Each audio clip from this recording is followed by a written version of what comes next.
der Livestream der Nürburgring Langstreckenserie. Präsentiert von Falkenreifen. Herzlich willkommen zur ADAC Ravenol Nürburgring Langstreckenserie. Welcome to the Nürburgring for the NLS, the Nürburgring Langstrecken-Serie. Und jetzt ist das Rennen freigegeben. The red lights are out now. Viele Zuschauer unterwegs. I would think that's very, very close. Jetzt kommt er ran, zieht sich ran.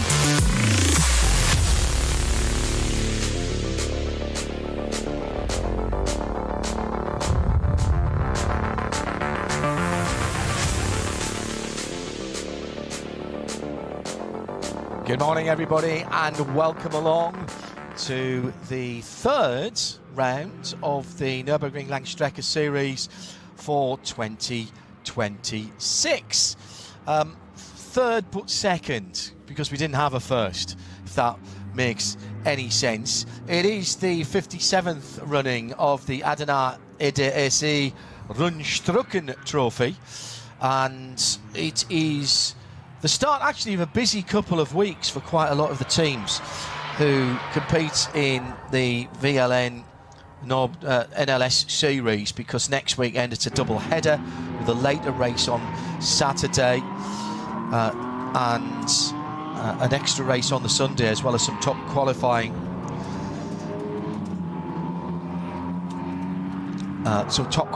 practice as well. In the Ford Global Broadcast Centre, I'm John Hindhoff. To my right is Peter Kate, who will be on the grid next Saturday at this time. DAC 24-hour race, and now that we're on air and we've got the full English language global audience with us, then you can make an announcement about next weekend, can't you? Good morning, first of all. Hey, good morning, John. Nice to be back with you here in the studio. Yes, indeed. I can announce that I will be back in what will be my 24th Nürburgring 24 hours, and driving with Chequered Motorsport once again, the team that we won together in 2024 in BMW M4 Evo. So very excited to be in that car again with that team. Different teammates, so it's going to be a bit of a learning experience for us all to find a setup that we're all happy with. But the team, great team, very confident with that. And the only other major difference is, instead of SP8T class, which is what we did back in 2024, the car will be running an SP10. So it's going to be a little bit of a different power to weight balance. But apart from that, yeah, absolutely looking forward to it. Well, congratulations, and congratulations to you for putting that together, because it's a no small feat that has to happen. Next weekend, then, before we get on talk about this weekend, next weekend, how important is that?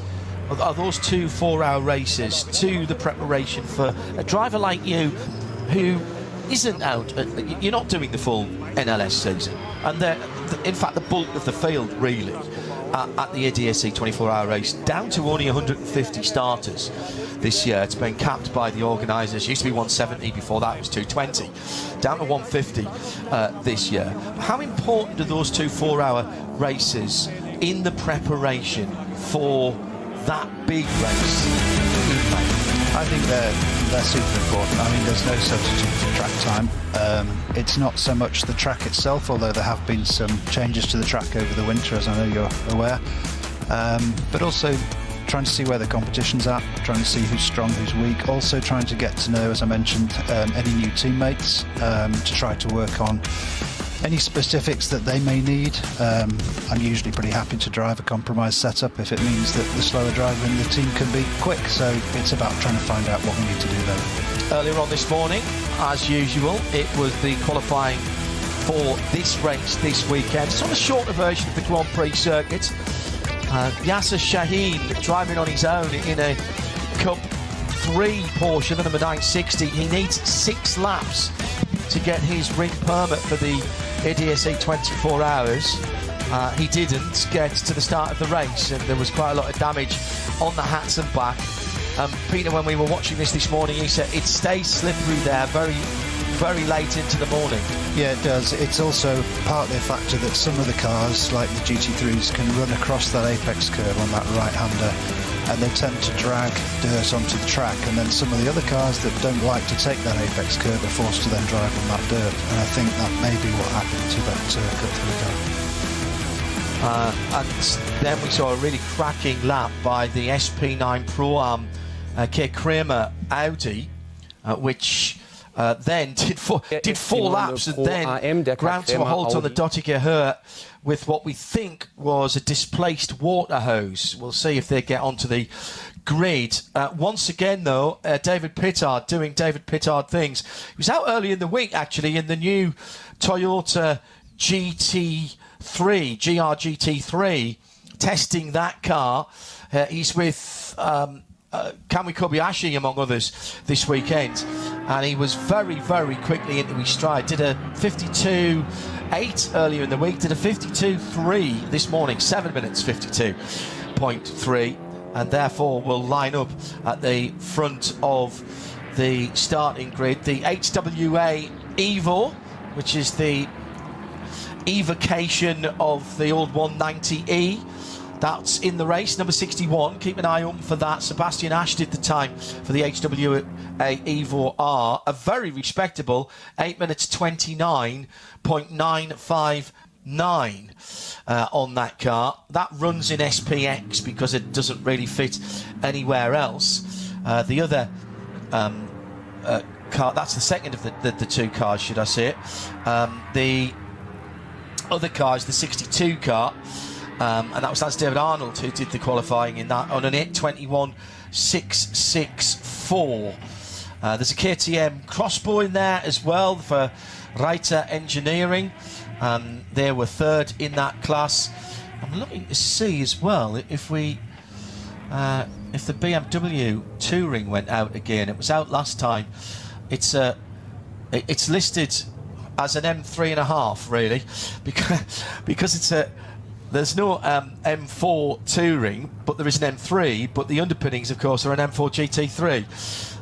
So that was a big hit and took most of the big headlines last time out. As usual, the cars are coming round the Grand Prix circuit to form up on the front straight. Conrad Motorsports, venerable Lamborghini Huracan, the number 7, coming into its place on the grid now.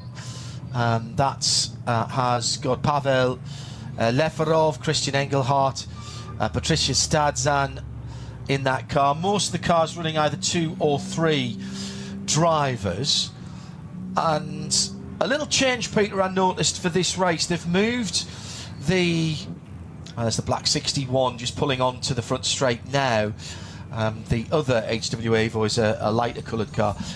They've moved the start gantry and the start lights further down to allow more of each of the individual groups to be on the start line, or the start straight, if you will, before the lights go green. Yeah, absolutely. So when the lights go green, you can go. So overtaking is possible before the line, as long as the lights are green. Problem was, prior to that move, you've still got cars that are essentially in Tiergarten chicanes, can't see what's going on, and they see the cars accelerate in front, they think it's go, and it's not a go, so you get that kind of concertina effect. So this is just more of a safety thing more than anything else, to make sure that the people have sight, the drivers have sight of the lights, or at least as many drivers as possible, so you can be sure it's truly a go. So the Karsha 62 machine is the second of those HWAs we mentioned, coming out the pit lane now.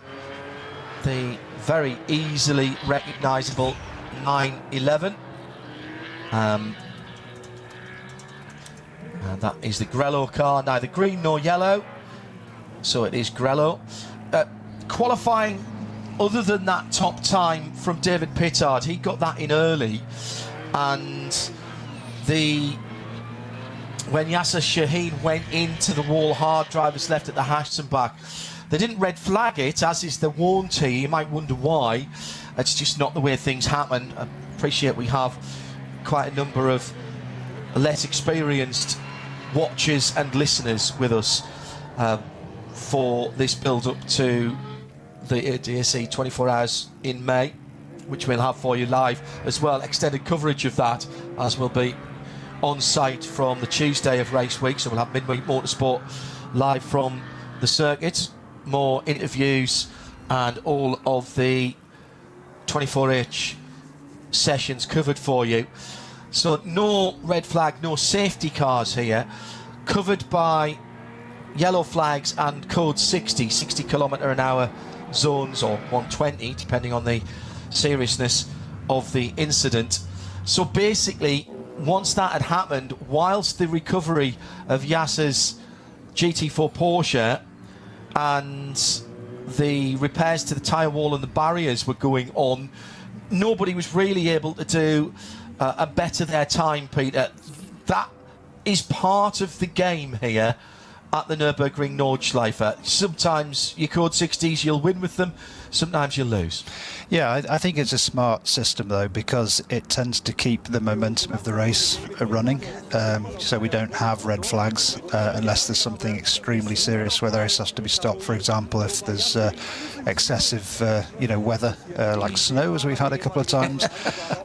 He's not joking, ladies and gentlemen, he's not joking. Indeed. And the beauty of this race is that the lap length is so long. We're talking nearly 16 miles, 25 and a bit kilometres. And if you end up on the wrong side of the circuit when it starts to snow, you just have to deal with it, until they decide to throw a flag. But to your point, the code 60s, the 120s, they're designed to handle incidents, localised incidents, without disturbing, as I said, the momentum of the race. So yes, you'll have slow zones, if you will, through those code 60s where everybody has to reduce speed, no overtaking, and then you'll emerge from that and you'll be back to full speed racing for the rest of the lap, which is obviously, a lot of miles. This is a place like no other. We often say that something is unique. Well, all racetracks are actually unique because there's no one that's an exact copy of another. But in terms of the racing here, it is a different beast, Peter, to anywhere else. It has a different licensing system, as we've seen with a multiple world champion coming onto the grid for this year. He had to go through exactly the same training as everyone else to get what's called a ring permit. Because the racing here is so different, it's multi-class racing. The lap, 15.8 odd miles on the North Loop alone, is very, very different. And safety is taken extremely seriously here, and it's not just the safety, it's about instilling respect to all the drivers, to the safety features. Absolutely right, John. In fact, I was very pleased that the permit process this year added a new module involving respect between drivers, because it was getting to the point where some of the quicker classes were not accommodating, let's just say, the limitations of the slower cars mid-corner and expecting them to be able to dive out the way, and that doesn't happen. So the kind of speed differential you can have between a GT3 and some of the slower cars, can be extreme. And obviously the car behind, the closing car, has a much better view than the car in front who's just using mirrors. So it's a very difficult situation to manage when you've got a lap that has so many blind corners, so many blind crests, and a lot of change of challenge around the lap, according to weather, according to traffic, according to the track surface. Could be new track surface, old track surface, high curbs, lots of different things to deal with. So all of those things wrapped up together mean that it is a very unique place. I'm not alone in saying it's the best racetrack in the world. Is there a perfect lap round here, Peter? I don't think there's a perfect lap round anywhere. I know I've got into trouble for saying that before. There's always time left, right? You can measure it in tenths or thousandths, but there's always time left. And on a particular time of day at a particular circuit, somebody may say, I was on the limit at that time, but I guarantee that if they did another lap, they'd be a little bit quicker. We were talking this morning over our sacred coffee and breakfast about Fred Vervish, who did the lap in the Ford GT Mark IV, one of those phenomenal track-only last ever versions of the Ford GT, 800 plenty horsepower, Multimatic, a variable suspension, all long tail car, longer wheelbase car. He did a 6 minutes 16 around the North Loop alone, we've both watched the onboard. I had him on Midweek Motorsport on Wednesday, and I said to him, looked like there might have been a bit left, and he went, oh, there was a bit left. There was a bit left. That was his 4th lap in a run, and it was the first time that had decent conditions, and he went down from just on 7 minutes to about 6:40 to about 6:30 to 6:16 as he built up to it. But he said, no, I wasn't taking the curbs, I wasn't sure. So there is always a bit left, isn't there? Yeah, and you can tell by those steps in his times how much there was left. When the steps start getting down to 1 or 2 seconds around the Nordschleife, you know you're getting closer and closer to, you know, what's capable of the car and the driver. And the key thing about, you were talking about that speed differential, we have literally got 250, 300 horsepower front-wheel drive cars, some of the Cup 3 cars actually, including that Yasser Shaheen car. He needs 6 laps for his permit to do the bigger cars in the 24 hours. Now he's got 2 more races next weekend to try and do that, but that car is actually turned down, just like Max Verstappen had to use, because it's based on power to weight ratio. That's right, yeah, and it's a safety thing.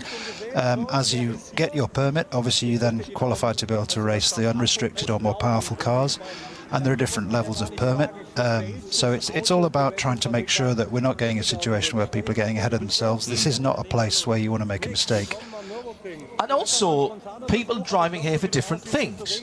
In those different classes, there's some very good drivers down through the classes, by the way. We'll mention them where we can, but with almost 140 cars here, we'll try and get you the battles. I think there's 22 classes here this weekend, maybe not quite that many, almost as many different tyre companies actually. This is one of the last bastions of tyre wars, and long may it continue now that we know we're going to lose it from Japanese Super GT, which I'm very disappointed about.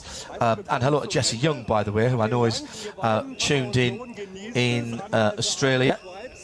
Many of you will have been watching the Torpa 2 races for the V8 supercars. Richard Crail making his debut on network telly and doing a fantastic job. I was up watching those. No racing from there tomorrow. We'll tack that on to next weekend and make that a triple header.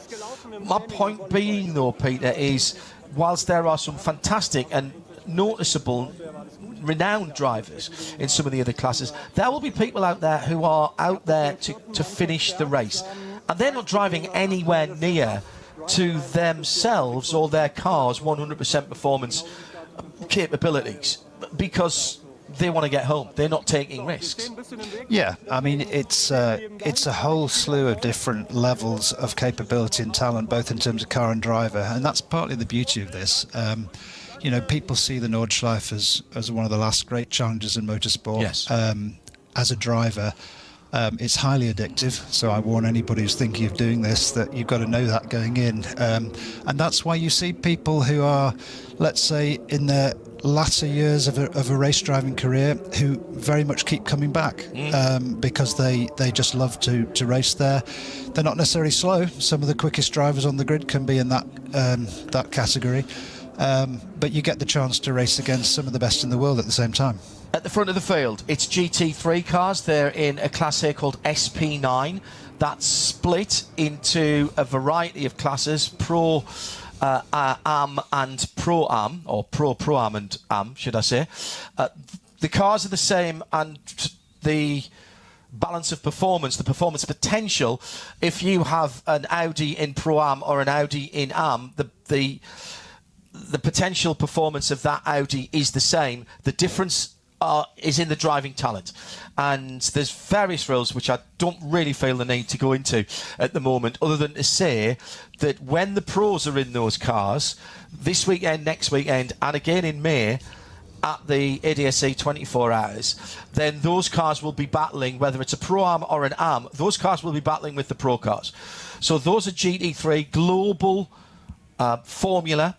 At the front of the field, we've got that KCMG, the team from Hong Kong, with the Mercedes-AMG. AMG not won the big race here since 2016, but this year the car looks good.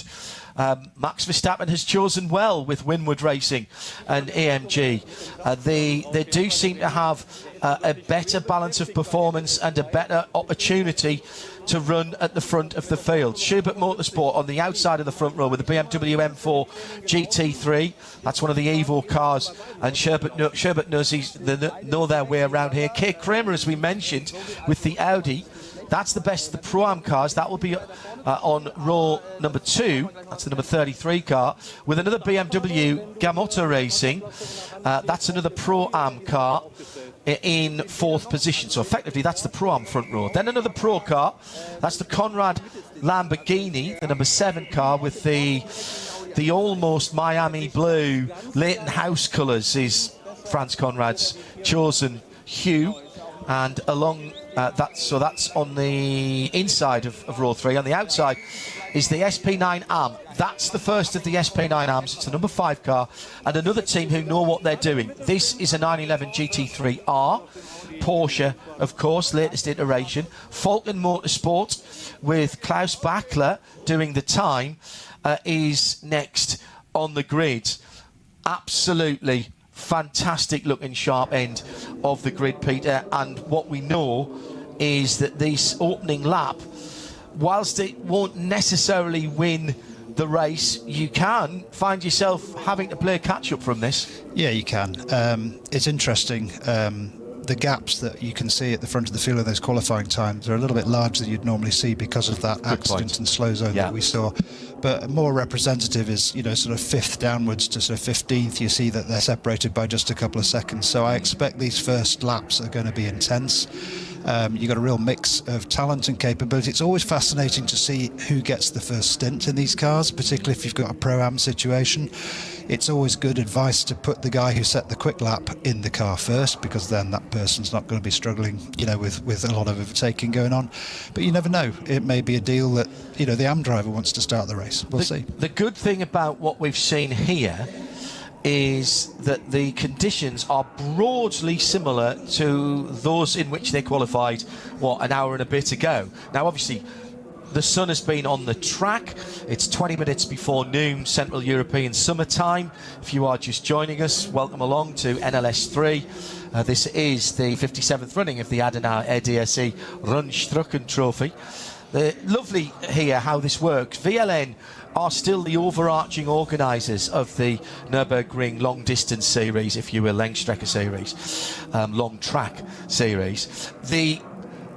But different clubs from around Germany are effectively organising the individual rounds, and it's an earner for them. It brings money into the coffers, and I love the way this is all run under the auspices of the German Motorsport Authority, of course, ADAC, and they will have the title sponsorship to the 24-hour series. Now, the 24-hour race, excuse me.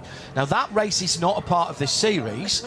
We do have a quote-unquote qualifying weekend, and not to confuse you that much, next weekend, Saturday and Sunday, Saturday late afternoon into the darkness, and Sunday a little bit closer to normal time. Peter will be driving in that, so we can't have him in the Ford Racing Global Broadcast Centre. But those are 2 NLS Championship races, but also kind of help set certain parameters for the N24 as well. Again, I don't feel the need to go into total detail at the moment, but it's a good idea to be there. Things like top qualifying for the cars at the front, which is basically a version of almost single car qualifying. Very, very spectacular. That will be next Sunday, a week tomorrow. And if you watch nothing else over the weekend, watch that, because it is an unusual opportunity for the top drivers in the GT3 car, the SP9 cars at the front of the field, to get a clear lap on relatively low fuel and new tyres to really have a go at the track. Now, we're using the shorter version of the track today, with the shorter version, the sprint version, as it's called, of the Grand Prix circuit. That will be in operation next weekend as well for the 2 races. We'll go at the full Grand Prix circuit when we get back in May. You'd love to have a clear lap in a GT3 car around here, Peter, wouldn't you? In any car. I mean, I've had a few where you know, you can't believe that you're not meeting too much traffic. It normally happens in the early hours of the morning when things have calmed down a little bit on a 24-hour race. And the track is just exquisite at that point. You've got the sun coming up, you've got some dew to deal with on the track, maybe a little bit of fog patches, but it's just bliss. It really is. David Pittard is installed behind the wheel of the KCMG AMG. Kami Kobayashi part of that squad as well. Some very well-informed rumour about what that team might be doing in the future, and it involves Toyota and their new GR GT3 and here at the circuit as well. That car was here earlier in the week, and David, along with a couple of the Japanese drivers, were driving that car. So the front row again then is BMW on the outside the front row, and the inside the row is that David Pittard driven at Mercedes. Then it's Audi and BMW, Lamborghini and Porsche, Porsche and Audi, and the top 10 made up by, what's the 786 doesn't have a car. I think that's another Lambo, isn't it? The 786. For some reason, that doesn't have a car name on my list in front of me. And on the outside of row 5, anyway, in 10th position, is another Audi. Then it's Audi, Porsche, Aston Martin. The first one is the Dumari 37 car. Then another Mercedes. 786 is a Lamborghini. I thought it was. I don't even pretend to say that I've memorised 135 cars, but that one stuck in my head. And again, if you're new, yes, we do a formation lap of the whole circuit. Is it of use? I don't know. It's of limited use, I suppose, Peter. On a dry day like this, as the green flag flies and the Porsche safety car takes off, the first of 3 groups, round about 50 cars or thereabouts in each group, pretty much as they have qualified. If someone was a big outlier, they can be moved either, well, certainly forward in groups at the. So if a GT3 car was way down, they might move that up to the back of the first 50. How important or not is this formation lap? It is important in the sense that the usual things that we'd want to be doing on an out lap, apart from basic checks and making sure everything's warmed up nicely, is tyre temperature, tyre and brake temperature. You've got a long straight just before the start, and it's really important to have got a lot of temperature in before you're then slowed into that grid formation on that long straight. Now, news from our German colleagues that the 33 Audi is nicht auf dem Grid, so that overheating and the steam we saw on its qualifying run, where only 4 laps were completed, as it has, I'm afraid, done for the K. Kramer Audi, which was a shame. That was the lead Pro-Am car, and in 3rd position overall, in part due to that issue where we had the code 60s out. So that was Tobias Vasquez Garcia, Fidel Lieb and Michele Di Martino, the 3 drivers in that car. So sorry to say that we've lost an Audi before it even got going. So it is David Pittard, Marco Wittmann in the first 2 cars. Following in behind then is Moritz Krantz in the number 23. I'm getting through some of the drivers through now. Christian Engelhardt starts the Conrad Motorsport number 7. In the number 5 car, Dan Arrow, the very quick young Dutchman who's really making a name for himself very quickly. Klaus Bachler in the 44, that's one of the Falcon Porsches, classic livery on that. Then next up in the number 75, that is Dominic Fugel. The 786 is Thomas Much. Pierre Caffer is in The number 9, he'll be a fast starter. He always is. That's the Audi of Jutta Racing. And the number 19, let me see, where's that one? Well, that's one of the coronels in that. And Can Güven, the Turkish driver, will start Grelor, the number 911. He's got Matt Campbell with him in that car this weekend. I was talking to John DeGeese of Sports Car 365 on a double stint catch-up on Midweek Motorsport on Wednesday, wondering what Matt Campbell was doing. We knew and we expected him to be here this weekend, and indeed he is, but his future at Porsche, even for the rest of this season, still with at least a question mark around it. So now the second and third groups are all getting underway, and there'll be a decent gap between them here, Peter, so that you can go at your own pace. But even with that, the GT3 cars will catch the back of Group 3 when they're still on, when the back of Group 3, excuse me, are still on their first flying lap. Yeah, so again, it comes back to a safety thing. When you've got so many cars, they split the start groups into those three with a 3-minute gap in between. And the thing that's slightly confusing if you're just watching a race from timing screen point of view is that 3-minute gap gets eradicated from the timesheets after their first lap. So obviously it wouldn't be fair if they carried that 3 minutes, or in the case of the second group, 2 times 3 minutes penalty versus the front runners. So that goes away, and then you see the real race order. So, you know, after one lap, after all the cars have passed the start finishing line after one lap, that's when you see the real race order.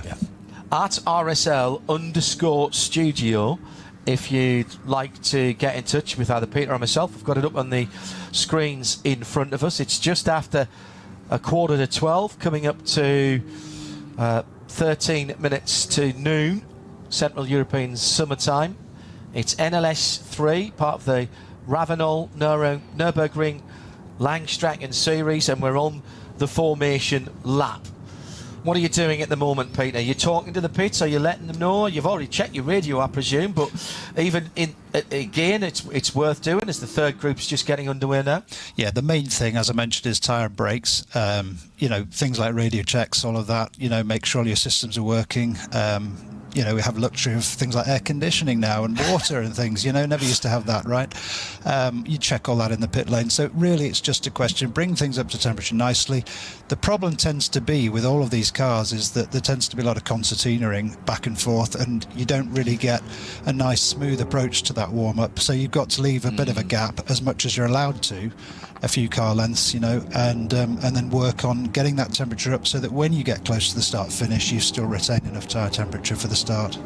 Something that is relatively new, just around the first corner, the first right-hander, and we're using the longer part of the first corner. To the right-hand side, you will see a lane, or there is a lane that is dotted lines, and that effectively is a penalty loop. That was used, I think, for the first time, certainly in the GT3 classes and the SP9 classes, at the last round. My understanding that penalty loop is for racing on the GP, that dotted line, because they went beyond the hairpin and a long loop of the hairpin to make the penalty lap last time in this format. So I'm not sure what they'll do for a penalty lap at 24-hour configuration, but for this configuration, they can take a longer hairpin. It was definitely they definitely used the air penalty loop at least for contact with, I think it was the Rover Racing. It was BMW. Dan Harper, with the Cayman, when they were going either side of the Cayman, when he was battling for, ultimately that was the battle for the lead at that point. Über die Nordschleife. Ein Traum vieler Rennfans, der für die allermeisten nie Realität wird, mit dem neuen Gran Turismo 7 aber ein ganzes Stück realistischer. Mit der neuesten Auflage des Kultspiels für die Konsole fahren wir zu den wichtigsten Streckenabschnitten der grünen Hölle. Die AMG I would mention, John, on that warm-up, erstes one of the Nadelöhr nach dem features that's Start quite incredible in the und 24-hour durch die race is that they unterschiedlichen allow Linien some of the ein toller crowd Ort für to stand on the Positionskämpfe track auf der edge. So we're not just Strecke. talking about behind the fences, behind the barriers. Ausfahrt The crowd Nordschleife. are Nach literally der on the edge of the track, Schikane biegen wir within ab touching vom distance of the Grand cars on that outlap. Hier And beginnt it always der amazes 20 me, you Kilometer come lange round on the first racing lap and they're all Ritt. magically behind the fences, all very well behaved and disciplined, as you Mit might expect Vollgas in Germany bergab, perhaps. durch die So we've got, Kompression you know, und the den Berg opportunity for the hinauf. crowd to get Wie closer so to oft auf racing der than you ever Nordschleife, could anywhere kein else. Platz. Always going to be a bit of a fun fight, Peter, coming through that Der down the tiefste front Punkt der straight. It'll be Nordschleife. slightly closer to the Rück über die first corner before we Hauptstraße get von the Adenauer green ist flag ein and the green Zuschauerplatz. lights. However, Das Karussell, it's benannt a nach tight Rudolf first corner, a Caracciola, particularly tight einem der first corner in this ersten Büroten configuration. Slicks. Is it Die alten almost Betonplatten der Stallkurve sind Kult. is it almost a sigh of relief to get under the Der Hatzenbach and then onto the slightly more Ob beim open spaces of Rennen the oder beim Nordschleife? Yeah, definitely. I mean, the first corner in this Ob bei configuration or in the Brüder 24-hour Hitze oder im configuration are both blind. Hier ist And if somebody immer has spun in the melee of the first corner, very often you're unsighted. So you do have to approach with caution. I tend to take, my own approach, Am Ende der just to hold it tight on mit the dem neuen inside. Gran And then if I'm Turismo on this configuration, I can stay on the inside. If I'm on the und damit von der virtuellen wieder zur realen Nordschleife.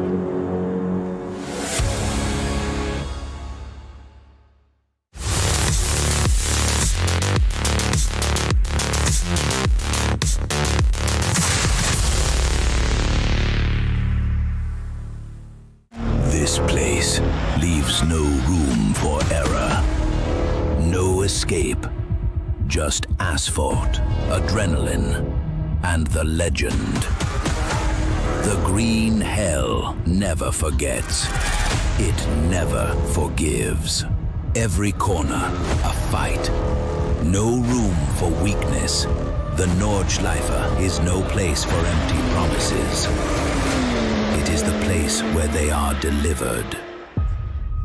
Engineered for the green hell. Official partner of the NLS. Die Legenden der Nürburgring-Nordschleife sind unterwegs. Und zwar direkt zu dir nach Hause. Dank CK Model Cars sicherst du dir deine exklusive Erinnerung an den Besuch an der Rennstrecke. Unzählige Modelle findest du auf ckmodelcars.de oder im Shop direkt in Adenauer.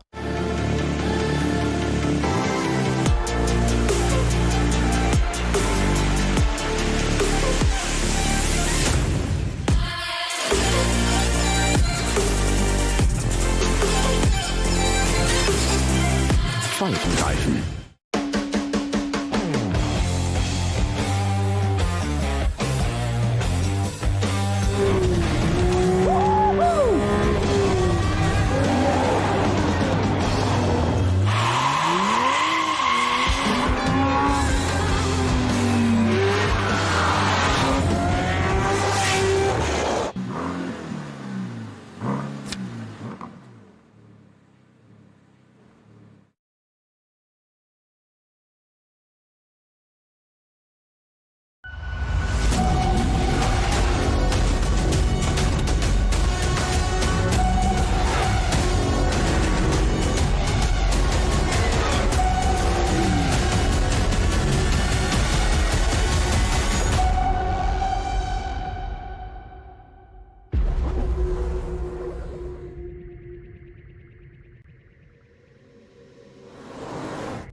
Liebe Fans, besucht uns auf unseren Social-Media-Kanälen, follow us auf Facebook, Instagram, YouTube und TikTok.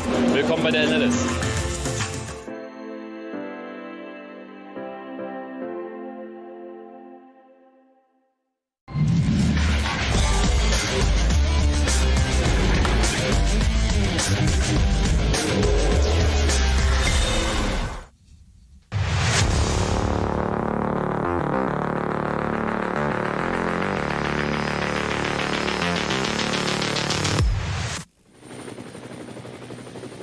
So the lead cars now coming towards the end of the run out in the forests, and the second race, albeit termed NLS3, the 57th running of the Adenauer ADAC Rundstrecken-Trophy in the Ford Racing Global Broadcast Centre.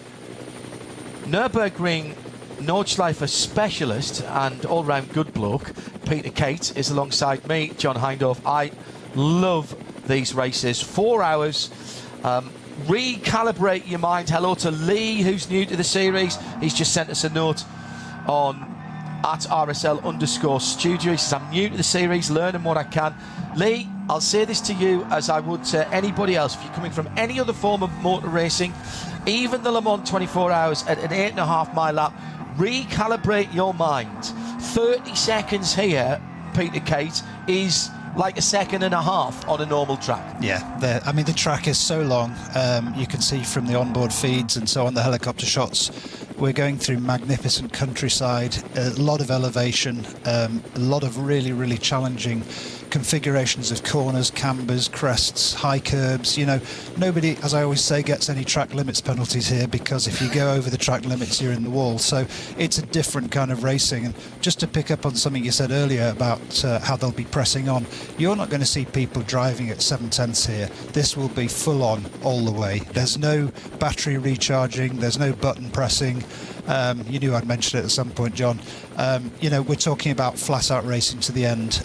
You know, there are tyre changes, there's refueling at pit stops, so they are going to be on it. There's not even really any fuel saving here. There's fuel strategy, Peter. We may see people, and again, I'm not going into the details of this. If you want to delve into all of the technical regulations and sporting regulations, they're there on the NLS site in English and in German, and fascinating they are. But if you come in earlier in the race after 3 or 4 laps rather than the 6 or 7 that you can get with a full tank of racing fuel, you will have a shorter pit stop. Not only because your fuel fill is shorter, but it is mandated. Because in the pit lane, again, cleanse your mind of any other motorsport. These are top quality, thoroughbred race cars right through the field, whether they're the SP9, GT3 cars, GT4s or whatever, but you are filling these cars with a pistol grip pump just like you would down your local supermarket or filling station. They aren't exactly the same. They're not having the same flow rate. So that's one reason that we have a mandatory pit stop. It's also for safety reasons in what is a very, very busy pit lane with sometimes 3 or 4 or 5 or 6 or 7 cars to one pit. Yes, 6 or 7 cars to a pit. So cleanse your mind of all of the motorsport here, Peter, for those who are watching for the first time. Hello to Tim Jackson, by the way. He should have been having an early night to get ready for marshalling Topo for the V8 Supercars Sunday, but Cyclone Vanau is not playing ball, and the guys have got to be down to the South Island for that. Tim, thanks for dropping us a line. It is just something completely different. Lovely to see the sunshine, lovely to see the cars warming their variety of tyres at the front of the field, and we are getting ready to go green. The 2 HWAs, by the way, is that's David Arnold and Sebastian Ash starting the 62 and 61. Yeah, you can see they're coming down the main straight here. The Dottinghurst straight is about 2 kilometres. Fantastic opportunity for slipstreaming and a pass into the twists of Tiergarten at the end of the straight. They're now going to be warming up those tyres. They're going to be having to assemble into grid formation just as they approach those last twists at the end of the straight, which means that tyre warming has to be done by then, and the brakes have got to be up to temperature because the first brake is a big brake. How much in percentage terms are you to full tyre temperature as you go across the line? I mean, you do your best, but it's never full. It's never full. So you've just got to get them somewhere in the window and then make sure, obviously, a little caution into the first corner, partly because you can't quite see what's around the corner, as I mentioned earlier, but also they won't be up to full temperature at this point, especially because, look, they're having to slow down now to a very pedestrian pace as they're forming up into the grid formation. Tyre temperature's dropping away as we speak, especially because the temperature's there, the ambient temperature is not that high today. It's only about 15 degrees. Still, we've seen it a darn sight worse at various times down through the years, and indeed NLS 1 didn't happen, although the snow and the wet had pretty much disappeared. The tyre companies were not happy that they could run their tyres in the cold tarmac conditions. 4 hours on the clock. The 57th running of the Adenauer ADAC Rundstrecken-Trophy is about to get underway with a new vicinity, a new position for the start lights, which are red at the moment, much further down the start-finish straight, actually over the top of the brow. Now down towards and under the BMW bridge. It's BMW on the outside in the classic Yokohama colours. David Pittard on the inside with the AMG from KCMG in their red, in their blue, black and white colours. A huge send down the outside by one of the Porsches is going to end up way on the grass, and that's not going to make a difference. But here comes Klaus Bachler in the teal blue and dark blue Falcon car as he pushes his way through there. Pierre Caffer in the Audi just a little bit more circumspect towards the bottom end of the top 10, and Grello caught right in amongst it as well. The other bright yellow car in there is the 786 Thomas Much driven Lamborghini. Lamborghinis have both held their lines pretty well. Torsten Krantz in the white BMW in that third position there it is for Torsten. Remember, no number 33 on the grid. That K. Kramer Audi threw a water hose after it had qualified in third position, just coming down the Dottinger on its fourth lap. And that car has been withdrawn. Pretty clean opening stanza. Yeah, and for those of you looking at the TV feed, you'll see this is the Grand Prix track, the F1 track, but we are just about to see the difference between this and the Nordschleife as the cars now turn left onto the top of the Nordschleife, the Sabine Schmitz curve down into Hatzenbach. You'll notice the track gets incredibly narrow. Curbs get higher, trees start leaning over the track. You know, we're back into the classic Eiffel Mountain type environment of the Nordschleife. This track, built in the late 1920s, up to 1927, as an antidote for road racing. Road racing was getting a bit too dangerous, the cars were getting too fast, and farm animals were getting killed. Yeah, and screaming past people's front doors at 120 miles an hour.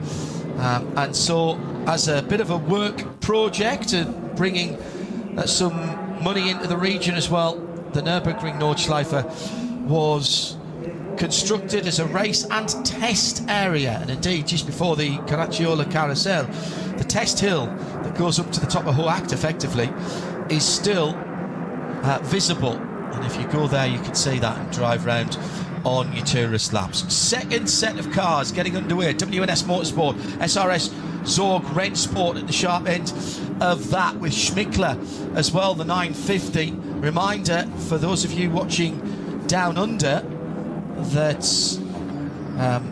Yasser Shaheen was supposed to be driving the number 960 Schmickler car to get his laps in for his permit.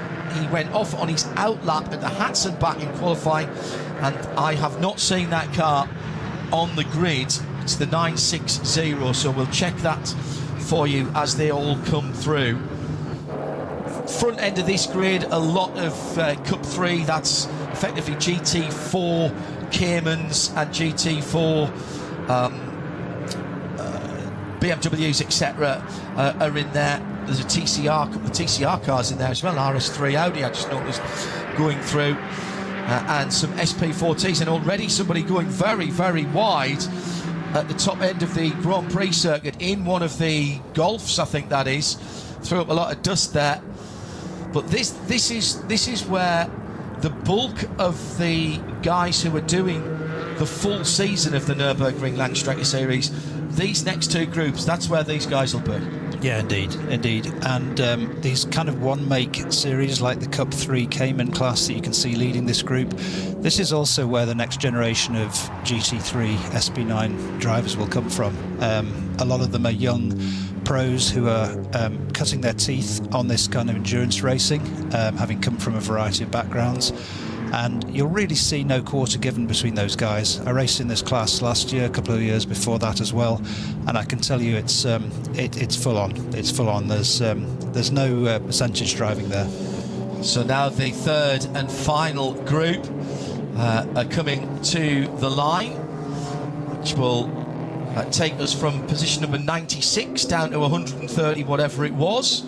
And as they come across the line, their red lights will go to green. And again, they'll all be on the start finish. One or two little sneaky looked out. Have they gone green yet? No, they haven't. Now they have. And one of the Cupras pulling out down to the right-hand side. Their driver's left. And it'll be 3 wide into the heavy braking area. Golf on the inside. Porsche in the middle. And Cupra around the outside. And they've miraculously all managed to get through. A lot of BMWs of varying vintages in these two classes, or these two groups that we've mentioned. We have also actually, we haven't seen that yet, we've got one of the B-Spec Cupras, a couple of the B-Spec Cupras actually in this group, including the number 519 car, the all-white car. We haven't mentioned we've got the Z3 back as well this weekend, although I'm told that they're just homologating tyres and they might only do the requisite 8 laps to get that car, or at least to get the tyres on that car homologated. We haven't seen that BMW for a very long time here. It's the SP9 AM entry, and when it crossed the line it was in 35th position. And René de Boer, good morning René. He says he spoke to Hein Koopman, who owns the car and runs it with the team. They'll do 2 hours if everything goes to plan on that BMW. Good to see it back, one of the more popular cars back in the day, fan favourite. Hello to Arnage Rob, looks like a lovely day on the Nordschleife it is. Interested to see how the HWA Evos go. Will they get in the SP9 pack? I'm not sure where the BOP sits for those, to be honest, because obviously that's a bit of a wild card, although it's an SPX car. And how long before Grello gets to the front? Well, with Matt Campbell to come in that car and Chan Guven driving it at the moment, my suspicion is it won't be that long. So a pretty clean start from all of the grids, Peter, and that's good news. It got hectic down into turn 1. There might have been a little bit of a touch there between Wittmann and the black and red BMW and the other BMW, the white Total Energy car, going through turn 1. So a bit of BMW on BMW action, the Yokohama car and the Total Energies car. Yeah, you really don't want to be on the on the outside or in the middle, if that makes sense. The inside of that first corner is the safest place to be, and that helicopter shot was a great example of the cars on the outside appear to have the advantage in the early part of the turn, but then just get squeezed out onto the dirt. If you're in the middle, if you're sandwiched between the two, generally it doesn't end well for your wing mirrors. So it's usually a good idea to stick right. You know, it's a long race. 4 hours is a long race. It's not going to be won or lost on the first corner. Down the Dottinger Hohe for the first time. The end of the Dottinger Hohe into Tiergarten, all right. These guys are on the throttle so long, they're actually coming back up the hill before they even think about lifting off, Peter. That actually, as much as anything else on this circuit, which is a circuit of superlatives, that actually scrambles my brain the most. It does, and the thing is, you mentioned multi-class racing earlier, and that's one location where there's an enormous difference. I had the good fortune to drive a very low downforce car a few years back, which was super quick down the straight, in excess of 300 km/h, got to that braking spot, having driven past GT3s on the straight, and then 3 of them will come back past me in the braking zone. You know, it's a massive difference of capability through that section. So nice, sensible first lap, as much as it can be. So I'm going to drag a chair up now and observe what we've seen. So from the effectively standing start, or at least a slow rolling start, an 8:01 for poleman David Pittard in the KCMG Mercedes. It was coming through in second, the Conrad Motorsport Lamborghini Huracan, so that was the number 7.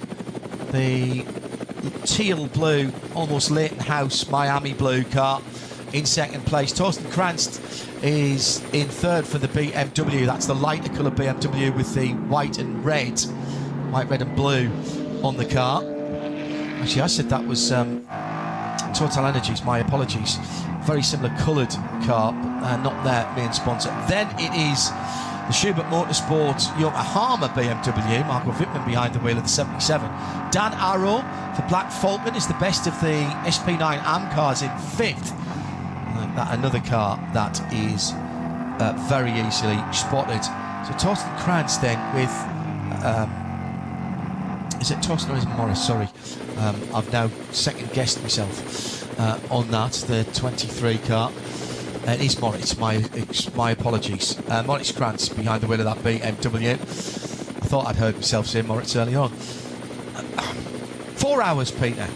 You said it's flat out, but how long before you decide not to sit in a line of 3 cars like second, third, and fourth are at the moment? Are you waiting for someone else to make a mistake? Or are you gonna try and push someone into a mistake? Yeah, it's tricky, John, because you've got that long straight towards the end of the circuit.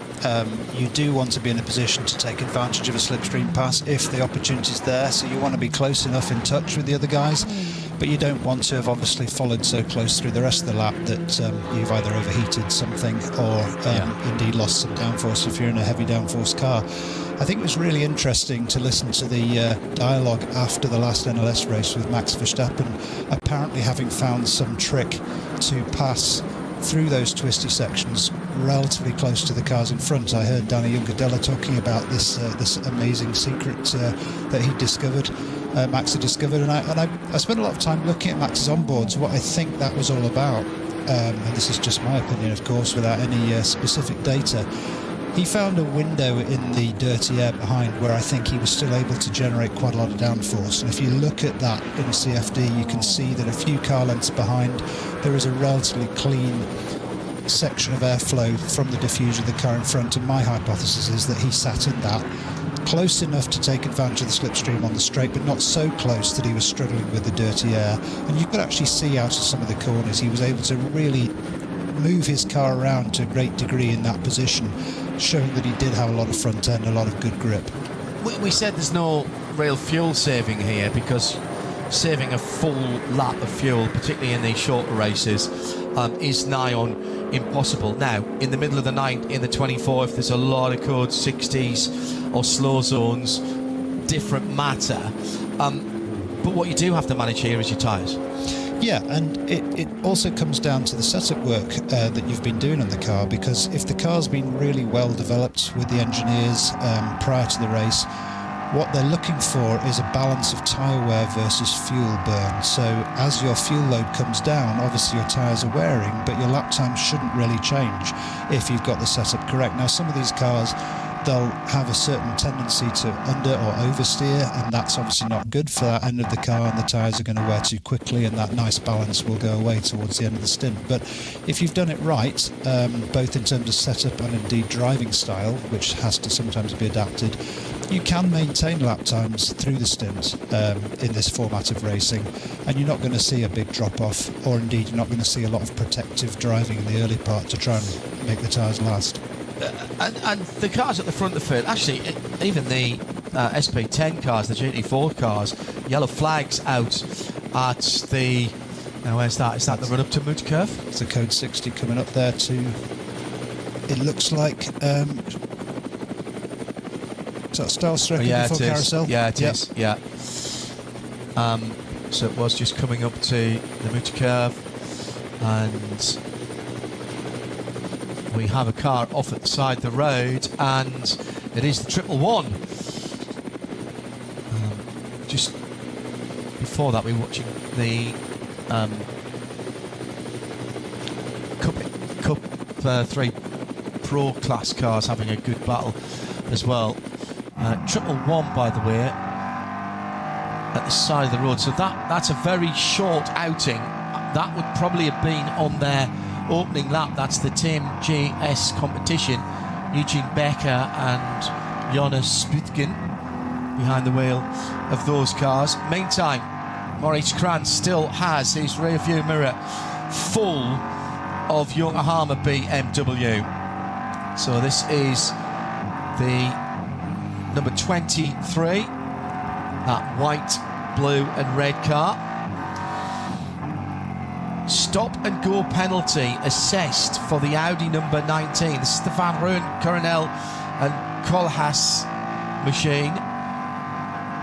Haven't been told what that is for, so if we see that number 19 having come into the pits, at least we know that it wasn't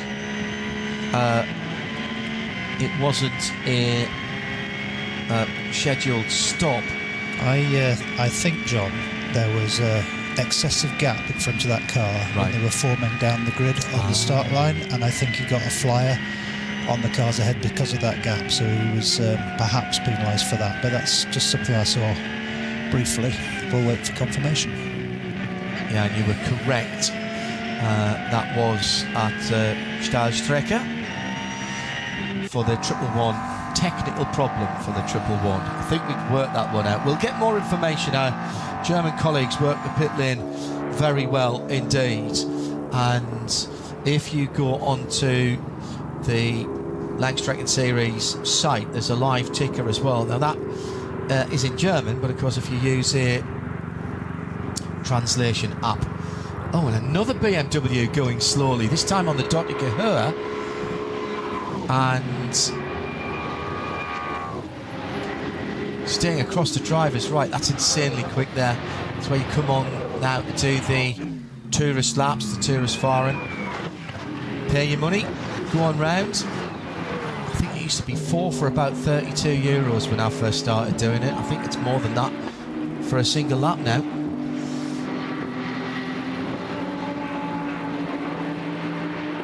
We're hearing as well, and thank you to Johannes, that there'll be 3 HWA Evos at the ADAC Nürburgring 24, all with retro DTM inspired liveries, the Kasia and the sort of Sonax ones that we've seen here, and we haven't been told yet by HWA what the third one will be. So your suggestions please to @RSL_studio. A 190 Mercedes DTM inspired livery for the third car next month. Fantastic. It was the 889 BMW, by the way, the red BMW that was going slowly, which is another WNS Motorsport car. This is the Frank Einhorn, Max Lamisch and John Marischal machine. So fastest laps last time around for everybody pretty much in the top 10 as they complete, in fact no, all the way down to 29th as they cross the line. Everybody getting quicker. It's been a good start by the Engelhardt driven Conrad machine,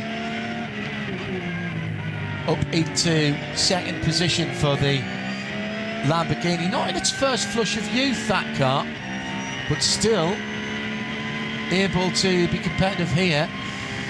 We've already seen the debut, of course, of the Huracan's replacement, the Temerario in IMSA competition, the Tartan Temerario as it was from Pfaff. So Christian Engelhardt with 2 co-drivers named, Pavel Leverov and Patricia Stalitzin. That BMW has taken a very, very long time to get all the way back. The bright red car sensibly moving off the racing line, but there's nothing you can do after this corner, Pete. He's got to go across the right. He's got to cross to the right, and there's nothing worse than these tight sections with the speed difference when your car's creeping along. You're doing your best to stay off the track, but there's not much room off the track, as you can see. So it's a question of just trying to make it back without getting in the way of the racing, and obviously if you're carrying something like a puncture or whatever, you have to be very, very patient to make sure you don't do further damage to the car. Probably not as important here because it's a 4-hour race, Peter, but we should make the point that outside assistance does not disqualify you from the race in these events. That's correct. I mean, the whole ethos here is to keep things going, right? We all want to get to the finish, and the crowd, the marshals, everybody's. It's all about trying to make sure that we get to the finish, and as many cars to do that as possible. And so, you can be assisted, you can be pushed out of a situation, you can be repaired trackside even. If you get it behind the barriers. So there are certain places as drivers we know not to stop the car because our mechanics can't reach us if they take a moped out with a sack of tools. So we know where we shouldn't and where we should stop, and it's all about trying to make sure that we can continue the race. Yeah, absolutely. By the way, that drive-through for the Max Kreuzer Racing, that's the Jaap van Room, Tom Coronel and Christian Callas. That was for speeding in the pit lane during qualifying, and it's got a 90-second stop and hold, actually, for that. Clark Duffy has offered up the Mercedes 190 DTM livery with the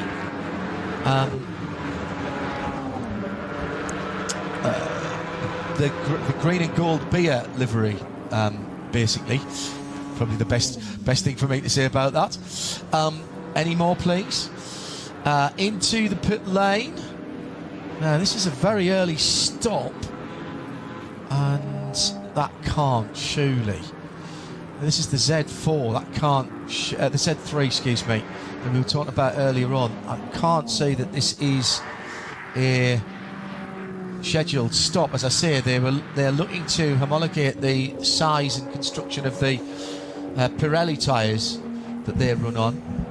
I mentioned sort of almost in passing as we were getting ready to start, Peter, that this is an open, for most of the classes, this is an open tyre formula, and for certainly the class at the front of the field, and we normally have 10 or a dozen for the 24-hour race. One of the few big international races now that has still got an open tyre formula at series. Yeah, absolutely. And I agree with your comment earlier that it's a shame when series go to one tyre manufacturer. I mean, it takes away one big element that mixes up the racing, particularly here, because here we have such massive weather changes. You have full wet monsoon type weather all the way through to light rain to very, very cold conditions, or even super, super hot conditions. And the tyre manufacturers sometimes are very, very advantaged in certain conditions, but disadvantaged in others, and that's what really mixes up the racing here. Fantastic pass in traffic as Klaus Bachler unusually was slightly out fumbled there. That's Dan Arrow that he's having the battle with in the gold and red car. Dan actually led Klaus on the way into this lap. Klaus had got past him, and the old adage of traffic giveth, traffic taketh away. Dan was sharp on the button. Car being pulled back there. And again, just as they're coming through, that's Brunchen, isn't it? As they're coming through there. Again, expect to see that. You may be going, oh my goodness, what they're doing, that's not safe. It is done here. It is covered under white flags, and the drivers are expected to be respectful. Now, we mentioned about this permit process. Again, if you're new, everyone has to have a permit. Doesn't matter whether you've got a super license, an international FIA license, you still have to come through the permit process. And the key thing about that, and it has happened in events before, if you do not abide by the rules, you can get penalty points on your permit. And indeed, even within an event, Peter, your permit can be revoked. Yes, indeed. And it's obviously related to the seriousness of the penalty, or whether or not you have multiple penalties, which ultimately, just like on a road license, can result in a ban. I think it's the right approach. You know, this circuit is dangerous, as motor racing circuits tend to be, but this one has particular challenges that require a particular permit process, and we all, every year, even if we have a permit, we all as drivers undergo an online test to make sure that all of the regulations that are specific to this circuit are understood by us. And there is at the end of that test, there is an examination.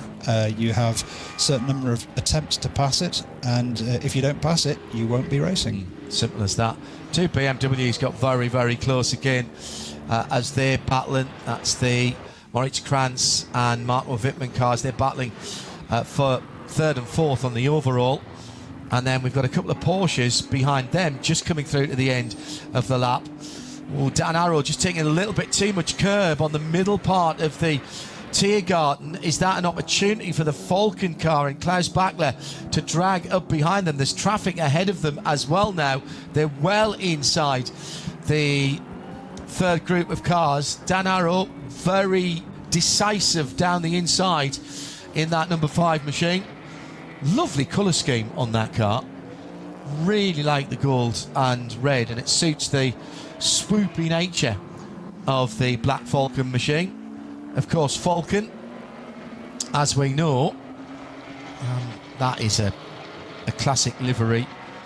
It's almost ubiquitous with the Nürburgring, isn't it? Absolutely, and I'm so pleased to see that they're going to keep that, despite the fact that it's all part of Dunlop, or Dunlop are part of that now.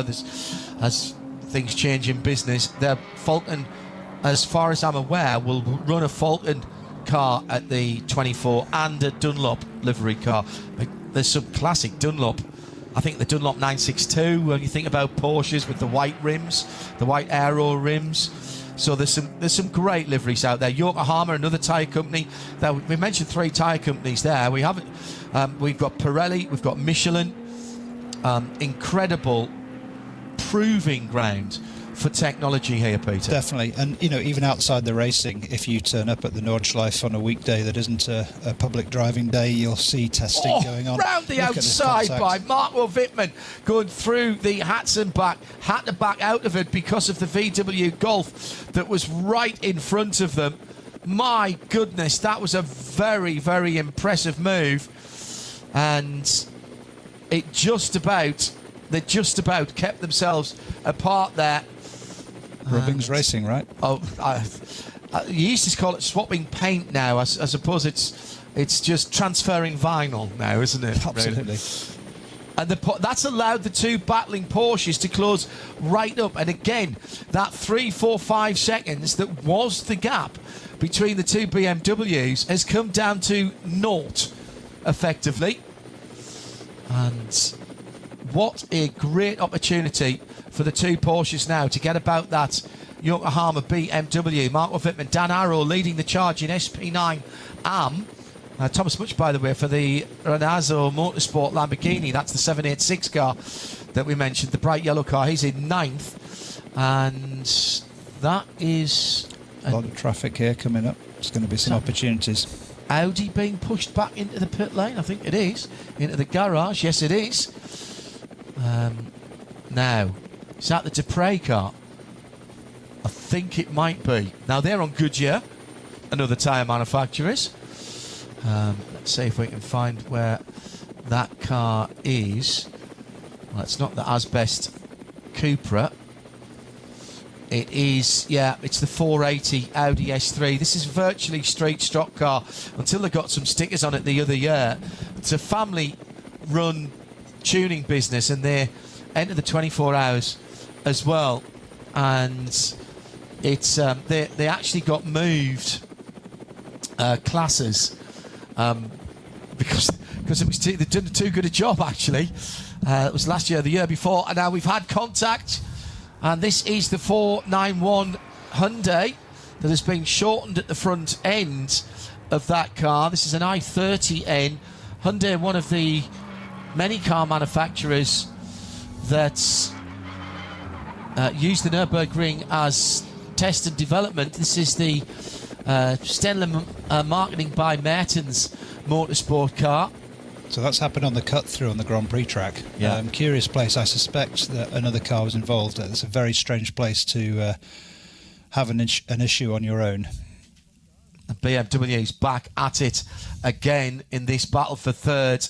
Actually, that was a moment or two ago, wasn't it? And you were right, Peter. There was a little bit of a touch there as they came up upon the Golf with the bright orange roof. David Pittard squeaked out to a 3.6 second lead.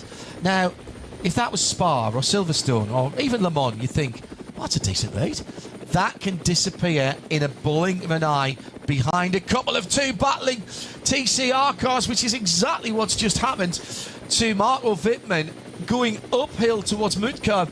And the issue with that is he's just lost all his momentum, and now he's got 2 Porsches on him. And the Porsche switched. The Falcon is now ahead as a result of that traffic. Traffic assisted, and there's an Audi right in there as well, which is the Max Kreuzer racing car. And this is the alternatively fueled number 75. Nürburgring, NLS and the N24 for quite some time have championed using alternative fuels. We've had diesel, we've had compressed gas, and biofuel, of course, which is the big thing at the moment. And once upon a time, hydrogen. Well, yes, hydrogen, yes. A full zero emissions lap of the full Nordschleife was done in that. That was the Rapide, wasn't it? The Aston Rapide, that's right. I think 2012, maybe? Is it that long ago? Good heavens.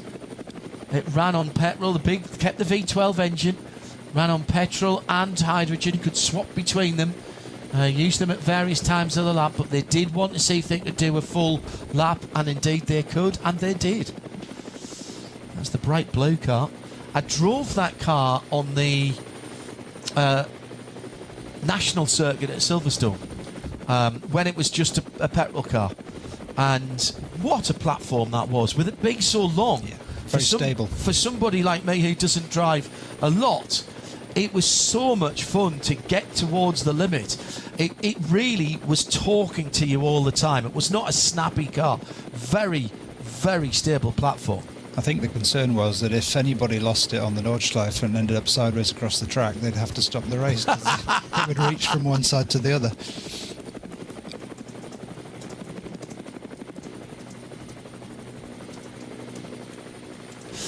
So, almost, in fact, just over half an hour gone in this one, and you can go to pretty much exactly an hour. So you can make this on 3 pit stops, pit at the end of hour 1, hour 2, and hour 3, or thereabouts. Whether you do that or you come in slightly earlier, that is the question. Slightly earlier might give you track position. Dan Arrow's lost a bit of pace here, actually, since being passed by Klaus Bachler. Yeah. Coming through to the Gallows Hill, Galgenkopf. I think the Audi smells blood as well. Yes, absolutely agree. Now let's see who's got the ponies down the Dottinger Hohe. The Audi is in the slipstream, edges, and then there'll be a point just as they come to the Bilstein Bridge. If he's close enough, that gap will close much, much quicker, and it's starting to pick up pace now. Here comes the R8, right in the middle of the road for Dan Arrow. You barely even turn the wheel through the left-hander there. You basically look through the corner and let the car follow your eyes.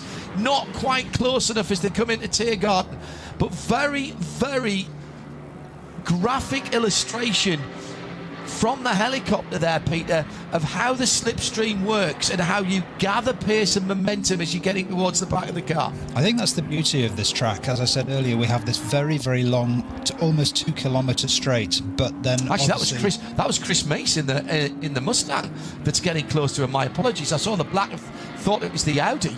Me too. That is Chris from the above shot, but that's Chris Mace in the HRT Ford Racing Mustang GT3. Yeah, that long straight really gives the opportunity for the slipstream, but obviously the rest of the track is much more tortuous. So it's a real... you're treading carefully, trying to keep close to the car in front, trying not to get too close because of the overheating issue we talked about, because of the loss of downforce, depending which car. But you do want to be close enough to have a go. And I think as the race wears on, you're going to see more and more of that. The beauty of all this, of course, is that there's nothing here around any button pressing of a hybrid system or slingshots on battery power. This is all done by the driver thinking, where is my opponent weak? Where can I capitalize on their weakness? Is it into the twisty stuff? Is it on power? Is it all about the slipstream? And it's really kind of playing that dance through these stints. Oh, we've got some good, very good suggestions coming in for classic 190 liveries for the HWA. Rennie de Boer saying that Diebel's brewery, it's his local brewery based in Issum, about 10 kilometres up the road from where he lives. Sadly, the new owners in BEV have stopped almost all marketing activities for what was once a great brand. Klaus Ludwig and Ellen Lohr mentioned as well in those 190s in 1992-93. I'll be talking to Ellen Lohr next week in Italy, actually. And Johannes, thank you for passing on some great snippets this morning at RSL_studio. Now, one of the HWA cars in the sort of Sonax colours just coming through now to cross the start line. Sound pretty fruity as well. Jürgen Nett, who is in the number 480 Audi, in his 40th consecutive season of VLN, LNS or whatever, NLS or whatever it's been called down through the years. And he was the youngest overall champion way back in 1987. Magnificent. I hope they get that car back out for that. At RSL_studio. These sort of, what do they call them? Retro evocations. Oh, yellow flags on the Grand Prix circuit going in to the cut through at the first hairpin on the Grand Prix circuit. For the car at the cut through. There it is on the left. Yeah. Green flag on the exit. And they get immediately back up to speed to the top of the hill. And then you plunge downhill after the long right-hander. Really pick up speed very, very quickly here. Good opportunity. BMW driver in one of the four-door BMWs flashing his left-hand indicator to tell the cars following that he was going to steer across to the left. Then they use the faster version of the chicane. Interesting to see the differing lines to go onto the hats and back, and the Porsche that's right in front of the HWA Evo R, the number 61, actually took a little bit of curb there. That's one of the K. Kramer cars, the 909. Yeah, the bounce of those two cars will be a little bit different, obviously, and as they go over that entry into the Nordschleife, there's a nasty crest which tends to disturb the cars differently depending which car you're in. Those Porsches tend to be quite light on the front end. They tend to jump across the track on that crest quite a lot, so it's interesting. You can see that in those lines you just referenced, the car's turning a little later to accommodate that jump across.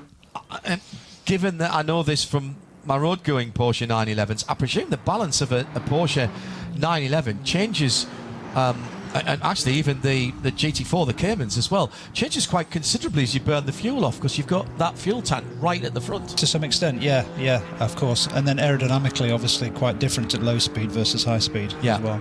Yeah, good point. Voice of Peter Kate alongside me, John Hindhoff, in the Ford Racing Global Performance Global Broadcast Centre, NLS3, good to have your company. The Porsche Endurance Trophy Nürburgring, part of this, the championship within the championship for Cup 2 and Cup 3 cars. And the live standings, Porsche's, the Cup 3 cars all starting in the 900s, 953, leading that at the moment by 8 seconds. That's the Sandberg car. The Sandberg car, yeah. Accompanied by Alex Fielenbach, who was my teammate a couple of years back in one of those cars. Very quick guy. So effectively, that class is what you'll be racing in the 24?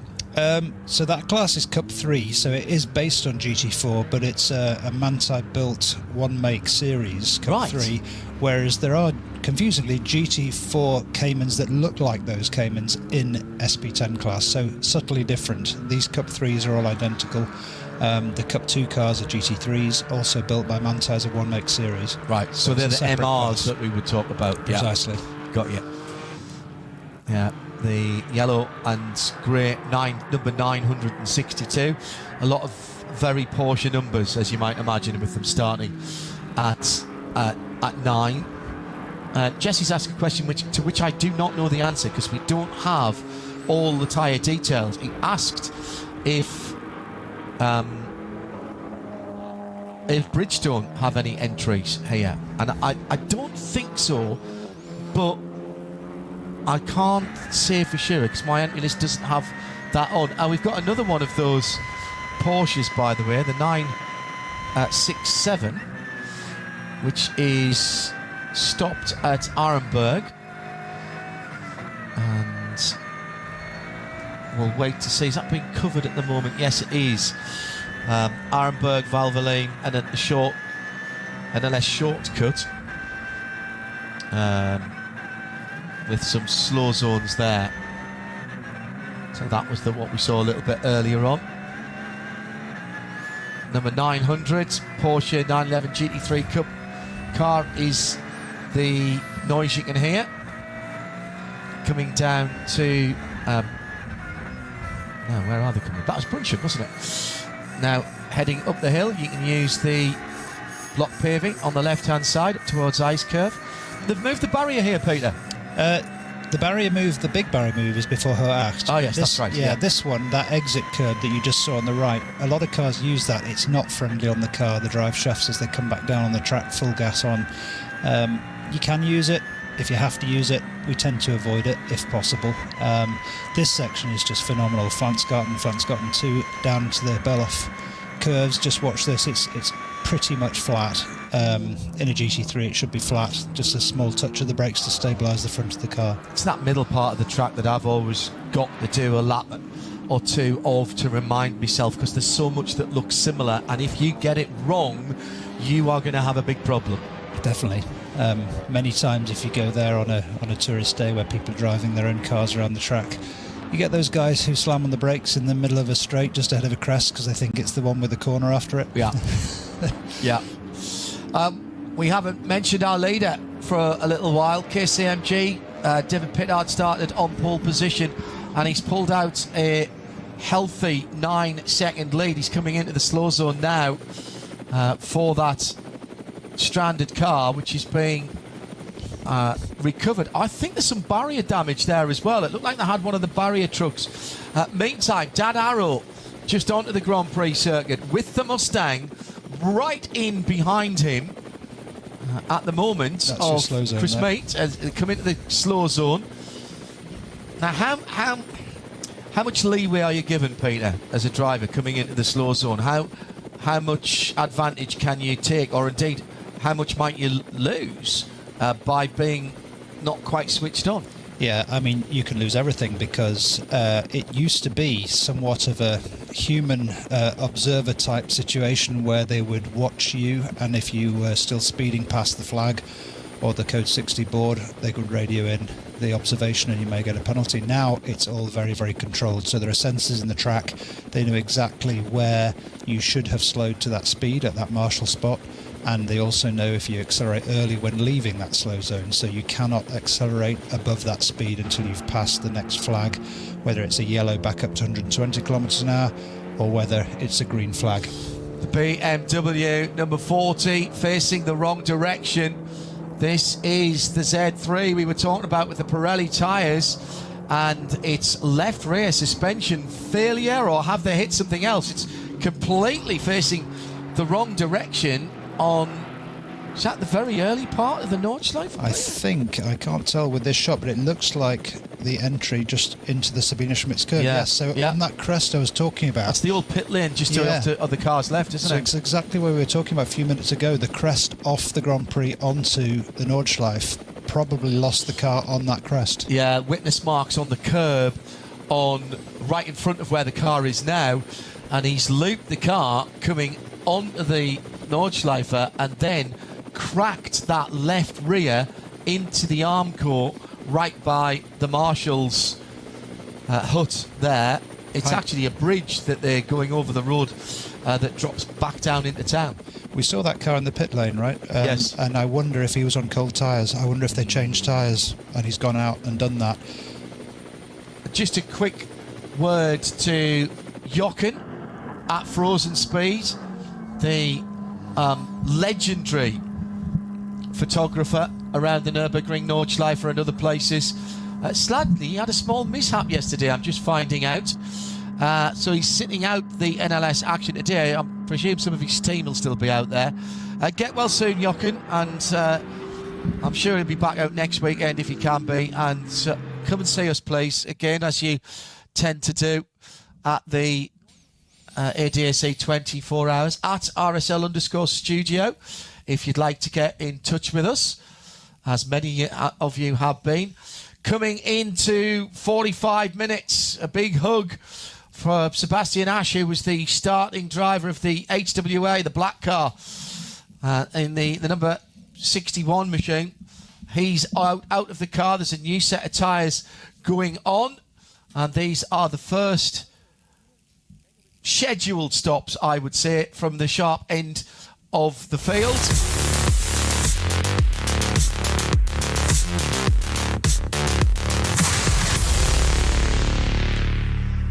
So it's Peter.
Dein Online-Shop für Simracing-Hardware und Zubehör. www.simraceshop.de.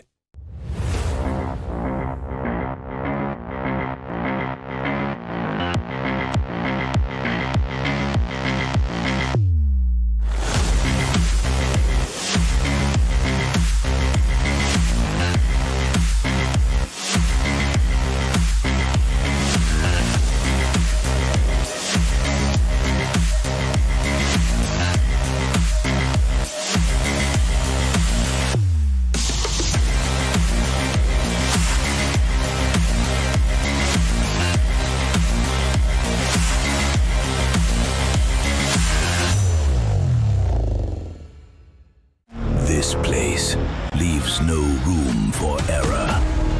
No escape. Just asphalt, adrenaline, and the legend.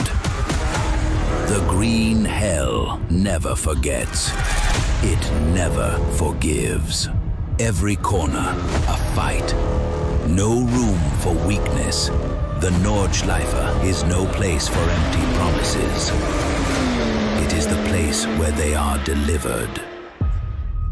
Engineered for the green hell. Official partner of the NLS.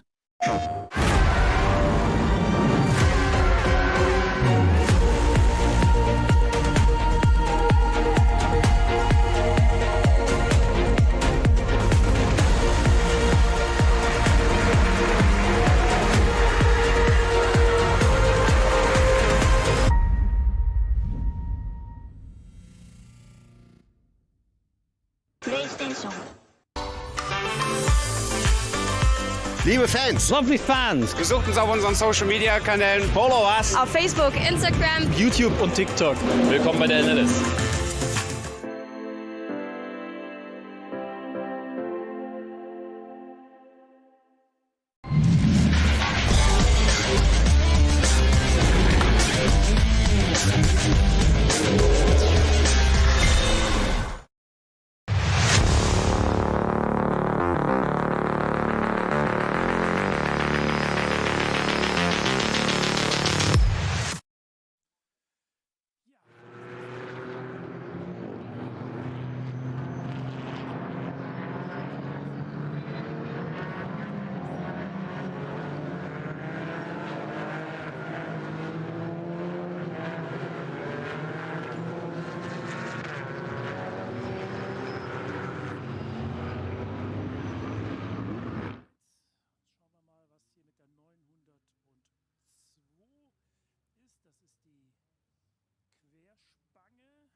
And side-by-side impact, I wouldn't like to call that one, but as the faster car, Peter, you have the responsibility to make a clean pass. Yeah, it's something that's quite unique about the Nordschleife. You have full responsibility as the car behind to get past cleanly. There are blue flags, but the car in front is not obliged to move out of the way. Obviously, the car in front should not make any sudden moves, if you like, or errant moves. But in that case, I'd like to see a helicopter view, because on that onboard, what I could see is that the Hyundai was definitely not ahead at the point of contact. The passing car was already well alongside, if not further alongside than it needed to be to make the pass, and it looked like the Hyundai turned in. Of course, they're all sitting on the left-hand side of the cars. I don't think we've got any right-hand drive cars racing here. You do get a blind spot, but again, you've got to be aware. Just a little while ago, we reported that the Z3 BMW Coupe had contact just coming on to the Nordschleife just before even you get onto the Hatzenbach, before Sabine Schmidt's curve, where the old pit lane is. Quite often, if you've done manufacturers' days there, or you've done VIP days there, that'll be where you join the Nürburgring. That's where all the record attempts get pitted into, and you can start off from there. RSL and RS1, along with Nürburgring TV, live on YouTube, live and free. The same next weekend as well. It's a very busy weekend across the RSL portfolio of audio and visual channels, in addition to the two NLS races, one on Saturday afternoon into evening. Check your local listings for details there. So we'll go into the gloaming, the dusk if not full darkness in Germany. It will be worth watching for sure, and of course Max Verstappen's back for that as well. His first opportunity, in fact it'll be his only opportunity before the Nürburgring 24-hour race to see the Nürburgring in not full daylight. So in addition to that, we have the IMSA WeatherTech Sports Car Championship on Friday and Saturday. That's from Long Beach. They're sharing with IndyCar over there. And we've also got Porsche Carrera Cup North America from that event on the streets of Long Beach. But wait, there's more, because it is the 12 hours of Spa for the Michelin 24-hour series. Got that in sound and vision for you as well. Johnny Palmer will be leading the team there. And that's still not it, because it's the opening round of the FIA World Endurance Championship on the circuit at Imola, circuit Enzo Dino Ferrari. And that is the 6 hours of Imola on Sunday. We'll have free practice 3 and qualifying on the Saturday. All covered for you via the Radio Show Limited network of sound and video channels. WEC obviously only in sound, but it is still the only free-to-air global coverage of qualifying and the race. We'll have free practice 3 for you as well. That's all still to come. Damaged car off to the left-hand side of the track. That the end of the foxhole? Think it might be. That's the top of Adenauer Forests that the little battle's going through at the moment. Yeah, we'll get a longer shot in a second. Down into Metzgersfeld if it is.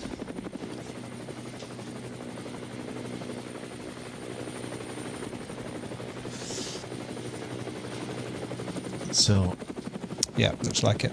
Yeah. So through with the leaders now coming past that battle, and that's the Lamborghini Huracan, Thomas Mutch driven 786 Renault Motorsport Lamborghini. Picked his way through, and following him through, that's the Jutta Racing Audi. I always feel like a police observer watching a car chase when we get the pictures of to give you the helicopter shots. I've got to say, fantastic investment from VLN and the NLS and our TV partners at Nürburgring Television to have the overhead coverage even for the early season races and not just for the Nürburgring 24 hours. Really is a big help, and it also really gives us the opportunity to see where the different cars, Peter, have their respective strengths and weaknesses. That's right. I mean, these long shots, you can see the beauty of the countryside here is this serpent of a track sort of winds its way through, and you do get that sense sometimes as a driver of I'm not sure what I'm looking at because I don't normally look at it from 200-300 meters above the track, right? So apologies for the delays whilst I readjust, but yeah, you can see now these cars as they climb the hill here, the slipstream is taking effect to some extent. They're closing, and there's going to be some opportunity into some of the tighter corners that we're coming up to for an outbraking opportunity. Yeah, that was Harry King and Nico Silva, second and third in their class for that battle that we saw the leading cars coming through. Out for the Porsche HWM machine. They do look lovely, HWA machines, the Evo Rs. I'm told that very little of the original shell of the car, and again I'm indebted to Johannes for this, it's basically only the roof, the A, B and C pillars. They're admitting to 520 horsepower from what is a bi-turbo V6 in that car, and an awful lot of carbon fibre around that centre section. I mean, the good thing is that it retains the ethos in some respects, and certainly the proportions, Peter, of the original. It was when you saw one of the road-going cars, there was an awful lot of dark grey metallic ones, and when you saw one of those on the street, with the high wing in particular, it was like something from another world back in those days. Oh yeah, absolutely. And there's a long tradition here. If you remember the Kissling Manta, there wasn't much Manta left in it, right? But the point is, it appealed to people because it looked and sounded great, as these cars do. And it's not just appealing to the people who saw them in the day, whether DTM or on the street. It's also appealing to a whole new generation, a bit like what you're seeing in the retro styling of some of the road cars that are available to us these days.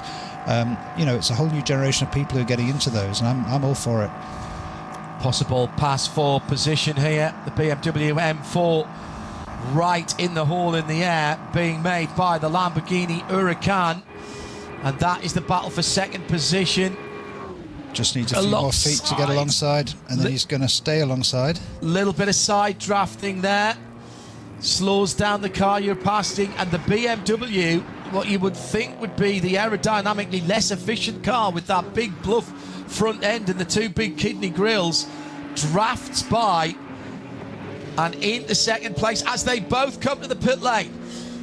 2 minutes away from the hour mark at the end of lap number 7. David Pittard did come to the lane as well for KCMG. So here are all the leaders coming in.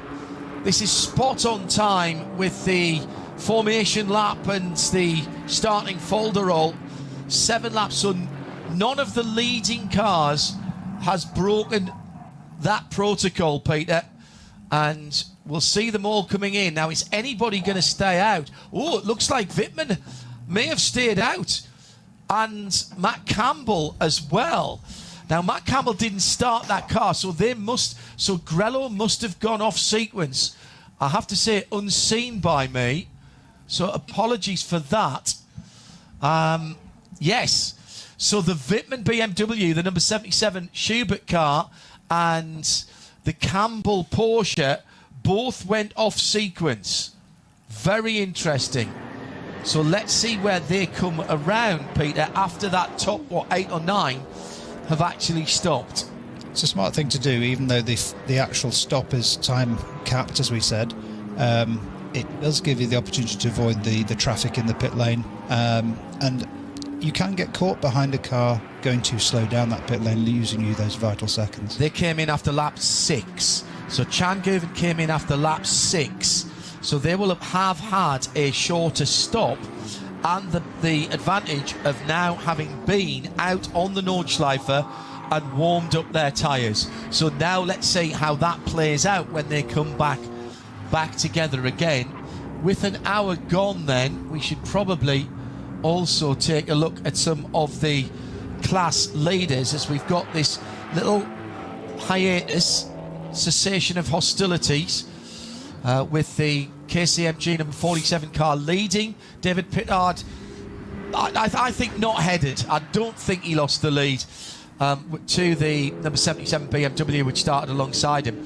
And so he's led all of the 7 laps at the moment. He's now brought that car into the pit lane. In Pro-Am, it's the Gamotta Racing BMW number 23. In Am, in 5th position, Dan Arrows had a feisty first stint, having a great battle with Klaus Bachler at one stage in the Volker Motorsports Porsche. In 81, it's the Max Kreuzer Racing Audi. It's the alternative fuel class. That's in 10th position at the moment and has just pitted. Cup 2, which is the Porsche 992 Cup class cars, effectively Carrera Cup cars. It's Black Falcon in the number 900. SPX is the Reiter Engineering GTX KTM Crossbow in 12th position as they're pitted. That's number 66. In 82, it's the Black Falcon Porsche, number 632, in 20th. It is the Manthey SP Pro GT3 Cup car in SP Pro, the 992, in 22nd. In Cup 3, it is the Porsche 918, well, they're all, 718. It's the Sandberg entered car, and that's the 953. Good battle going on there between the Spareless Racing, SRS, Sorg Rennsport and WNS Motorsport, and Schmickler, actually. They're all running line astern, separated by not very much. SP10, it's the Pro Sport Racing AMG GT4. Amazing how straight stock they look as well. Being chased down at about 11 seconds by 2 Black Falcon BMWs, the 177 and the 180. In SP14, Max Kreuzer Racing's Golf GTI Club Sport is the number 76, leading in 45th position. Right behind them is the SP3T leader, Schmickler Performance 982 Turbo. That is the 312 car. Still they come, TCR, the Audi RS3 of the 801 Moeller Bill Motorsport car in 57th position. The BMW 240i class is led by, in fact, Adrenaline locking out the podium there. They put so much work in, and they are almost always the biggest team in terms of numbers of entries of cars at the ADAC 24. 651, 652 and 650 are in 58th, 59th and 60th position. In VT2, front and four-wheel drive cars is the Cupra Leon. In the pits, the number 470 car. SP8T is one of the M2 Club Sports, and that is the Schubert Motorsport number 145, just leaving the pit lane. In the BMW M2 class, it's Hofer Racing by Bonk, the 888 car that leads in 66th position. The Kroll family outing, by the way, is in 68th in their GT4, and they are in 6th in class. VT2 rear-wheel drive is the Toyota Supra. That's one of the B-class cars, and that is the number 524 in 71st position. I think there's 2 or 3 more to come. V6 Porsche Cayman S, Adrenaline leading that as well. That car's just gone into the pits, and so it's disappeared. There it's gone. 71st position for the 524, actually just coming out of the pits. V5 is a Porsche Cayman from Korn Motors, from Adrenaline Motorsports, the 444 should I say, and the BMW 325 class, that's always pretty hectic as well. It is the number 100 there, that's a privately entered car. SP4, another 325 BMW in 102nd position, and that is the 250 car. And there should be one more. Where's the V3? There it is. The 318 IS BMW number 529 leads the V3 class in 115th position. The Shaheen Schmickler car didn't start after the accident. The 960 Cup 3 car and the BMW 325i did barely a lap. There were early casualties or non-starters. Those are your class leaders with 2 hours and 55 minutes to go. Other activities going on is the kart slalom in the car park. One of the many other motorsport events running the Nürburgring. This is actually the bottom end of the. Actually, it's in the old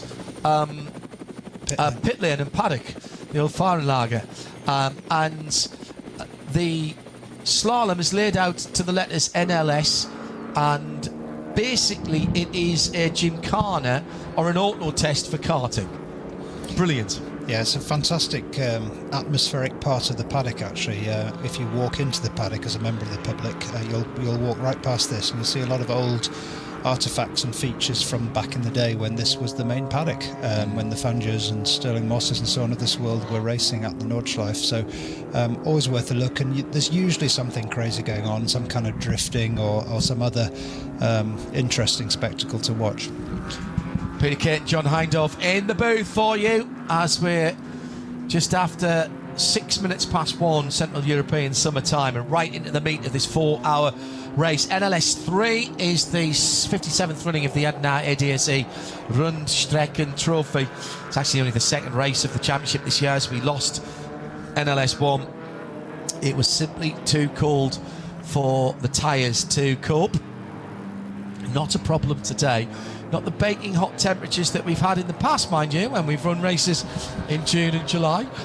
But I think this is pretty temperate.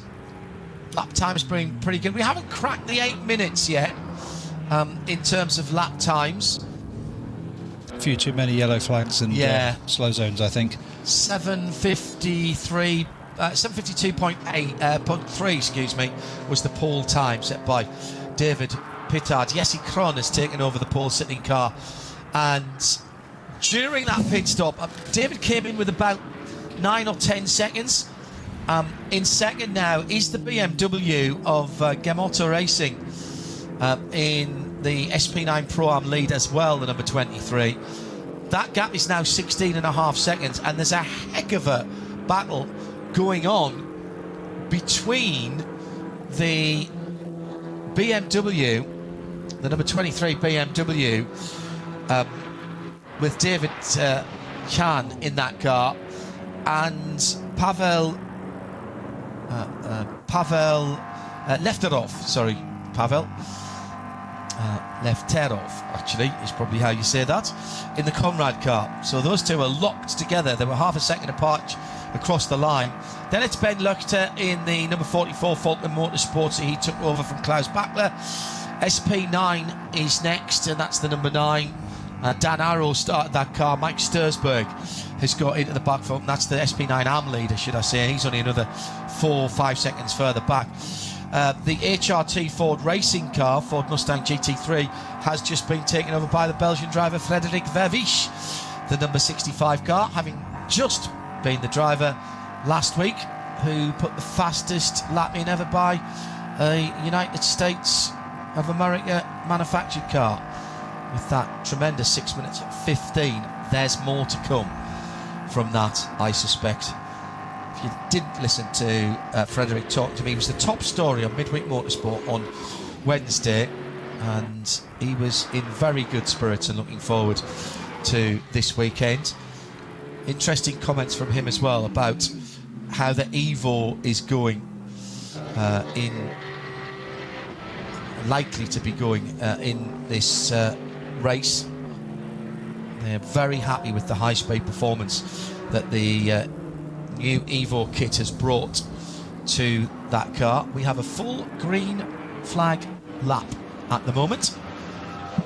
just going back, John, to what you just mentioned on that 6:15 lap that Frederick did. Clearly, for those of you who don't know, that doesn't include the Grand Prix loop. Yes, good point. That's why you're getting such a disparate time split between that 6:15 and what we're seeing today, around about 8 minutes. So 8 minutes is the Nordschleife plus the Grand Prix track loop, all built into one racetrack. I wonder actually what it is in terms of what they're doing in a GT3 car around the Nordschleife. A clear lap, I would think, is probably 6.5, 6:40, something like that, to add on the little bit of the Grand Prix circuit. Tough to say. I mean, I'd say, maybe even quicker than that. I think we're looking at 2 minutes something for the Grand Prix loop in this configuration. If you run the full GP, it's another sort of 20 seconds or so, roughly, right on top. From memory, it's the first two sectors, which I can just pull up. So that is about, let's say somebody who hasn't just come out the pits, which is a bit difficult. Yeah, about 2:30. You're spot on, Peter. Of course you are. So yeah, so 6.5 minutes. Yeah, something like that. Wow, that's actually quite impressive when you consider the outright internal combustion engine lap record by a racing car, by an homologated racing car, is still the phenomenal lap in the Porsche 956, which that was a practice lap, in fairness, that was in there. Oh no, that's too small. I've just made my timing screen far too small. I'm just going to have to move it over so I can see the pit stops.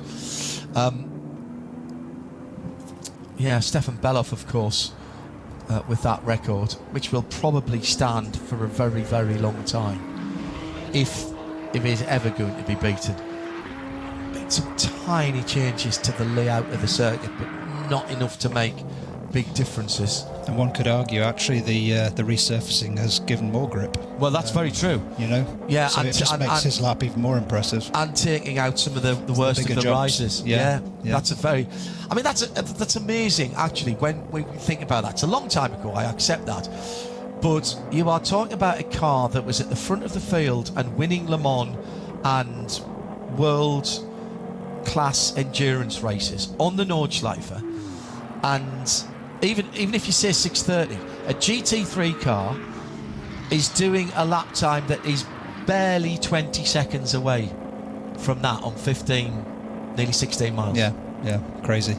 And obviously GT3, power is capped to a certain level. Yeah, I'd love to see a de-restricted attempt with the GT3 around here. That's a fair point. That would be quite fun. That would be, well, that Ford Mark IV that Frederick drove is over 800 horsepower from that twin turbo 3.5 litre.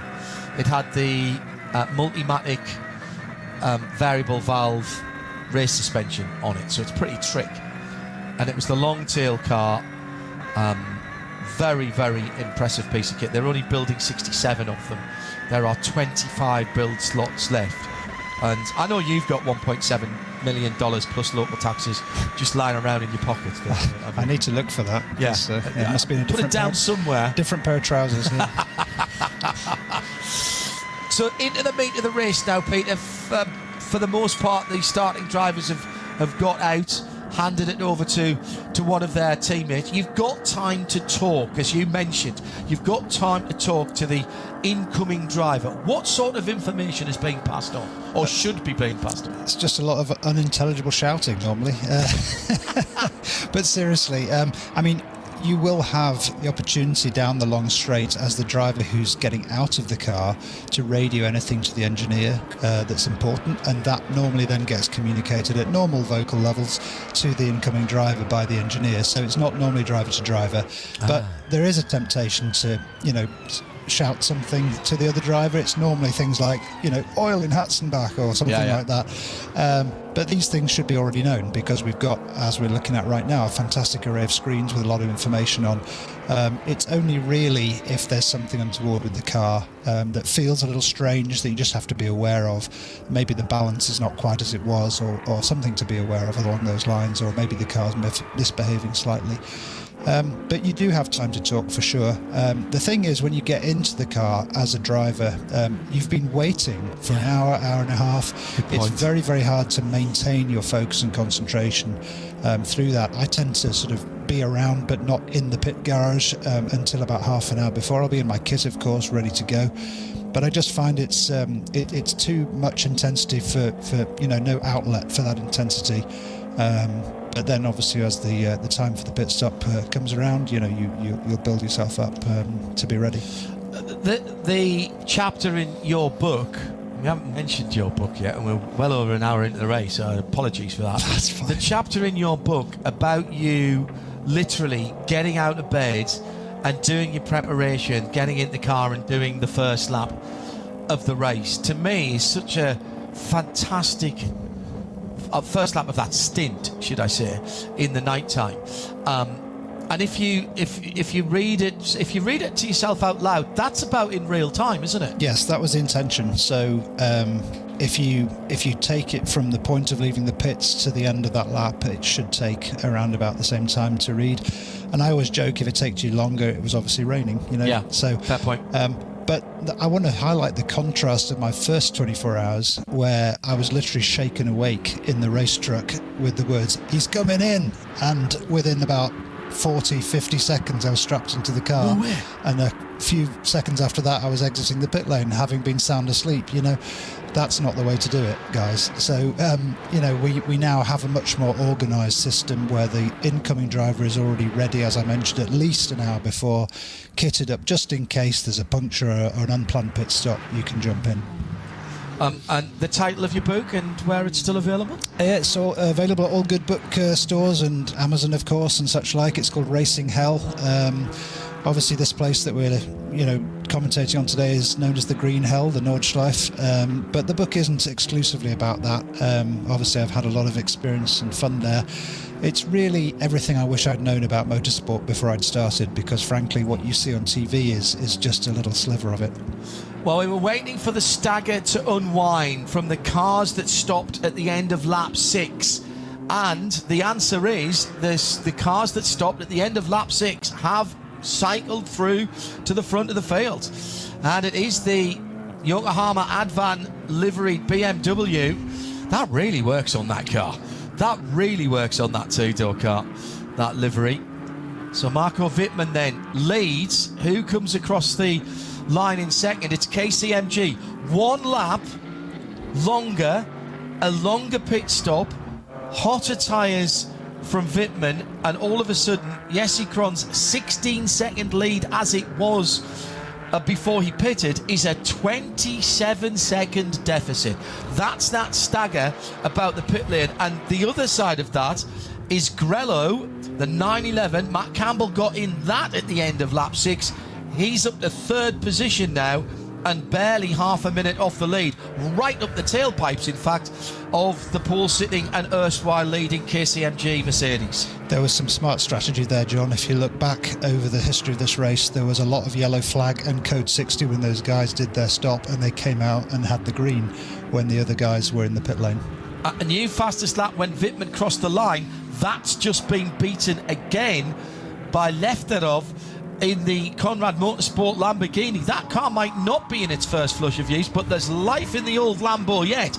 801.010, including getting through the traffic. That's incredible. And in fact, actually, there's a faster lap than that in the Pro-Am for the BMW of Gamota Racing, a 7:57.7 in race traffic. That's impressive. That's very impressive. There's a moment when everybody's stopping in the lower classes too. That's going to clear the track for these faster classes. So I think we will see a few more of those really quick laps in the coming two. Always indebted to our colleagues at Nürburgring TV, camera operators, technicians, everybody who has to rig and de-rig, and particularly to the team that we work most directly with. Hello, Oliver. Hello, the rest of the team.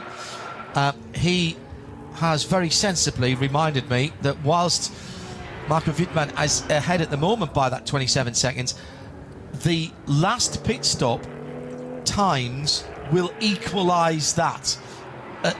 There will be some fallback. It's the stagger unwinding, as we mentioned. Very impressive, that strategy. However, for track position, you may not think it means that much. Got a decent battle between a couple of Porsches just going out of the onto the Nordschleife in a moment or two. And it's one of the Müller Motorsports cars, the number 921. That leads the Cup 2 Class dive from a long way back from the SRS Team Zone Rennsport. Müller and SRS Team Zone Rennsport, two absolute doyens of that class, Peter. Yeah, absolutely. You know, Müllner's been around for a long time. They're racing other series as well, of course. Super high quality preparation, and always a very high caliber field of drivers driving with that team. Well, Ian McCarthy has just put the stopwatch on one of the cars going through the shorter version of the Grand Prix track. He reckons it's about 1 minute and 15 through there. So take that off 7:57 and you get 6:42. So still, even in this amount of traffic with 130 odd cars on the track, 6 3/4 minutes around the Nordschleife in a GT3 car. That tells you, doesn't it, just how impressive these cars are, and also how good Stefan Bellos was, God rest his soul. Black flag, by the way, for that incident with the Hyundai at the cut through, and that was the number 902 Team Liqui Moly Porsche, the Cup 2 car. That car is in the pit lane, so it is. Now, is that just a drive-through? Yes, it is. Yeah. No GPS signal for the number 472. Now, that car will definitely have to come in, because, as Peter mentioned earlier, it is so much a part of what the organisers need to run the race. I'm also hearing that there's a car stopped at Kesselchen, and this is one of the cars that was further up the field earlier on. The number 19 was right in amongst it. It has dropped down my timing screen and showing at the moment stationary at Kesselchen. Car, I called that car's number that was the car that took the drive-through penalty, wasn't it, for speeding in the pit lane? The 19. Yeah. Yep. To remember. So, on the 10th lap, the gap is 27 seconds across the line, let's call it, at RSL_studio, if you want to get in touch. Jesse Young says, any chance Peter Kay could autograph a copy of Racing Hell for our next Shakedown members meet up at the Oxford for the Maguire's Bathurst 12 hours in 2027? If he gets it to me, I'll get it to you. And loads of money was raised for good causes on there. And Kenny Bull walked in and stood everybody a drink that was in there, which was a lovely gesture from the man who lives part of the year at least on Conrod Strait. Kenny was meant to be doing his permit, actually, and I think he had to bail out of it because of the move of NLS2. He was meant to be doing that weekend and then couldn't reschedule. So I wonder if that means we'll have him at 4 and 5 next weekend. Remember, if you're watching this and enjoying it now, we have 2 more instalments, 4-hour races next Saturday afternoon, evening, really, and then Sunday lunchtime. Battle going on out on the circuit at the moment. Grello in 3rd position. Matt Campbell, affable Aussie. And in his wheel tracks at the moment, the fastest car on the track, the Gamota Racing Lambo, and Matt Campbell held up behind traffic to come through into Flansgarden 2, and the BMW's right there down into the Stefan Beloff S's now, and then it'll be the hard right-hander and across the bridge. Campbell just holding his line there. Oh, I tell you what, this is a cracking battle, Peter.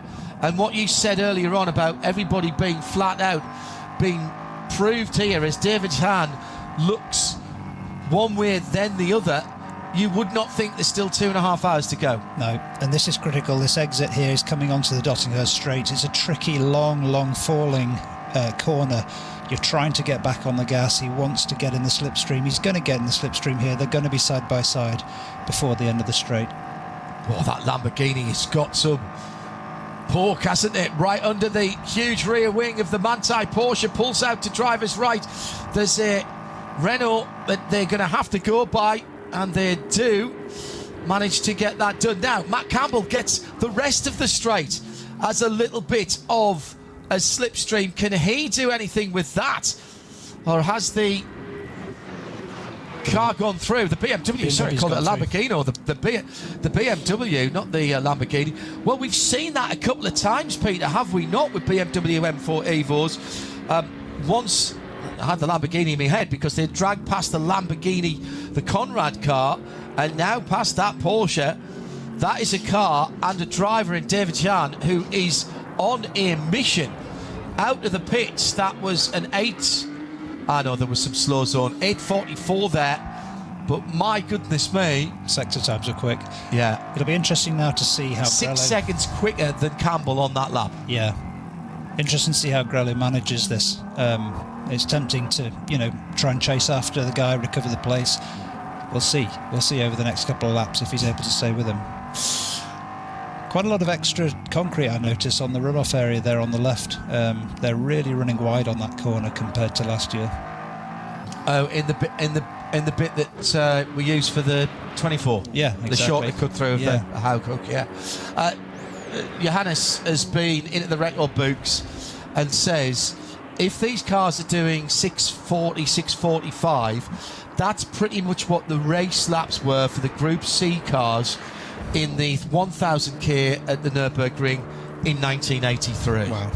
Now, all right, it's 40 odd years ago, but these are cars that are based on street cars. These aren't prototypes. Yeah. I know these are proper race cars. They never started life as a street car, but even so, that is some movement. That is incredible. Thank you, Johannes, for that. At RSL_studio. Cup 2 battle leading across the line now. And they're well up, 12th and 13th, Milner Motorsports and SRS Team Rennsports. Milner with the H&R livery, that light blue, white and black livery. That's becoming iconic as well, really. Couple of cars to get through. Zorg Rennsport running a number of different liveries, but again, as we said before, these are two teams that know these cars.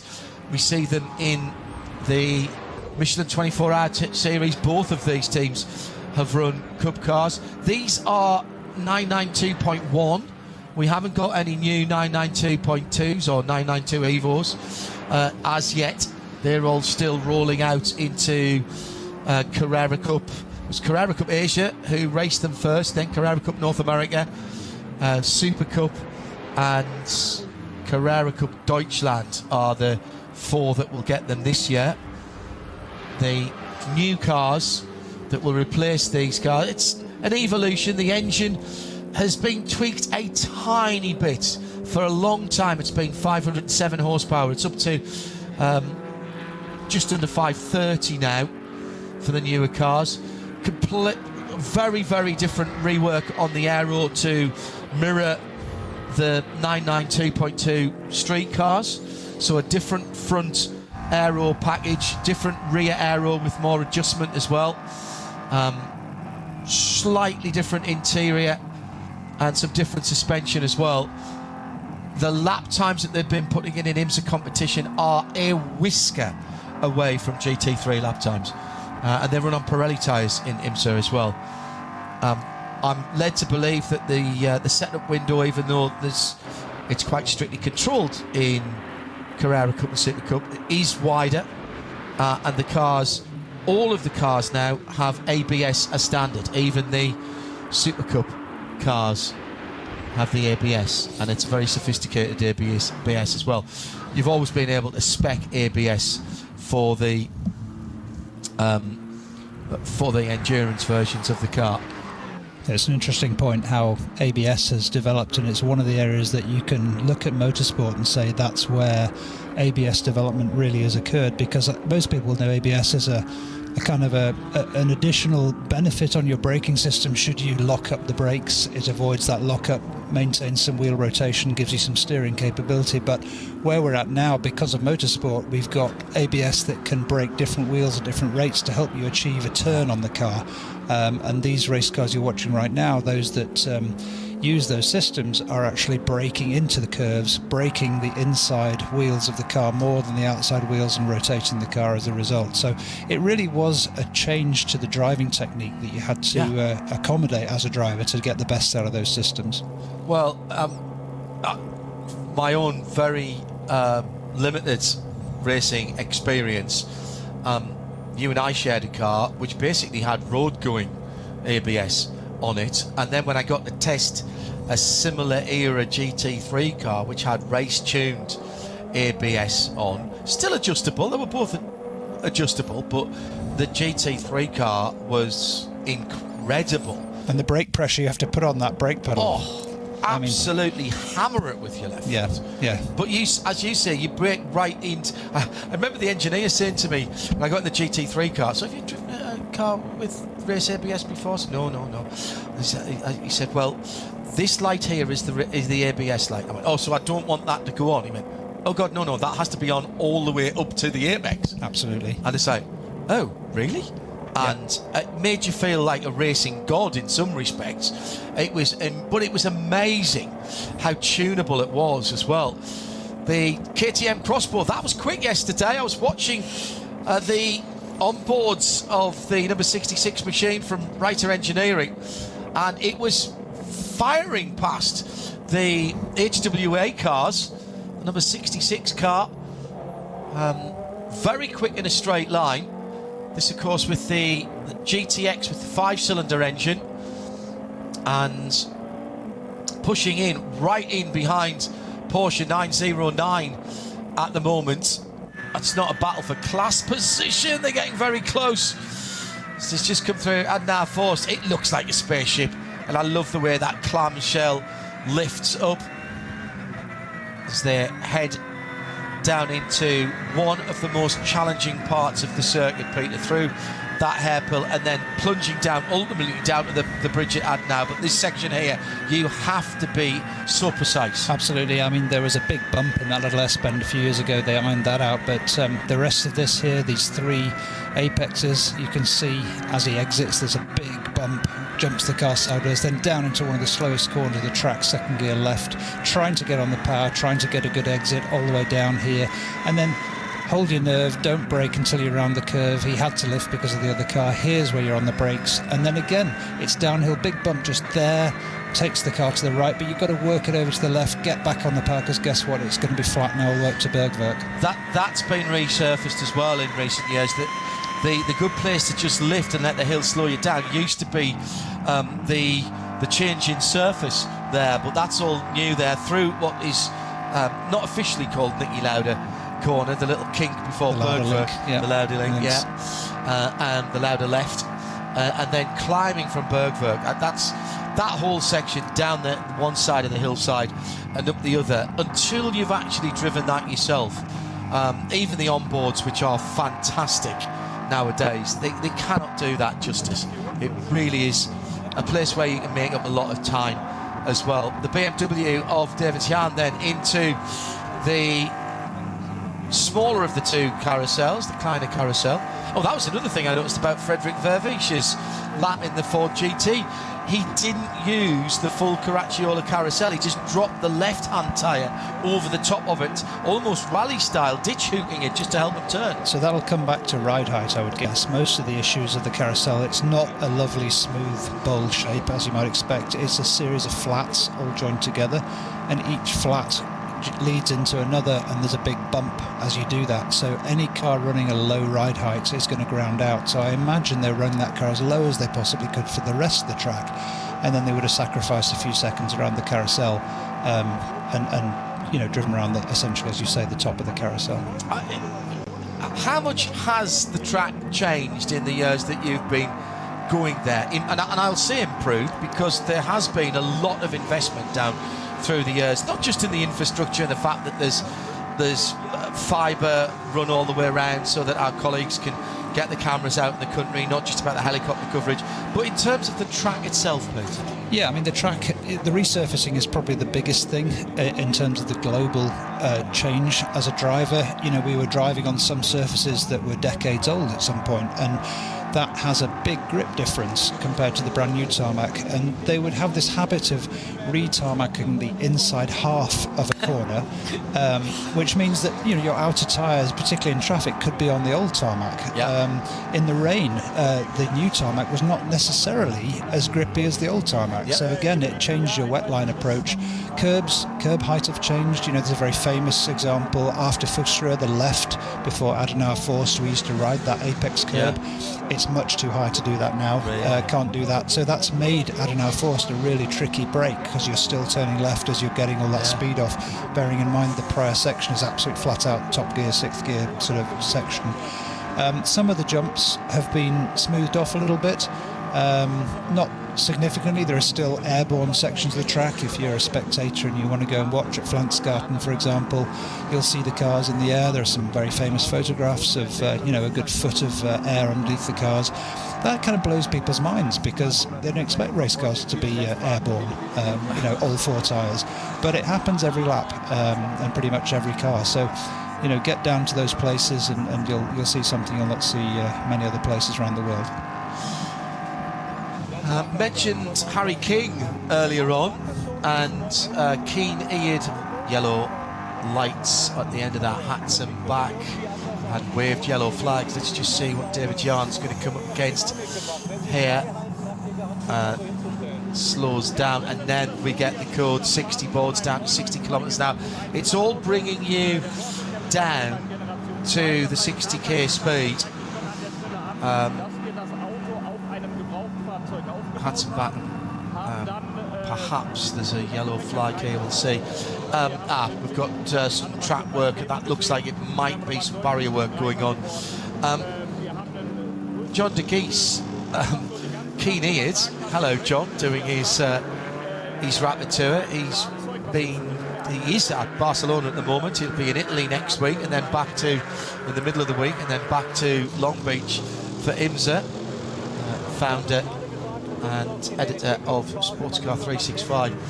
John said, I'm expecting to see Harry King in one of the Proton Porsches in Barcelona, but he's not set any times yet in FP2. He was on the timing screen here. I'm a bear of limited brain, so I'm a witless tool of management, I have been called, and I'm quite happy with that. And his name was definitely on the timing screen here. We'll see if we can get someone to confirm that Harry was in the car. I know that next weekend there's a number of people doing Spa, parts of Spa for the Michelin 24-hour series, then coming to the Nürburgring, particularly on Saturday when that's a late start, and then going back to finish parts of Spa on the Sunday, which is somewhat incredible to me. It was, who was it who was saying, I think it was David Perrell who was saying this was his busiest week ever because of the amount of races that are on at the same time. and he's battling to get between them. We've got Barcelona with GT3 for ELMS, of course. We've got Paul Ricard as well, and then here at the Nürburgring Nordschleife. So quite a lot going on in the sports car world. Now,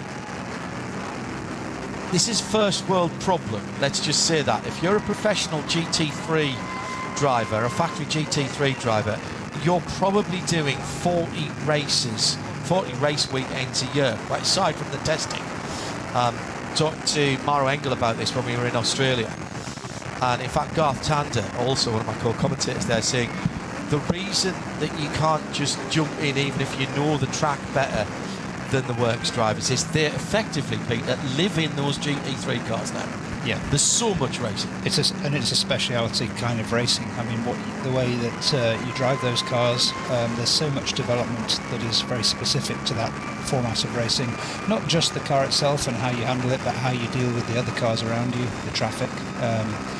It's a fabulous category, in my opinion, and so flexible, you know, in terms of where it can race and what kind of entertainment it provides. There is, I mean, there's a train of thought that says they're not all racing on the same tyre, of course, and that is true, and that takes a little bit of getting used to. But ultimately, Peter, time behind the wheel in a car, let's say it's Maro Engel and it's an AMG, the knowledge that he gains in so many different situations with so many slightly different setups depending on who his teammates are, whether it's a full pro setup or a pro-am setup or an am-am setup, the kind of experience that he's got where he can just almost flick through the motor racing Rolodex in his mind and go, oh yeah, I remember this, I know what I've got to do here. That's so hard to replicate and replace. Certainly, I mean, as you say, time behind the wheel, you mentioned could be 40 weekends a year. The interesting thing about something like Nürburgring 24 Hours is that you'll do those 40 weekends equivalent in one weekend, you know? Yes, yes. It's such a long and intensive event, and it's one of the reasons why a lot of drivers want to come do it, because the amount of seat time you get as a driver is immense, which means you can really maximise your performance behind the car, because you're going to get hours and hours of practice before you even get to qualify and then eventually race at the weekend. So it's a great format of racing. What I really also love about endurance racing is you're sharing a car with 2 or 3 other drivers, and it's an opportunity, I think, for young drivers to learn far more quickly than if they were in a formula where they are the only driver in the car, because at that point you're trying to chase the right setup, but it's you against everyone else. Whereas when you're in an endurance environment, you've got those 2 or 3 drivers as your benchmark in the same car on the same day at the same track, and you can very quickly find out what your strengths and weaknesses are. Yeah, agree.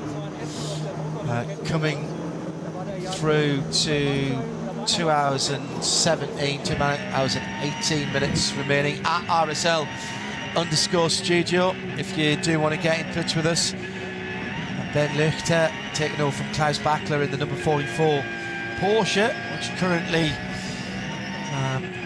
having been battling right at the sharp end, down to 4th. So it's BMW for Sherbert leading by 33 seconds now, so that's gone out a little bit. The KCMG car in second will go at least 1 lap longer in this middle stint than the Wittmann BMW. He's been in since the start, hasn't he, Wittmann? Yes, he has. David Giannis, we mentioned, 7:57, 7:26, fastest lap of the race by anybody at the moment. We do have some code 60s out there, so the lap times are around about 9 minutes 4, 9 minutes 5 for the front runners. Then it's Porsche, Matt Campbell, the leading Porsche in the 911. They did well, as did Schubert, in that early pit stop cycle when they both came in after lap 6. Everyone else went to the end of lap 7. Then Falcon, number 44, another Porsche. Frederick Vervisch in the HRT Ford Mustang GT3. The number 65 makes up the top 6. SP9AM, that is the black Falcon Porsche, the number 5 in 7th place. The AT1 leader is in 9th, that's the Max Kreuzer Racing Audi. And The second in SP9 is the Renazo bright yellow Lamborghini Huracan. I missed somebody out there. Who did I miss out? I missed out the Conrad Motorsport Lamborghini that was in 8th. So 2 Lamborghinis in the top 10, both very visually appealing. A couple of Porsches, 3 Porsches, a couple of BMWs, an Audi and a Ford.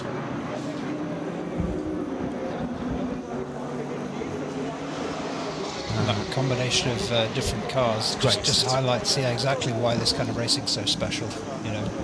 It's been, I mean, fair play to Ford for coming back in. The Ferrari win a few years ago with Klaus Abelland's Fricatelli team was the first time a non-German car had won for such a long time.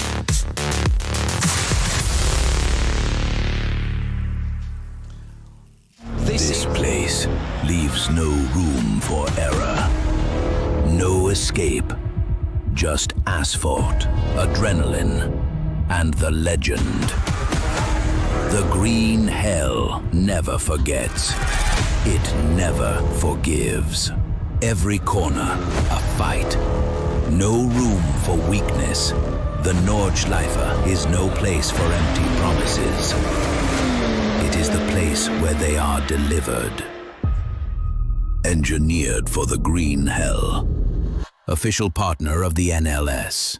Die Legenden der Nürburgring Nordschleife sind unterwegs. Und zwar direkt zu dir nach Hause. Dank CK Model Cars sicherst du dir deine exklusive Erinnerung an den Besuch an der Rennstrecke. Unzählige Modelle findest du auf ckmodelcars.de oder im Shop direkt in Adenau.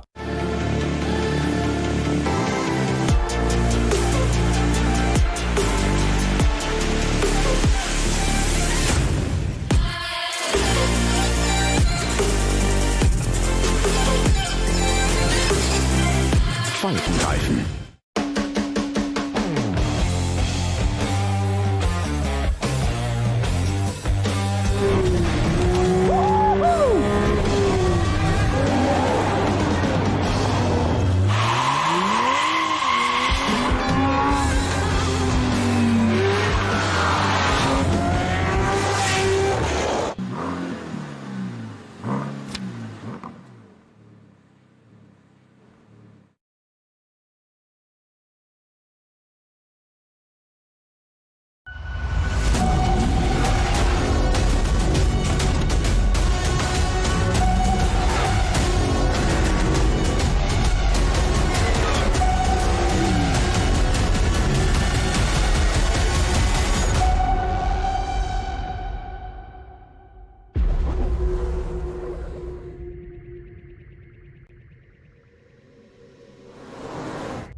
Liebe Fans, Lovely Fans, besucht uns auf unseren Social Media Kanälen. Follow us auf Facebook, Instagram, YouTube und TikTok. Willkommen bei der NLS.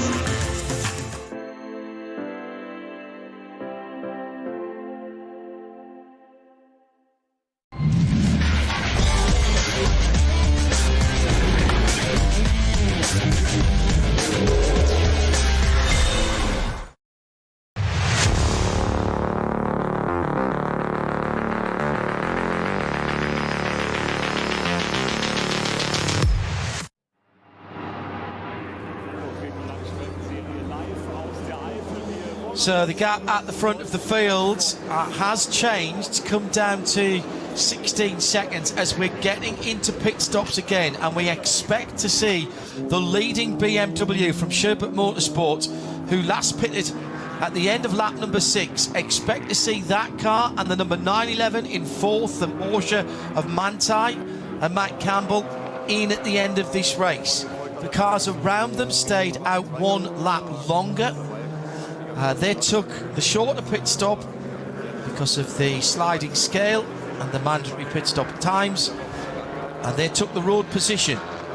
This middle part of the race, the 2 middle stints, should balance it back out so that by the time we get to the end, if you will, the stagger will have unwound again. It's down to those 2 cars, the 77 and the 911, to try and make good that track position that they have had. Peter Kate, John Hindhaugh in the Global Broadcast Centre.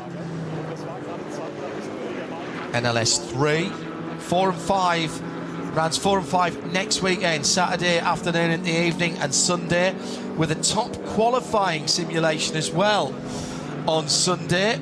We'll have coverage of the Saturday evening race, top qualifying on Sunday, and the Sunday race as part of a super weekend of endurance racing that takes in the first round of the World Endurance Championship at Imola. 6 hours of Imola on Sunday. Huge moment for the HWA number 61, the lighter coloured of the 2 cars, coming up the hill to the Caracciola carousel, trying to go around a couple of Cup 3 cars, and very close to hitting the Armco on the outside with 2 of the tyres on the grass, and Matt Campbell was right in behind them as well. I'd like to see the onboard from Matt's car on that one. That's not really a place I would have thought you could have overtaken even a slower car there. They've got to be being cooperative there. That's right. I mean, the track is not actually straight on the approach to the carousel. There is an S-bend. You start on the left side of the track and you basically drive your car straight to the right-hand side as the track snakes, and then you're positioned perfectly for the carousel. But if there's a car next to you, as there was there, you really have to then adjust your trajectory, as it were, and that's where the car very nearly came unstuck there. Car that we weren't expecting to see this year, albeit the team said they would be back, is the Oliver Krieser and Robert Neumann Dacia Logan, the number 300 car.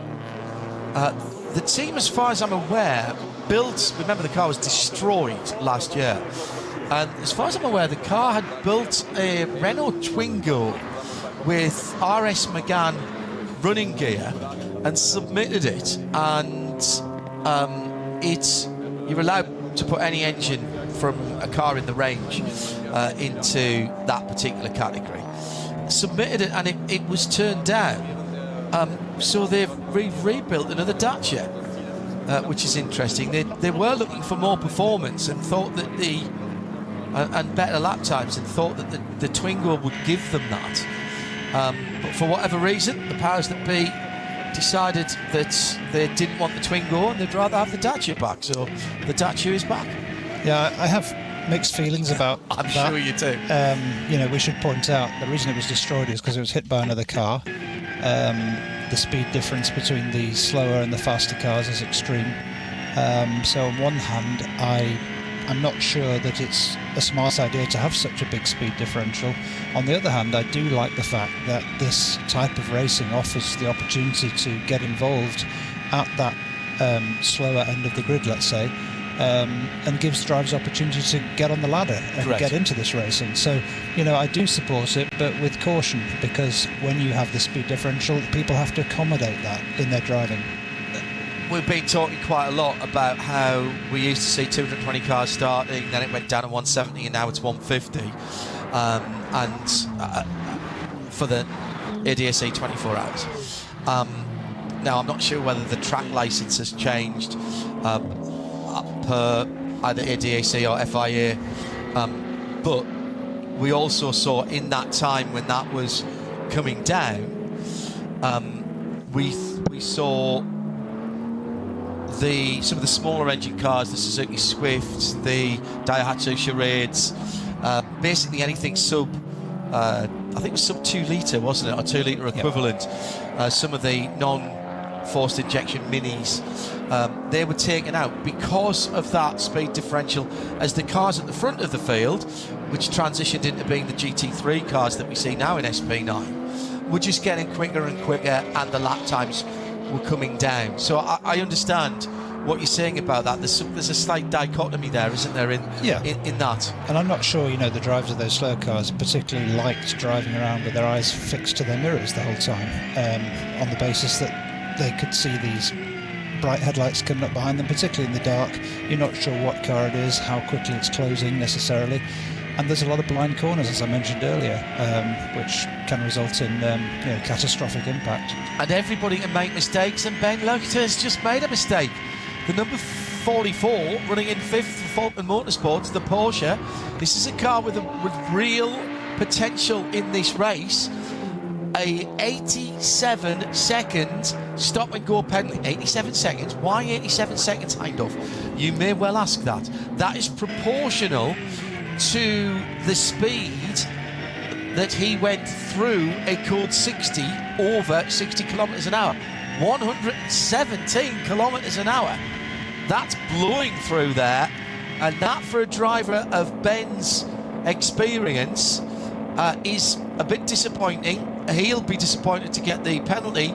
Open and shut case that have been measured on the GPS, as Peter was explaining earlier on. What I would have pointed out there is, prior to the code 60, there will have been a double waved yellow flag, which is a 120 limit. So his 117 was clearly acknowledging that 120 limit. What will have happened is he wouldn't have brought it down to 60 in time as he crossed the zone into the 60. It seems harsh, but obviously there are potentially marshals working on the track, or a driver coming out of a stopped car, whatever it may be. You can't see until you get there, so it makes absolute sense that we are rigorously held to account when it comes to these particular slow zones. I absolutely agree. And there's the opportunity to put demerit points on your licence as well, for egregious disregard of those rules. Thank you, Johannes. I've conflated two stories there. The Twingo, in fact, was a different team. Ra Racing, in fact, didn't have the Megane RS engine in it. It was a lot slower, and that's why it was refused. So thank you for clearing that up. I must have misread the, or as I say, conflated two different stories. Coming up towards 2 o'clock in the afternoon in Central Europe, the weather has played ball. One or two little clouds just bubbling up. The joy of the Nürburgring Nordschleife is it can be beautiful at one part of the circuit, and 2 minutes further round the lap it can be pouring of rain, and 2 minutes further around the lap again it can be sunshine. Definitely. This is not a weather app friendly location. You basically need to go outside and look, and if it's raining then it's likely to be wet. I think the other interesting thing about this track is it can be raining in one part of the track and entirely dry and hot and sunny in another. And if you depart the pits on the wrong tyre, you just have to suck it up and deal with it. Get back. Yeah, or even by the time you get back, it may have stopped raining, so then you continue. We've all fallen foul of this on occasion, but it makes part of the challenge. Big code 60 on the far side of the circuit, where the accident was earlier. Was that Adenauer Force? Maybe, I don't know. We'll have a look. There is one over there. Bergwerk area as well. Up at Kesselchen. Yeah, there's a yellow at Bergwerk.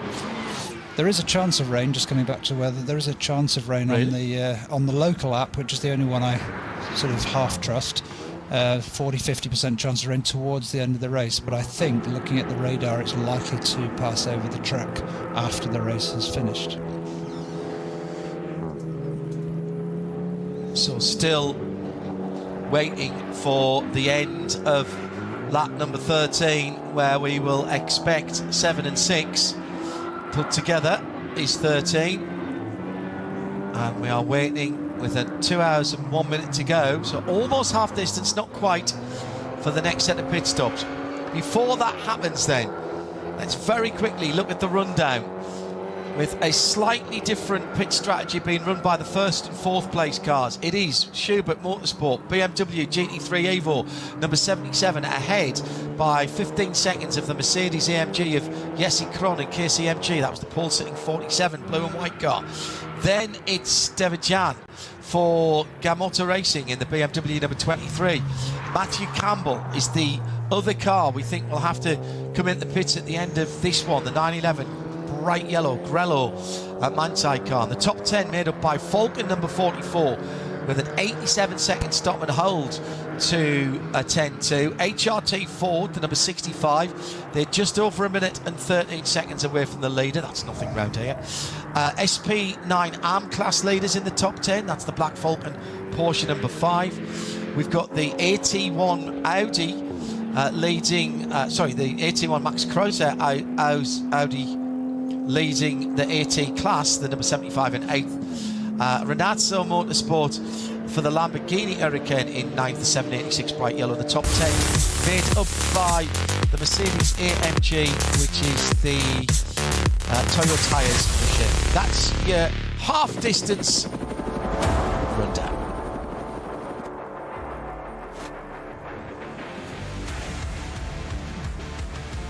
So 2 hours to go, we're halfway there. It was bright sunshine this morning as we got things underway on the Nürburgring Nordschleife. The first group of cars heading down past the newly repurposed start gantry. Much further down the start-finish straight, didn't bother David Pittard. He put the KCMG Mercedes-AMG right into the lead. There was 3 and 4 abreast coming into the first right-hander, but everyone managed to get through it. Many Cup 3 cars coming to their start. The Sandler Porsche, the yellow and black car coming all the way around. Just looked like a Porsche dealership, didn't it, on the run down to the first corner as the second set of cars got underway. Slightly smaller group for the third and final set of cars, with over 130 cars starting today. One car that didn't start, Yasser Shaheen, on his out lap. He put the car in the wall on the early part of the Nürburgring Nordschleife, and that may have some consequences for Yasser, as he still needs 6 laps to get his full Nordschleife permit for the ADAC 24 hours, but we've got 2 races next weekend. At the front end of the field, it has been the Gamoto Racing BMW who has been extremely swift down the Dottinger Hole. Whether they're running that car maybe just a little more skinny on the aero, but dragging past the Conrad car just before they came into the pits at the end of lap 7. And by the way, our leader Marco Wittmann is in the pits, and then doing exactly the same, actually even earlier on the Dottinger Hole, to Matty Campbell. Bad news is we had problems for one of the HWA's Evos that came to a stop out on the circuit. They did manage to get that car back going again, and the 61 car is well down, but is still running as far as I'm aware. I'll update you with that when we get back to the live action. Right. I think that might be live, actually. Yes, I think you're right, Peter. Thank you for that. Sounds like a puncture. Yes. How slow do you have to drive? So frustratingly slow. Slower than you think you need to. Yeah. So leader and fourth place car have come into the pits as we expected, after a 6 and then 7 lap stint for those cars. They came in out of sequence on the first pit stops, gained the track position. Now they're going to be they won't necessarily lose any time because the pit stop lengths will be the same, and once again they will have warmer tyres. So does this is right, he's pulling off the track there. Yep, into an exit. Yeah, which well is a very difficult one to get to from a mechanic's point of view. Very good, but at least he's got off the track. So Schubert and Manthey are now banking on the fact. I wonder if they'll leave Matty Campbell in that car now. Wittmann started the race, so Yasser Shaheen, of course, next weekend is meant to be at the WEC at Imola. Now, I wonder if he can do the Saturday. He'll be able to do the Saturday race. He might be able to get 6 laps in on the Saturday race, because he'll finish. He'll be doing qualifying. He'll finish qualifying on Saturday afternoon. He won't be able to do the race on Sunday. Thank you to John de Geese for pointing that out. Well done, Mr. de Geese. Thank you for being the voice of reason in my head. But with the late start for next week's race that will take us into the evening time, Yasser might be at 6 laps an hour, really, probably a bit more in the car that he's got to go around in, which is one of the restricted Cup 3 cars. So interesting. If he did the first stint, he should be fine. If he does the first stint. Yeah. Yes, true. Yeah, question is, will he be able to get here in time for that first stint? I think he probably will. It depends what facilities are thrown at it. Right, Chequered Motorsport are back out and running again. And it's Philip Eng who's taken that car over, so I presume Philip will take that car to the end, because I think again, a busy weekend this weekend for GT3 drivers, as we mentioned, Works GT3 drivers. So I've got a feeling that Yokohama Shod car has only got 2 drivers against it this weekend. Oh no, it hasn't. It's got Robert Freitson in that car as well. Okay. Well, that's on the entry list, of course, which is a work in progress, a movable feast sometimes. So Sherbeth back out again. KCMG will have gone through into the lead. The former pole sitting and leading car, Jesse Kron, will now be leading. We won't get the reset until he comes in at the end of this lap. So Peter is now going to have to find those two on his GPS and find out where they are respectively around the track. Falcon Motorsports going slowly. Ben Leuchter going slowly. That is not up to speed for the 44 car in 5th position. And he's getting blue flagged. He's going down the hill towards the bridge at Adenauer. And there's problems for the car that was in 5th position. So the KCMG car is just coming up to Stahlstrecke. Right, and the 77. 1 second. Stahlstrecke for that car. And following him round. 77 at Flugplatz. Right, okay, so... Quite a long way to go. Yes. Around the lap. But there's a pit stop coming for that new leading KCMG car. Yep. So this one, the pit stop times, unless they get an 8-lap stint, which I suspect they will not, and that 44 car now is almost ground to a halt. That looks again like... I'm listening to see if I can hear anything flapping. He's gone past the exit, so he's obviously going to try and make it back. He's got power because he's going uphill now, all the way back to that's a long way back, Port Acht. Yeah. That is a very long way back. So he's at the Breitscheid exit at the moment. The village of Adenauer just right there. It sounds like it's vibrating. Yeah, there is vibration. It doesn't sound as bad as I would have thought for a big puncture, but... Hearing from the pit lane, and thank you again to our German colleagues, thanks Oliver, came in a lap earlier at the start of the race to adjust tyre pressures, so they will need to make a longer stop at the end. So that was on the Yokohama tyres for that number 77. I don't think you can say the same for Mantai, and they have swapped drivers. So the starting driver, Aycan Guvin, has got back in. The Turkish driver is also very, very good indeed in the virtual world. So that number 911 back out as well now. So there'll be a pit stop for KCMG from Kamata, from HRT Ford. Fred Vervish has been doing great work, by the way. He's putting in very good lap times. He was 20 seconds quicker last time around. Must have caught the code 60s just right.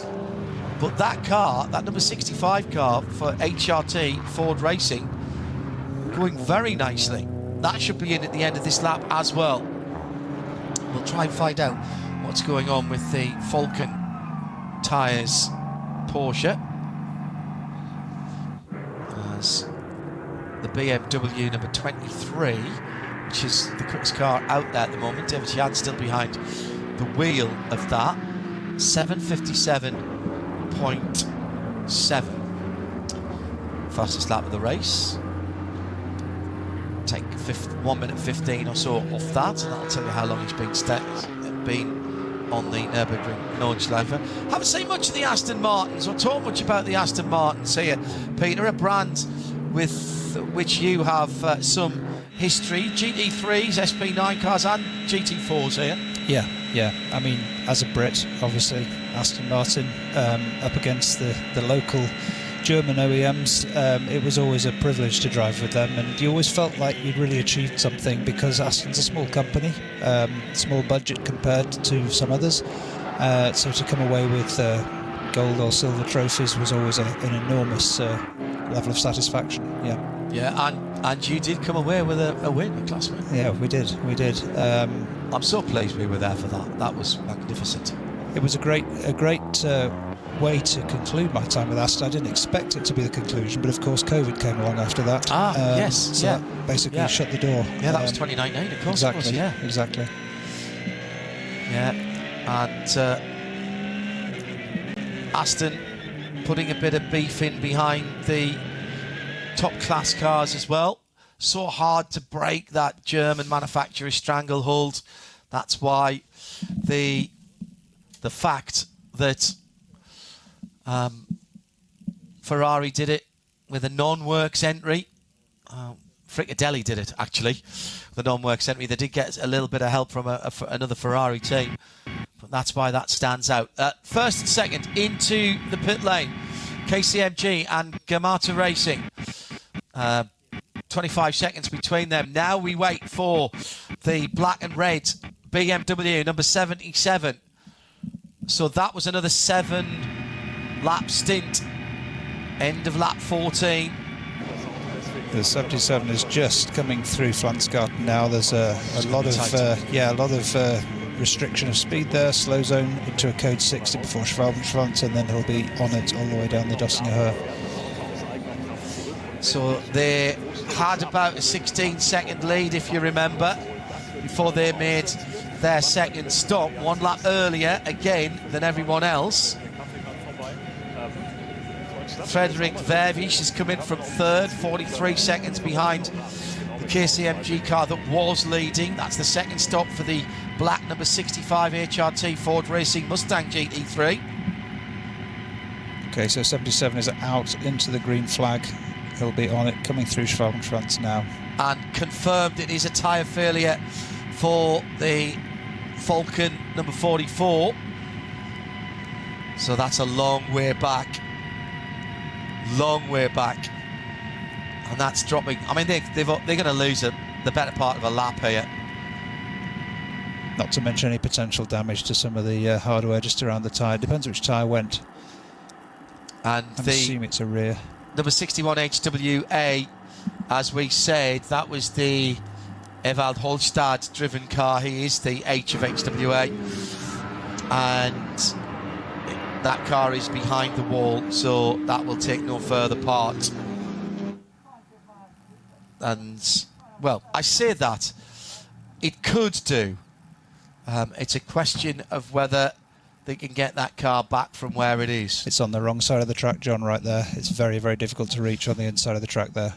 So the top cars have come in, the top 6 as were, have all come in. Now we're waiting for the Chequered Motorsport BMW. He's coming down the start-finish straight right now. Waiting for him to cross the line. The black and red number 77 Yokohama. He's going to hold on to the lead. The question, oh, here comes KCMG right now. So where is Eng coming through? Has he gone through, Peter? He has gone through. He's gone through. Yeah. Excellent. Right. So it is in the 47 now. That's a driver change.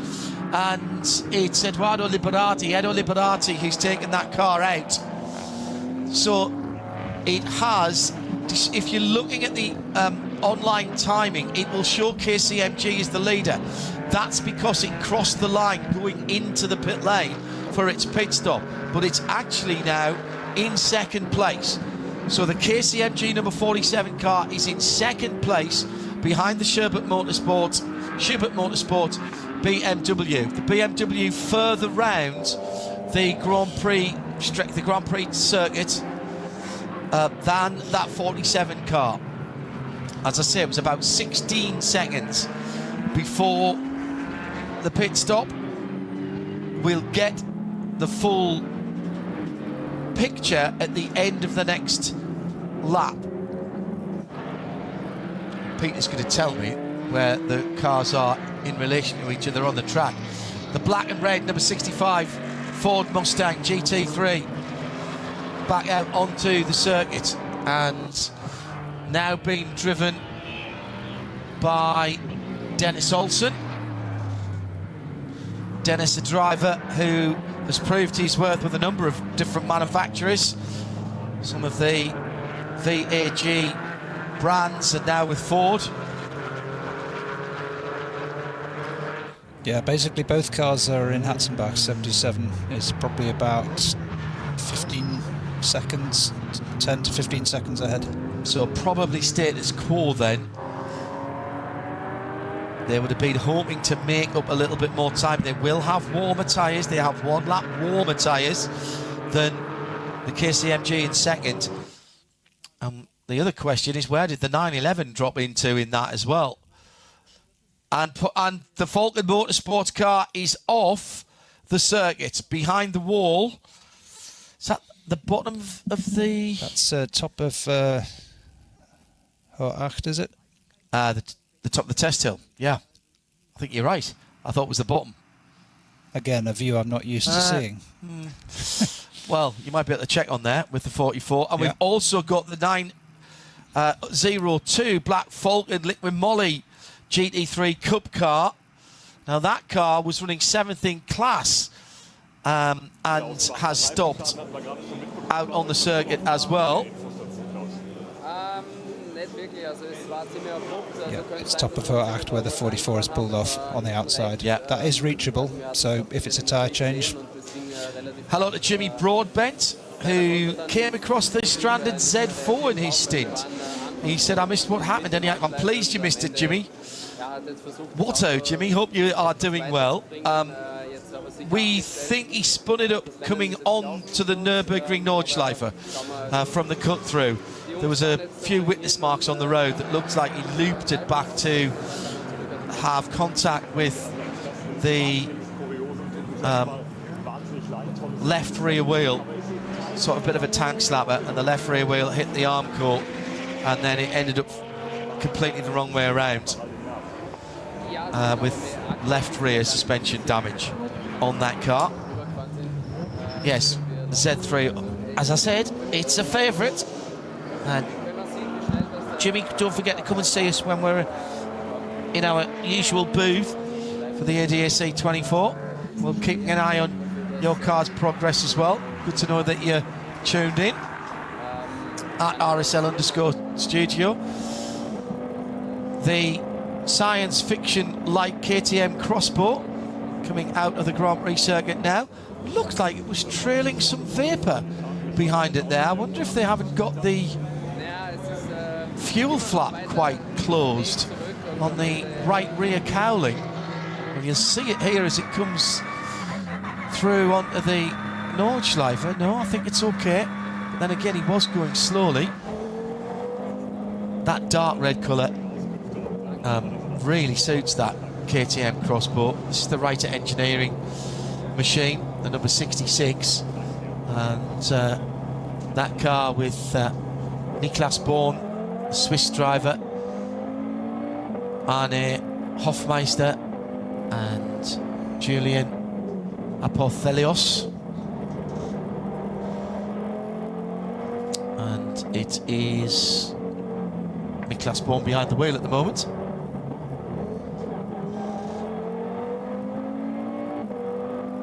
Proper little prototype with very nasty moment for the 902. We said it was pulled up at the side of the road. That looked like a failure that came without much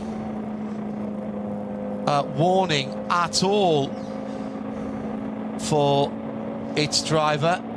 And the driver is it Michael Renhofer? It's definitely Renhofer behind the wheel. And that was actually a very good save. Raphael Renhofer, excuse me, behind the wheel of that car. Hats and back, fast, moving along. Car starts moving around and wagging its tail, getting a bit of rear wheel steer of some description. So that was either a puncture or an issue with the suspension at the back. Dear me. All of a sudden, in the middle of this 4-hour race, we've got a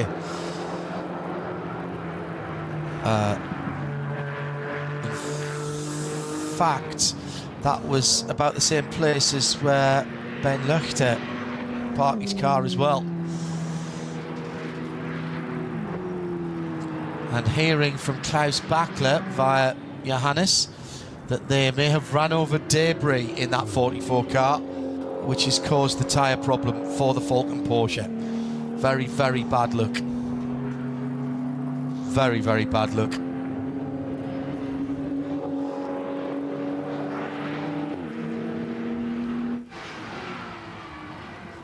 So, KCMG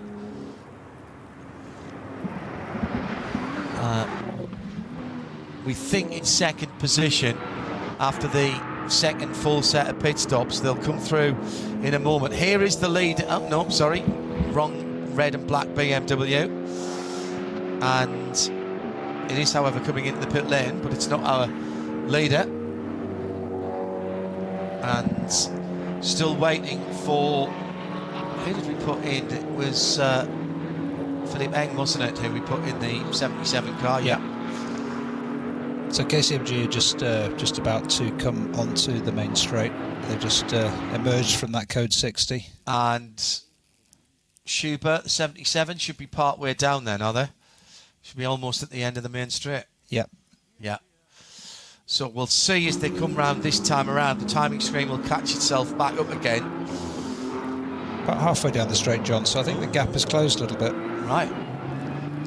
I think it's probably traffic, probably something to do with the code 60s. So with an hour and 40 minutes, give or take, 100 minutes to go, we are staring at the front straight, waiting to see the arrival of BMW number 77. And here it comes into the Tiergarten, the multicoloured Audi. Always reminds me of To Infinity and Beyond, that green colour on that car. And here comes the leader. Yeah. Buzz Lightyear TT right in front of it. That's how I remember that one. Good looking TT though. TTRS with the wide arches. So there goes Philippe Eng. Now let's see what the gap is. It is still waiting here for that number 49, the pole sitting car. Edo Liberati to 47. Come through. Yep. And in fact he hasn't come through in second because the Conrad Motorsport Lamborghini's come through in second. So that's a change of relative position second for the Lamborghini, but KCMG now down into third position. Just behind, yeah. So that is Patrizia, I'm going to get this wrong, Stalzane, I think is how you would say that. Just by a second and a half, and then the BMW number 23, the mostly white car, is another 43 seconds back. Then Chan Guven back in the 911 for Manthey, and that's your top 5. Then Dennis Olsen, another 6 seconds further back for the Ford Mustang of HRT, the black number 65, black and red number 65. Then the SP9 leader, SP9 Am leader, excuse me, just waiting for them to come across the line, whether it's Black Fountain or Lenazzo, because they were in pretty close company.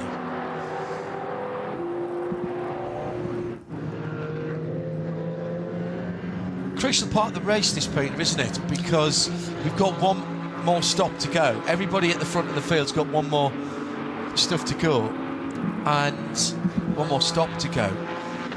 And not everybody's on exactly the same strategy. So when you said it was flat out before, it's even more flat out than flat out now, isn't it? Yeah, because if you've got any advantage, you've got to press it home right here, right now. That's right. Nobody's quite sure where everybody else stands until the last pit stops have gone through. Clearly, you know, we're going to have more Code 60s or other incidents on track in the meantime. So it's all a bit of a guessing game. But essentially what we want to do is keep on pushing until you're clear that you've got the gap you were looking for.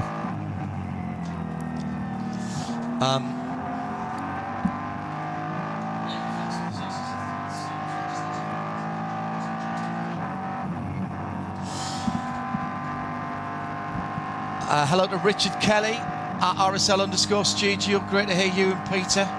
Picked up Peter's book following your recommendation. A lesson in tenacity, persistence and self-belief. And yes, that last chapter, full lap, goosebumps, quality writing. Thank you very much. Best wishes, Peter, and thanks for the book. Much appreciated. Much appreciated. I'm glad you enjoyed it. I enjoyed writing it, I have to say.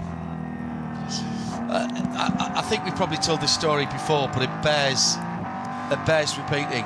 Peter fired me across one of the early drafts, and it has to be said there wasn't much that needed changing in it.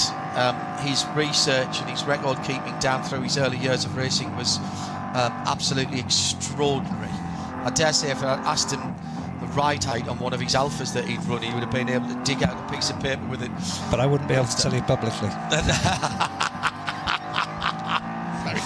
Oh yeah, still keeping that one just in case we need that another time at Alton Park. And Peter fired it through to me electronically. Now I don't mind reading things on a computer screen, but I much prefer to have a book, and I read quite quickly. And I sat down outside in the sunshine with the computer and a long extension, and I read the book in one sitting. I got a cup of coffee and sat there. The cup of coffee, pretty much half of it went cold because I forgot to drink it, and I just couldn't take my eyes off the book. And Peter had said, send me some, read a few chapters, tell me what you think. So I sent him back some notes about what I thought, and he said, how far did you read? I went, all of it. He went, you've read all of it? I went, yeah, love that last chapter. And it's like, it's really, really funny. And it was like, you've read all of it? Yes. I've read all of it, and it was literally one of those books that I could not put down. I think, John, that first of all, I mean, I really appreciated your help. Your career has mirrored mine, as you've said before, in terms of years, and the accuracy, obviously, getting checked by you is second to none. But the thing that you might not know is that I wasn't entirely convinced that I should publish it until you gave me that feedback. So a lot of the stuff in there is pretty raw. And when you said, you know what, you should go ahead with this, I was thinking I'm going to have to change a lot of stuff, to be publicly acceptable, let's say. And you said, don't change a thing. No, I think I know what you were. I know there were some parts of the book that you were worried about being so very honest about the highs and the lows, and particularly talking about people you'd competed with and against. But I said to you at that time, I think it's a fine line, but I think you kept to the right side of the line. There was nothing that came across as vindictive or petty in the book. It was just telling it as it was and as it happened. And knowing you and your record keeping, I knew that if anybody had said that didn't happen, you would produce a piece of paper or an email that said, I think you'll find. So, no, well done, mate. I suspect there might be some extra chapters coming at some stage in the future. You know what? It's been a real ride. Enjoyed all the feedback, all the comments, and obviously selling a few books along the way has been a big bonus. So I've started a second edition, indeed. And hopefully, you know, this year's 24 Hours Nürburgring is going to add more, as last year's did. So yeah, there's really just one filter for this book. It's got to be interesting and useful. If it's not interesting and useful to anybody interested in motorsport, then it doesn't go in the book. So this has been a good run by Conrad going back to the front of the field, and Patrizia Stalizzani is now just 15.5 seconds away from the lead. Did an 8:01.0, the car's best lap on the last lap. Only 0.4 quicker than the leader, but that's impressive. And in fact, is the fastest SP9 Pro lap of the race last time around. We have got a faster lap. Remember, I was telling you earlier on, we were talking about whether it's a Pro-Am, a Pro or an Am, the cars have the same performance potential. Still, the BMW M4 GT3 of the Pro-Am category leader, the number 23 Motor Racing, with a 7:57.726 is the fastest lap overall of the race. That's the Am. I'll tell you the Am leader as well. That's an 8:06.1 for the Black Falcon team. That's a Porsche fast lap. Going out onto the hats and back now for the 632. That is the leading AT2 Cup car, the Black Falcon team. Another one of the alternatively fueled cars. Oh, nice, Rob said, straight away, when are we getting that sequel to the book? I'm doing my best. It'll be when I stop racing, though. Do you think so? Well, you know... Is the temptation not to add on some chapters for a second edition of the original book? Yeah, that's what I'm going to work towards, because there are small modifications to some of the existing stuff as well as the new stories. Sorry, I'm just keeping my eye on this feed here. Yeah. But it's...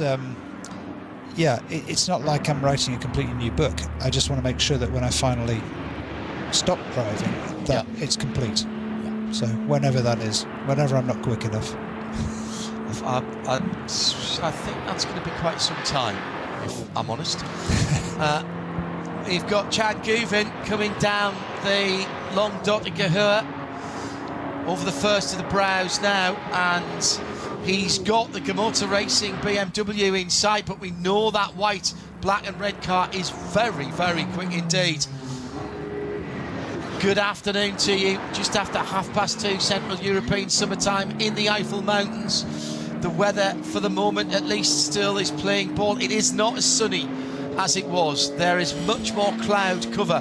One more pit stop to come in round about 27 minutes time. The leading car, Philippe Eng, has gone across the line with the gap now to Edo Liberati in KCMG's Mercedes down to 6.1 seconds. So that's come down, and it will be. This is gonna take a bit of managing, I think. I'm just thinking to myself, how many laps are there? How much time is there to go? And how many laps have those early stoppers got? They may not be able to run flat out. Or an extra splash and dash. Yeah. Been an incident at the entry to Schwalbenschwanz, and the car involved is the number 950.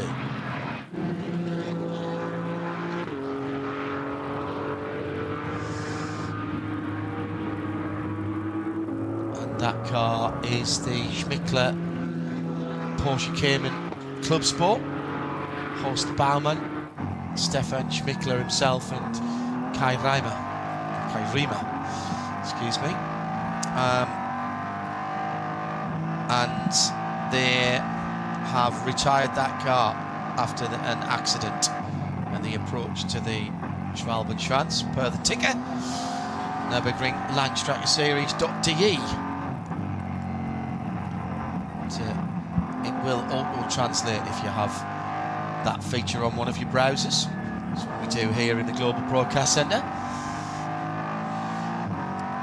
This is not over by any stretch of the imagination for any of the major positions, and that Pro-Am car, that BMW number 23, is a quick car, Peter. That could get right among it. Definitely. It's not even a full minute back yet. Definitely. Just slightly confused because the sound versus the picture are not quite aligned, so we don't normally go flat out through that double right at front Platz. But yeah, absolutely quick car. We've seen it down the straight, drafting past a couple of other cars along the way. It's going to be a force to be reckoned with.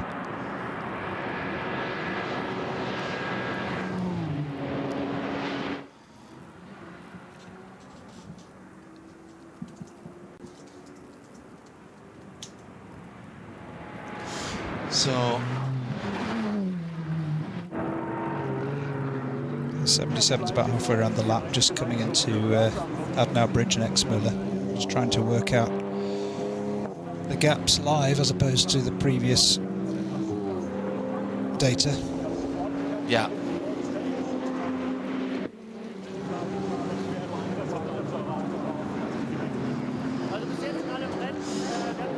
So now the 47's just crossing the bridge now, so yeah.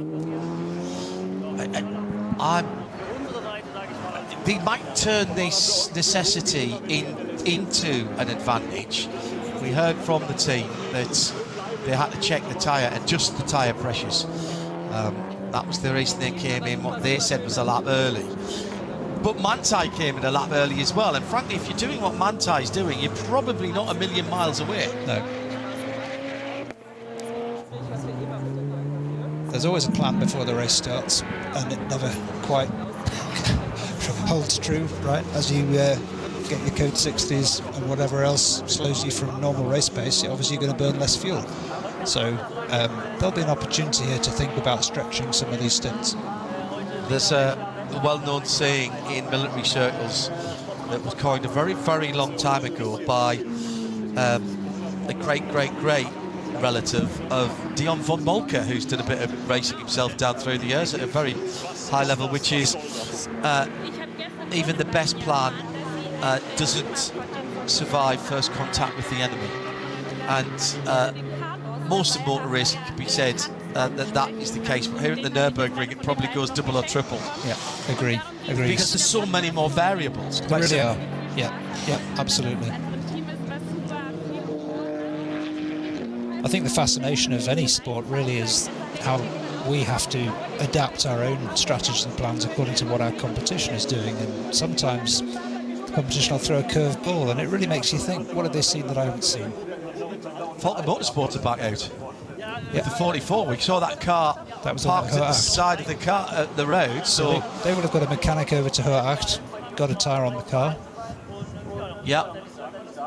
They have dropped 3 laps to the leaders, but gaining valuable data in the run to the ADAC 24 Hours. They'll be back next weekend. 2 races. Again, I'll keep saying this, one on Saturday, one on Sunday, but the Saturday races are Saturday late afternoon into the early evening. So if you are following along with our live coverage from Imola for FP3 and qualifying of the WEC, you won't have to miss any of that. I don't even think there's that much overlap with the 12 Hours of Spa either next weekend, and there's no overlap whatsoever with the WeatherTech Sports Car Championship coverage. So you could be not being very productive on Saturday. Grab a plug point and an internet connection and some snacks. Get your order in early. Sunday is closer to a normal time, but we have got an additional bit of English language coverage for you on the world feed, and that is the top qualifying. Slightly different format for top qualifying this year. There's sort of 3 versions of it where we're whittling people down. But ultimately, again, that is something that you will see in the ADAC 24 hours when we get to that in May, giving the teams and the drivers, and indeed the organisers, an opportunity to see that in action, albeit not on exactly the same version of the circuit that we'll be using for the 24-hour races. So the app has finally woken up, John. Apologies for the silence. The 47 is right behind the 77 on the Dottinger Höhe. Right, okay. We should get a shot. That is a proper battle for the lead then, as back into the pit lane for the Falcon tyres number 44, so he'll have driven that back in with a... You're allowed to fit a spare tyre out there, are you? Yes. He's probably come in because that tyre will be new, the rest will be old, right? Yeah. So they'll switch them over. I wish we could cut to 77 47, because 47 is right in the slipstream of 77, coming under the Antonius Booker into Tiergarten now. So they should be within our sight on the start-finish line. Yep. Give it another 10 seconds. And we'll see which way they go through. In the background, you're going to see them come past. Let's keep an eye for, is it the black and red BMW? Is it the red, white and blue? Oh, they've just gone through, actually, I think. Yep, they just cut it the wrong way. And it was a second between them. Philippe Eng from Edo Liberati leaving. And waiting for Krantz to come through in the Komoda BMW. Then the Manthey Porsche is due as well. Yep, Manthey Porsche just coming into Tiergarten now. Yep, just come under the Antonio Booker Bridge.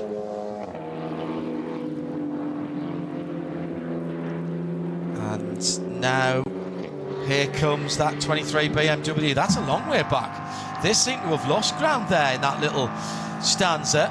So they go across the line, yeah, 44 seconds, and just 5 seconds ahead of Chan Guven. Next through should be the black number 65 HRT Ford. That's another 9.5 seconds back. And so we've got yellow flags at Exmüller. So that's half a lap away from the leaders at the moment. So the Ford now a minute away from the leaders. Your top 5 now, still on 2 of the top 5 on slightly different fuel and pit stop strategies, but they are separated by just under a minute. 58.4 seconds for BMW from Schubert, from Mercedes from KCMG, from the Komoda Racing BMW, from the Manthey Porsche and the HRT Ford. That's your top 5. 58.5 seconds between them. 47 right on the tail of the 77 through Hatzenbach, so this battle for the lead is really intense. It's ideal now for the TV to cut to the in-car of the 47.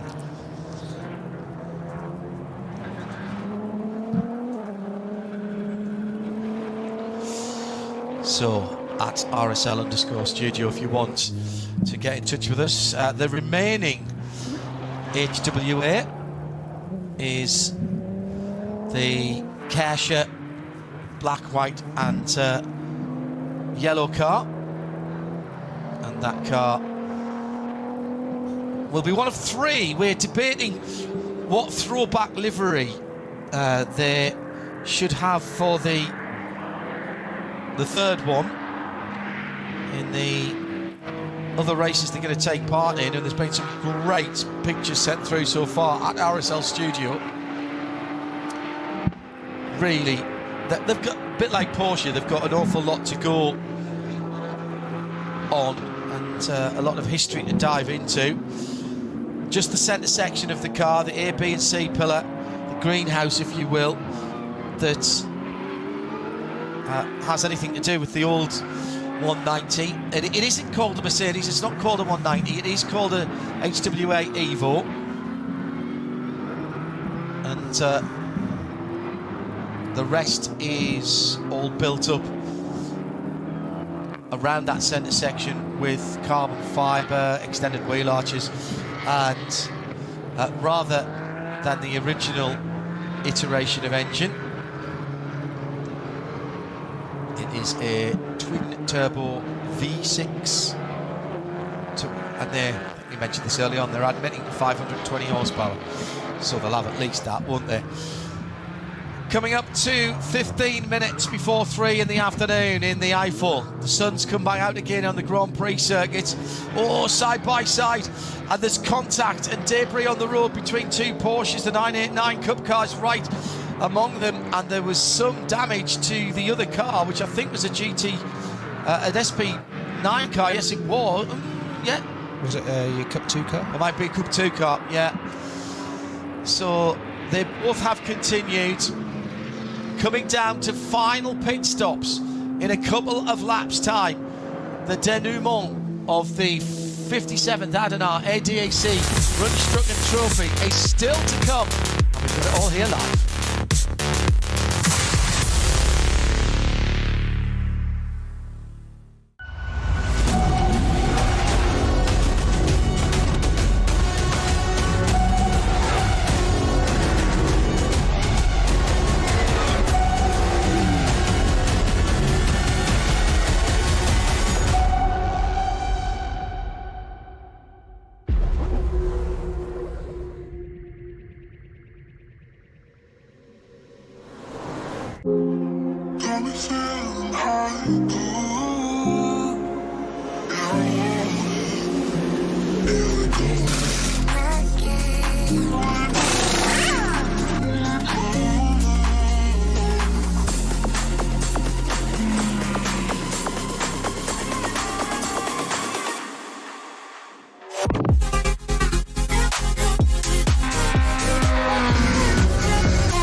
Dein Online-Shop für Simracing-Hardware und Zubehör. www.simraceshop.de.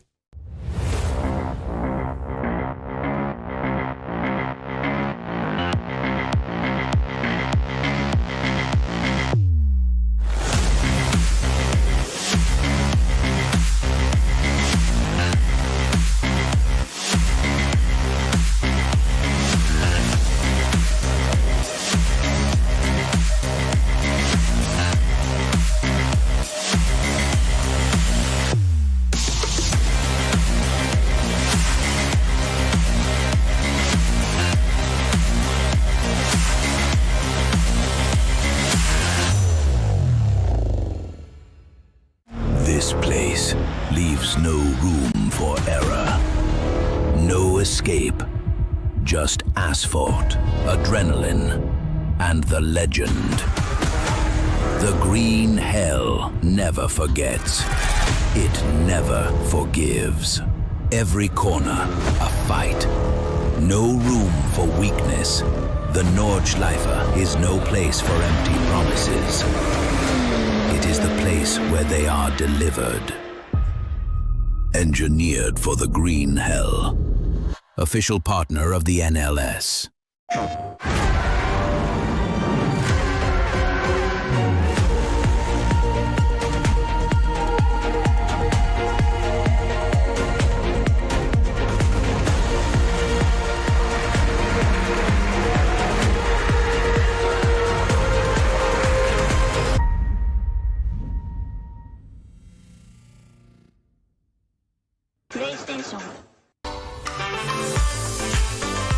Liebe Fans, Lovely Fans, besucht uns auf unseren Social Media Kanälen, follow us auf Facebook, Instagram, YouTube und TikTok. Willkommen bei der NLS.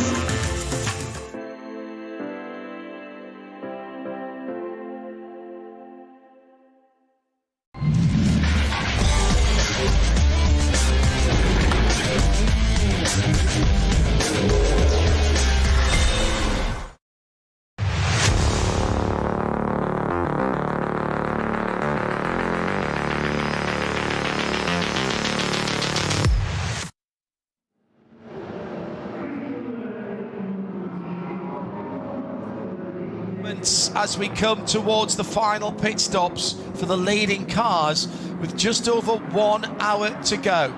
The top 5 still separated by just on 1 minute, with 2 distinctively different pit stop strategies being played out. The leader is still the... Oh, no, KCMG's just come into the pits for their last pit stop, and they were they leading as they came in? No, they weren't. They were just behind. They lost a bit of time out onto the main straight behind a slower car, so they dropped probably a second or two.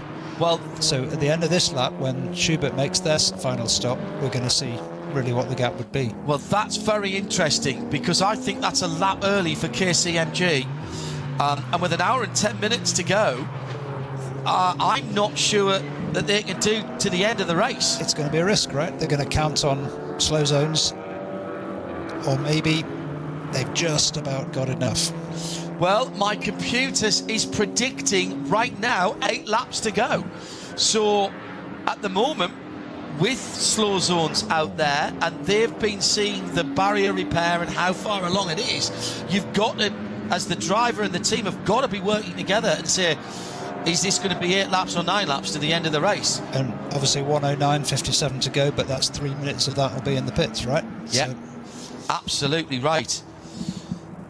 So that is, that I find that very interesting, because that is what they'll get is a really, really short stop there, Peter, because I think that's only a 6 lap stint. Possibly even a 5, if I can just fire up this other computer. The Porsche Endurance Trophy Nürburgring in Cup 3. The leader there is the Mercedes Racing car from the SRS team Zorg Rennsport at the NLS Motorsport car. This is a season-long championship partnered by Manthey. They build the cars for what is effectively a one-make series, and what spec series. There's a Cup 2 as well, which is a Manthey breathed-on version of the Cup 2 car as well. At the moment, that is being led by Mühlner Motorsport with the number 921. In second place, the 901 is SRS Team Zorg Rennsport, and in third, Black Falcon, with Mühlner in fourth, and K. Kramer Racing fifth, Smellis Racing in sixth. So some of the same teams involved in both. So I'm just keeping an eye, John, on that code 60 and Flanscott and Dancher Falkentrons, because if that is indeed almost all that repair is almost finished and they're going to take that away, that will be a masterstroke by KCMG to make that stop whilst that code 60 has been out there. There's two things, and they could get bitten either way by it.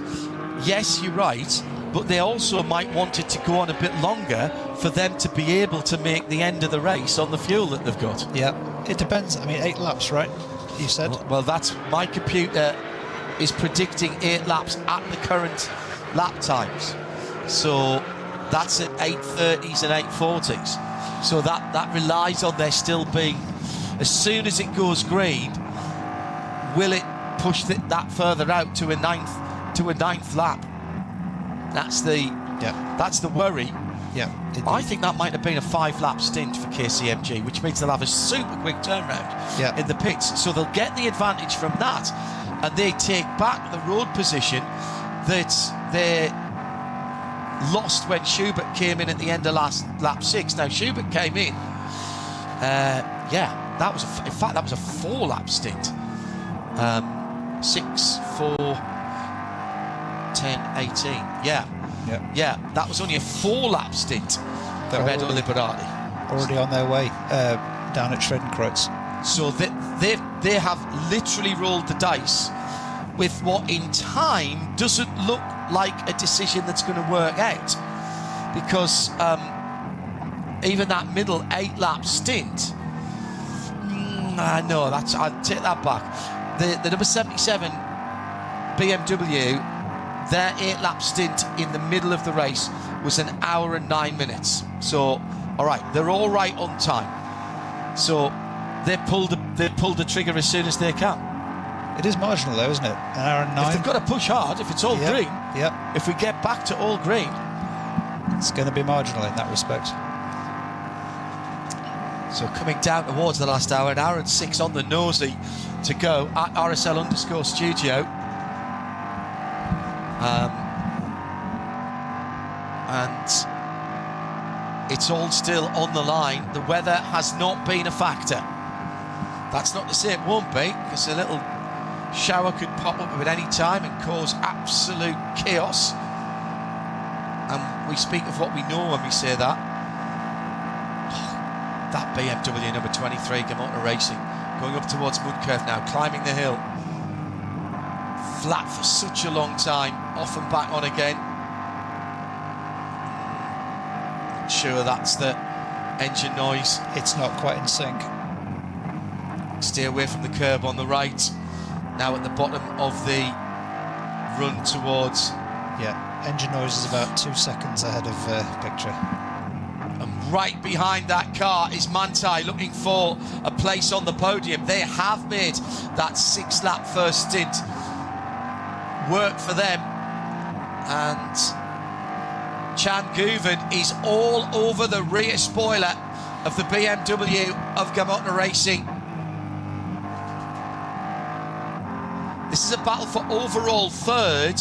The BMW leads the Pro-Am class, but as we said before, and I will keep reminding you, the cars, the SP9 cars, they don't know who's driving them. So they have the same performance potential whether they're in Am, Pro-Am or full Pro. It is just the driver makeup. Guven from one side of the track to the other, trying to make the driver ahead of him make a mistake. But at the moment, Moritz Krantz has been basically ignoring what's going on behind. At this point, you don't even want to look in your mirrors, surely, Peter. A lot of traffic coming though. He's going to have to manage this. He's just blocked on the exit there. That's going to bring the Manthey Porsche right onto his bumper. Down towards Flansgaard. Now so quick through here, isn't it? And then flat all the way through over the next little jump. Car in the way. That's why he wasn't flat. And in fact, we're down into the code 60. Yeah, yellow. Now, what was the flag that was being waved at the top of the hill? Because if that was a yellow flag, then that 23 BMW overtook under a yellow. It looked yellow to me. It was a single yellow, then a double yellow, and then the code 60. Now, that is going to be mighty close as to whether that car overtook under yellow or not, and that will be down to the marshals on that post. They are all judges of fact. And the GPS. Exactly, the GPS overrides now. So we've got these white little lines on the edge of the track. For those of you with sharp eyes will have seen them. Those are where the sensors are, and that is where you need to be at the speed that the flag indicates. Right. And also, that will give you, they'll be able to overlay those two cars and know whether he's overtaken them. Exactly. Yeah, okay. Well, back to out of that code 60, and it's been a massive win for Moritz Krantz as he's on the Dottinger and the Manthey Porsche of Chan Guven's got it all to do again. And who's that's with Chan Guven as well? I don't think that's the Ford. No, it is the Ford. Yep. The Ford's right there as well. Oh, so that side-by-side contact we saw earlier, I've just realised was the Dan Arrow car. The Porsche of the yellow and red Porsche. Now, have they got the Ford's ahead? The Ford's gone through. So that was, again, That's all down to the traffic and the placement of the flags, Peter. Yeah. And Dennis Olsen's taking his opportunity, third in overall situation and second in class. What's happened to the KCMG car? The 47 car all the way down. That was after the pit stop, of course, wasn't it? Yes. He's not giving it up though, has he, Guzman? No, Guvin will hang on. One pit stop to come for everybody except the KCMG car. So the KCMG car's taken a snap pit stop. That's why that's dropped down to 5th position, remember. We're down to just about an hour. 7 laps predicted. Oh, goodness me. After, 3 hours of racing, and we've got 4 seconds covering 2nd, 3rd and 4th. Yeah. That's why this kind of racing is so good. And what we've got to keep an eye on is how far back Edo Liberati is as well. With his pit stop. In the 47, because he's done. His pit stop is done. So his time is absolute. And so when he comes across the line now, it's going to look a big number. It's going to look a big number. But remember, everyone here has got the better part of 3 minutes. Yep. And you remember what we were saying, John, about the Schwalbenschwanz gotten code 60? Yeah. It's gone. Oh. So we've got 1 yellow flag, no code 60 anymore in that section. So that was the guy. That was the guys at KCMG talking to the driver, saying, "How much longer is that going to be there?" And they said, "No, I think we can get in, and I think we'll maybe got 1 more lap after that, and then we're going to be green. Can we make it if that's the case?" Yeah. Then go. Then let's do it. Let's pull the pit. Yep, take the advantage of the pit stop whilst the others are stuck in that code 60. If you're sitting behind someone and you do exactly what they do, the outcome will be what you're looking at. Yep. You can only influence it by doing something different. I think that's great reading of so many different parts of the equation. Absolutely. And that's when you see, that's teamwork, isn't it? Yep.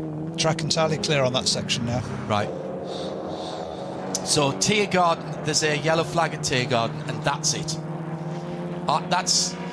We talk about teamwork, but no one person can make that decision. You might have you might have the best strategist in the world, but no one person makes that decision there in those situations. It wouldn't surprise me if the team sent a guy on a scooter down to that section to have a good look. That happens too. The NASCAR equivalent of a spotter, right? Yeah, yeah. And he's leaning over good. How long do you think, lads? Oh, about another 10 minutes, all right? Thank you. Thanks very much. Thanks. Yeah, good point. Good point. So Schubert at the moment are leading. They need to stop. They've got 50 seconds on the Gamata Racing BMW. Into the pit lane, weaving through traffic before the 60. That's absolutely fine there. That, I think, was the Cup 2 leader. If I can find it. Yes, it was the Müller Motorsport car. 8th position, by the way, for that Cup 2 car. That's its last stop as well. And weaving past the slow-moving... Is it 36 BMW? Yes, I think it is. And a course car, but he still hit the 60 clicks in there. That's fine. That is still part of the racetrack until you hit that line. There's a real back and forth battle going on between the Manthey Porsche and that Ford, that HRT Ford. Nothing between them. No. And with Dennis Olsen and Chan Guven, they know each other very, very well indeed. And I expect them to be respectful, but that will be no quarter asked or expected. That'll be a fight to the finish there. Next pit stop, the question will be, do they leave their drivers in, or does it change to Matt Campbell for the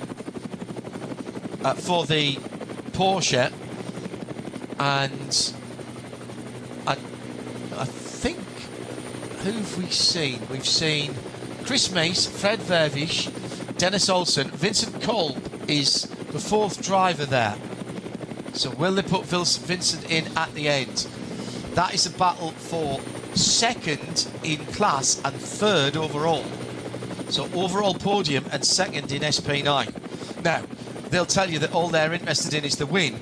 And it might be the win because Schubert have got a slightly longer pit stop to take. When are they going to come in? 27 laps predicted now by the computer. So 6 more at the end of this one that they're on now.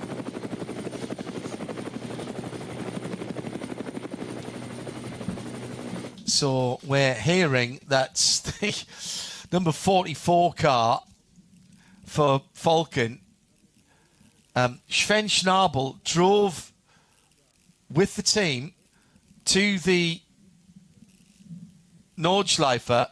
They did a tyre change in the spectator area at the top of Hoacht, as we said, and then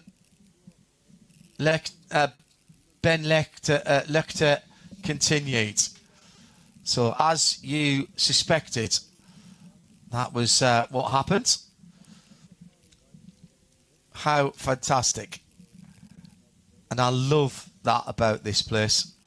So, literally in the spectator area, the team drove out to find him. So important to know which side of the track you have to be on. Yep. Where there's an easy access for a little four-wheeler or a scooter or something like that. A guy with a rucksack, yeah. Yeah, exactly. A guy with a rucksack or the Land Rover or whatever. Yeah. We've got a map typically inside the car, at least several cars I've driven, where there are literally big red crosses through some of the parts of the track where you do not want to stop. And it's not always easy if you haven't got power. It's not going to, I mean, it's not going to help them in terms of their overall position, but what it's done is given them another hour and a half of running, another hour and a half of data. That car came back to the pits, actually, and hasn't been out since, sitting in 100th position, but they did get, at least they got the car back and didn't have to have it lifted and towed. Right, let's get back to the battles at the front of the field, where Philippe Eng's just gone through again, and we think now 6 laps to go. That car has been out for 6 laps, so clearly it can't do that. So he's well inside the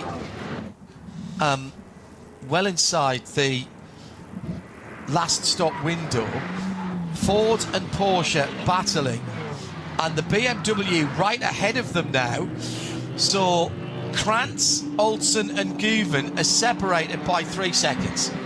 Now, does anybody peel off to the right-hand side as they come off the Dottinger Her? There you go. No. Olsen stays out. There was a moment there when I thought the black and red Ford was going to go in. BMW, Ford and Porsche for second overall.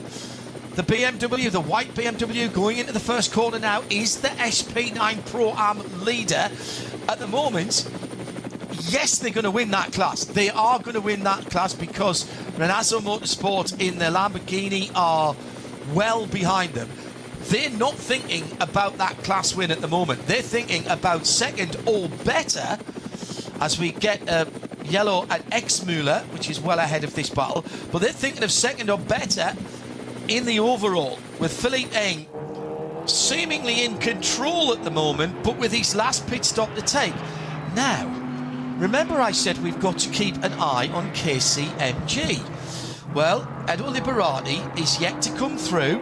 He's going to be well back of these leading quartet. But the advantage for the blue, white and black number 47, which did sit on pole position, courtesy of David Pittard, and he's 8 minutes 52. They are finished their pit stop strategy. They are going to the end. Just coming through now. Right, so we are going to get an exact time, 2 minutes and 9 seconds behind the leader. 2 minutes and 9 behind the leader. Now, it's going to have to be exceptionally quick pit stop times for these guys. So they're going to run as long as they can now and into the end of the race. At the meantime, Moritz Krantz has got his mirrors full of Dennis Olsen and the HRT machine. That is incredibly tight through the hats and back. The Ford looks much more in shape through here. I'm watching the difference in the attitude between the two cars. Through those tight twists, the Ford was absolutely on it. I think the BMW just seems to draw away on the straights a little bit. The Ford Evo kit that was debuted at Daytona and the Rolex 24 this year, developed with the customer teams in mind. In fact, all the customer teams got preference for the parts.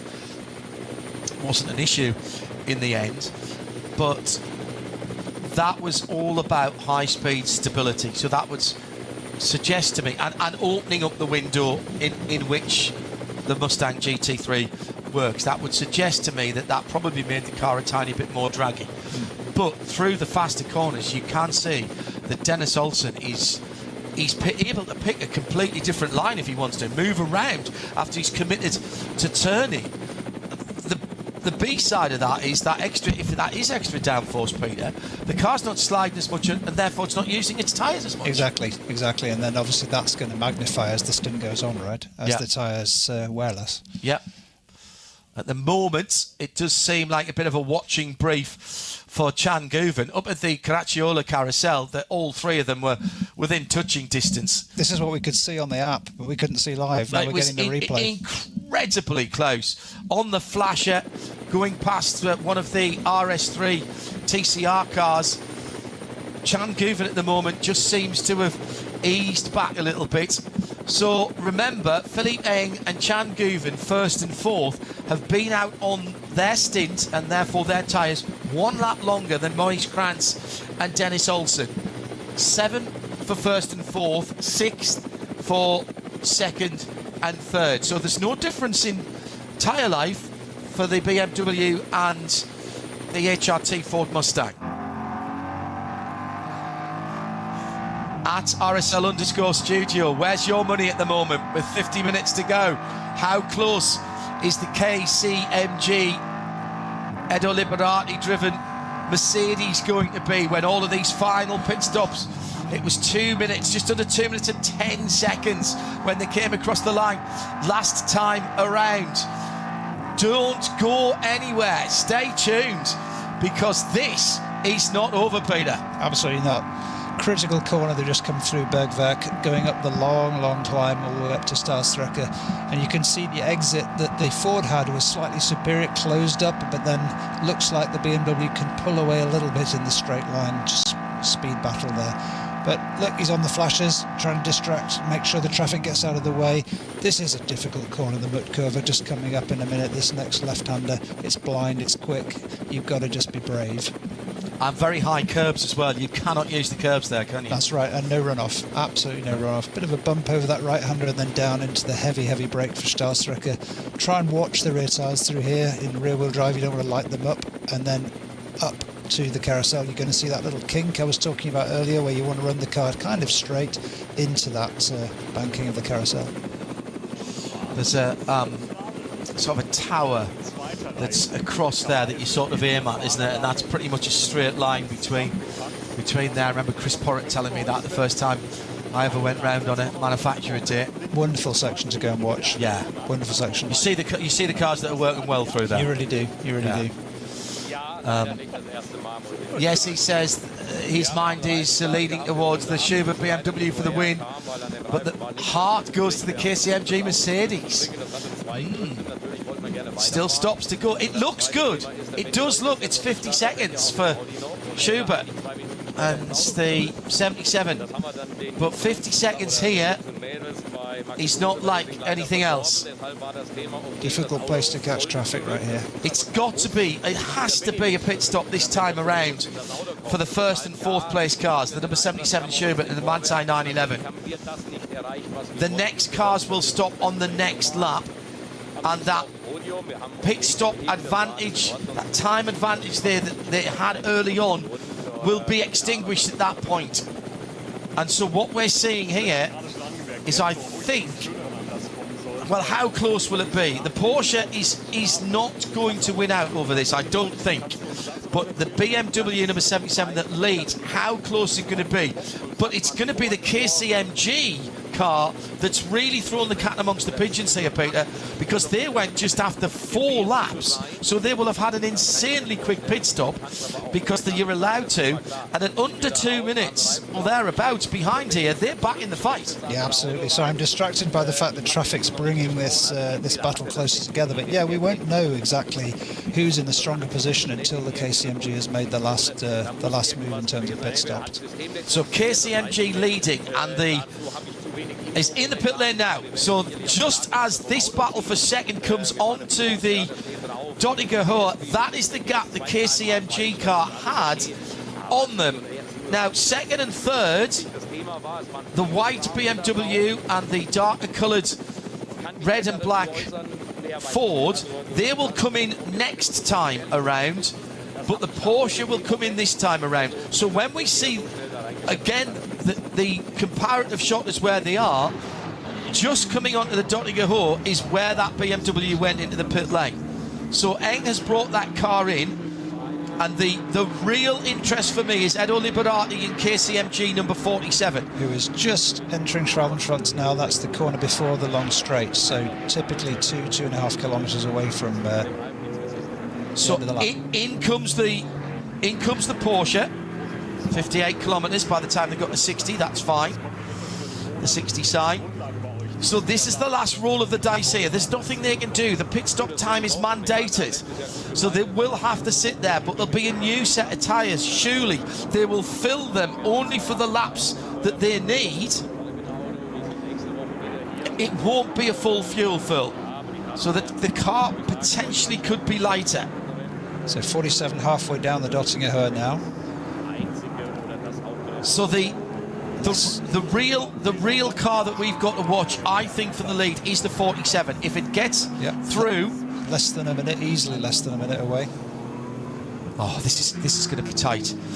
And next lap around, we still have the 2 other cars. So right now, Gamota lead the motor race with the Pro-Am leader as well. That's the white BMW with Ford and Dennis Olsen right in behind them. They're just coming through to join the Nordschleife now, and they are absolutely together with traffic. They need a clear lap. They do not want to see traffic ahead of them. 47 is now past the Manti, past the So 47 on, big break from Olsen there as he almost ran into the back of Moritz Kranz through Sabine Schmidt's curve onto the Hatzenbach for their 22nd time. Away goes the Yokohama BMW. Passes the 911 Grello Porsche in the pit lane. They've still got the rest of their pit stop to serve.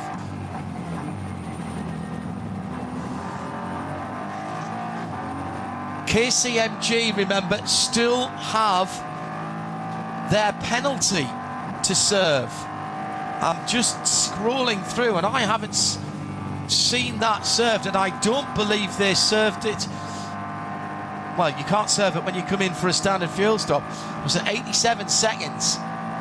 So that'll get converted to time post-race, he says. Hopefully not confusing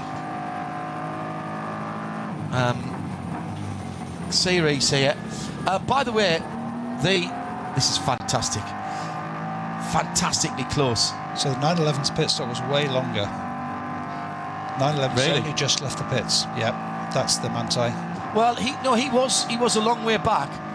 The Manti was nearly 50 seconds back on, in fact, over 50 seconds back on the Schubert car, and Robert Freitz has got in that car. So all 4 drivers have driven it from the chef de keep of Falkenthal, Sven Snabel. He says we changed the tyre because we needed the car back, but more importantly, we needed Benny Luchter back because he has to drive the 75 Max Cruiser car. That's the AT1 car, which is sitting in 6th and leading at the moment. It is under investigation for unauthorised repairs, so maybe taking a full tyre and wheel out is not allowed. Depends on what else they may have done. So the battle for the overall lead at the moment, for a podium position definitely, is going on between the SP9 Pro-Am leader at the front of the race, the BMW. And it's BMW versus Ford, big front-engined cars. Marvellous stuff. The V8s being tortured within an inch of their life. 5.4 Coyote-derived Ford breathing fire on the BMW ahead of it. They are carving their way through traffic here. Absolutely incredible levels of concentration required by the two drivers in the fight here, Peter, but also the guys that they're coming up to, the awareness that they have to have too. Absolutely. Anybody has any doubt about flat-out racing in this kind of category, you're seeing it right now. Nobody's holding back. There's no concern here about managing the car. They're just on it, absolutely on it, as they have been for almost all of the race. That Mustang looks so planted through the faster part of the curve, coming up from... It's impressive. From Bergwerk up the mud curve, and also, oh, there's a car on the inside, might have just saved the BMW there, almost touching again as they go for the little rise. Oh, so close. That is a defensive line for a moment. No, there was another car there. Using the traffic to stop the pass, right? It's like using someone as a pick in basketball, as a screen in basketball. Fabulous driving by Maurice Krantz. Up to the Caracciola carousel. They both drop onto the concrete. Their fillings are being rattled out, and then you pop out of there. If you get it right, you pop out like a cork out of a bottle. You know when you've got the power on right. You don't come out too early, you don't come out too late. Climbing again now. Tough part of the circuit to pass here, Peter. Up over Hoacht, yeah, car goes light over the top, bit of a wiggle just there, then trying to maintain the speed through here, all the way down to Wippermann. You've got a choice of lines through Wippermann. You can use the apex curb on the left, but most people just use the one on the right. This one coming up here, and then a big old bounce as you get the traction back onto the track up over the crest down into Brunchen. I love this part of this. Really hard to keep the car tucked in through that left-hander before you get to Brunchen, because the road falls away. More traffic there. Again, you use the block paving on the exit here, just run out onto that. You hear your tyres on that through the ice curve under the trees. Another blind brow here in that middle part of the track where you have to know exactly where you are. Absolutely. Down over the first jump just there, and then immediately into that fast right and up over the crest towards the second jump at Flensgarten 2. Again, you're looking for the big bit of curbing that you can use. It's the next bit of curbing. Here comes the Ford. It's right there into the Stefan Beloff area of the circuit, the Beloff S's. Down towards downhill again. He's gone to the outside. There's almost a touch there. My goodness me, there could not have been a width of a paper between them. My goodness me, through the Kleiner carousel. Now, we know the BMW is fast in a straight line. This BMW in particular is fast in a straight line, but Olsen is really close here. The BMW gets the power on through Galgenkopf, the Gallows Hills, onto the long Dottinger Hohe. They'll be coming in at the end of this lap. The BMW has an advantage, but it was interesting to see Olsen there sat in behind the Aston Martin to even try and get a tiny bit more of a drag. It looks like they'll come in from first and second, BMW first and Ford second. The question is, have they done enough to stay ahead of the KCMG Mercedes that stopped many laps ago? I think the answer is no. I think the KCMG is coming up to Schwalbenschwanz right now. That's a couple of kilometres away from home. Yeah, it's going to depend on how long this stop has to be. Right down at 59 kilometres as they came through. By the way, we've had it confirmed now by our German colleagues. Thanks, Ollie. It is Harry King has been here this afternoon, and that's why he hasn't put any times in down at Circuit de Catalunya for the ELMS. Ford and Dennis Olsen pulls in at 45 degrees. The teams will put the dolly jacks underneath. There's nothing wrong with the car. Standard operational procedure.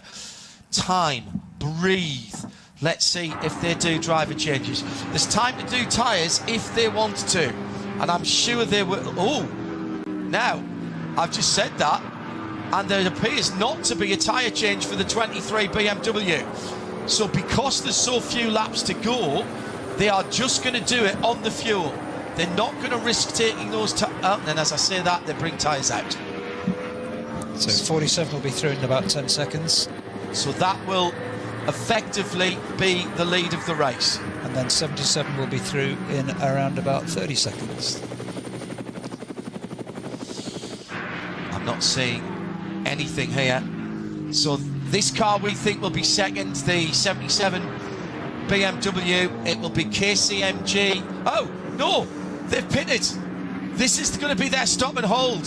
So KCMG would have taken the lead, but they are coming in to the penalty box for their stop and hold at the far end of the pits. 87 seconds. So here comes the car that will be the new leader. So this gives 77 the... This will give 77 back the lead. So that stop at the end of lap 6, because the tyre pressures were all over the place, that has actually worked for them. They've made it work.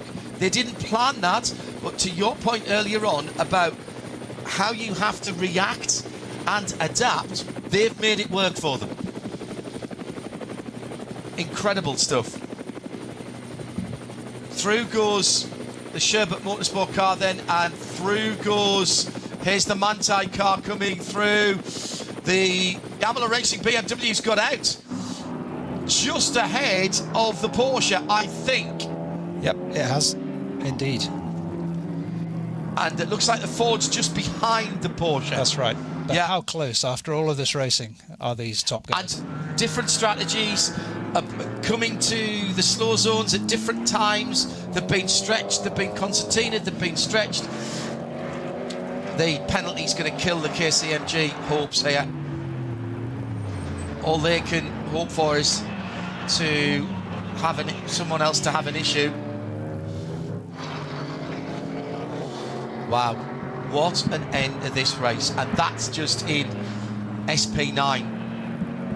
Let's not forget the Renato Motorsport Lamborghini Huracan leads SP9 and is doing its last pit stop now. The Max Kreuzer Racing Audi R8 leads AT Alternative Fuels and is doing its last pit stop now, and presumably Ben Loixton would get into that now that he's managed to get himself back. At RSL_studio for your thoughts on the last half an hour of this race. It's very tight again between the BMW, and this time it's the BMW and the Ford, and then a little bit further back the Porsche. Not far away at all. Now, who have they put in? So Vincent Kolb is in the HRT Ford in the 911. Chan Guven stayed in. So Matt Campbell's only done the one stint in the middle of the race. And who got into the 23? Antal Saigo got into that car. The Slovak driver. Whew. So it looks like 5 laps, right? Remaining, yeah, more or less. 5, yeah. That's what the computer says. That is what... Oh, pass! Through goes the Ford Mustang. Now, was that... Well, I don't see any yellow zones. Nope. That looked very, very easy indeed for Vincent Kolb. Now, what I can't tell you is whether they put new tyres on the Ford, but I presume they must have. That Ford has looked so good through that section. Even last lap, it was agile. That's on cool tyres, straight out the pits, Peter. Yeah. That's confidence in a driver. And the first time in the car in the race by this driver. Absolutely. That's a car that is absolutely exuding confidence, and the drivers are picking up on that. Absolutely that. Don't you love that? I think we might be able to have a chat with Edoardo Liberati for an interview in English, so we'll just wait for a moment for that. He's out of the KC... Oh, well, he's still showing us in the KCMG car, actually. So... Probably not too keen to talk then. No, because he's chasing them down. So the top 4 cars are within a minute and a half, call it. top 5 within 2 minutes. Incredible. Side by side, Porsche versus BMW. Eduardo, you just got out of the KCMG. So let's go down to Liberati, and how that's was a your new stint, position and for that where do you Porsche. see your current track position in terms of strategy? Yeah, it was good. I was fighting with I overtook the Lambo in front of me, then I went to catch the leader. I got him like 20 seconds on the BMW. We were side by side for 1 lap, and then the team called me in because of a penalty. So yeah, my teammate before me, unfortunately, did a small mistake in a code 60, and this resulted in a stop and go. So then, of course, now I don't know where we are, but we lost. Of course, we lost a lot of time. It's a shame, but still, I'm proud of the team, of the whole team. It's the first season for us with AMG. KCMG is doing an amazing job. It's just our second race, and we put it on pole, and we had a great pace during the race. We could have won this race, so still very proud of what we achieved this weekend. Second race for the team, first one in a GT3 car for Kamui Kobayashi, who is now in the car.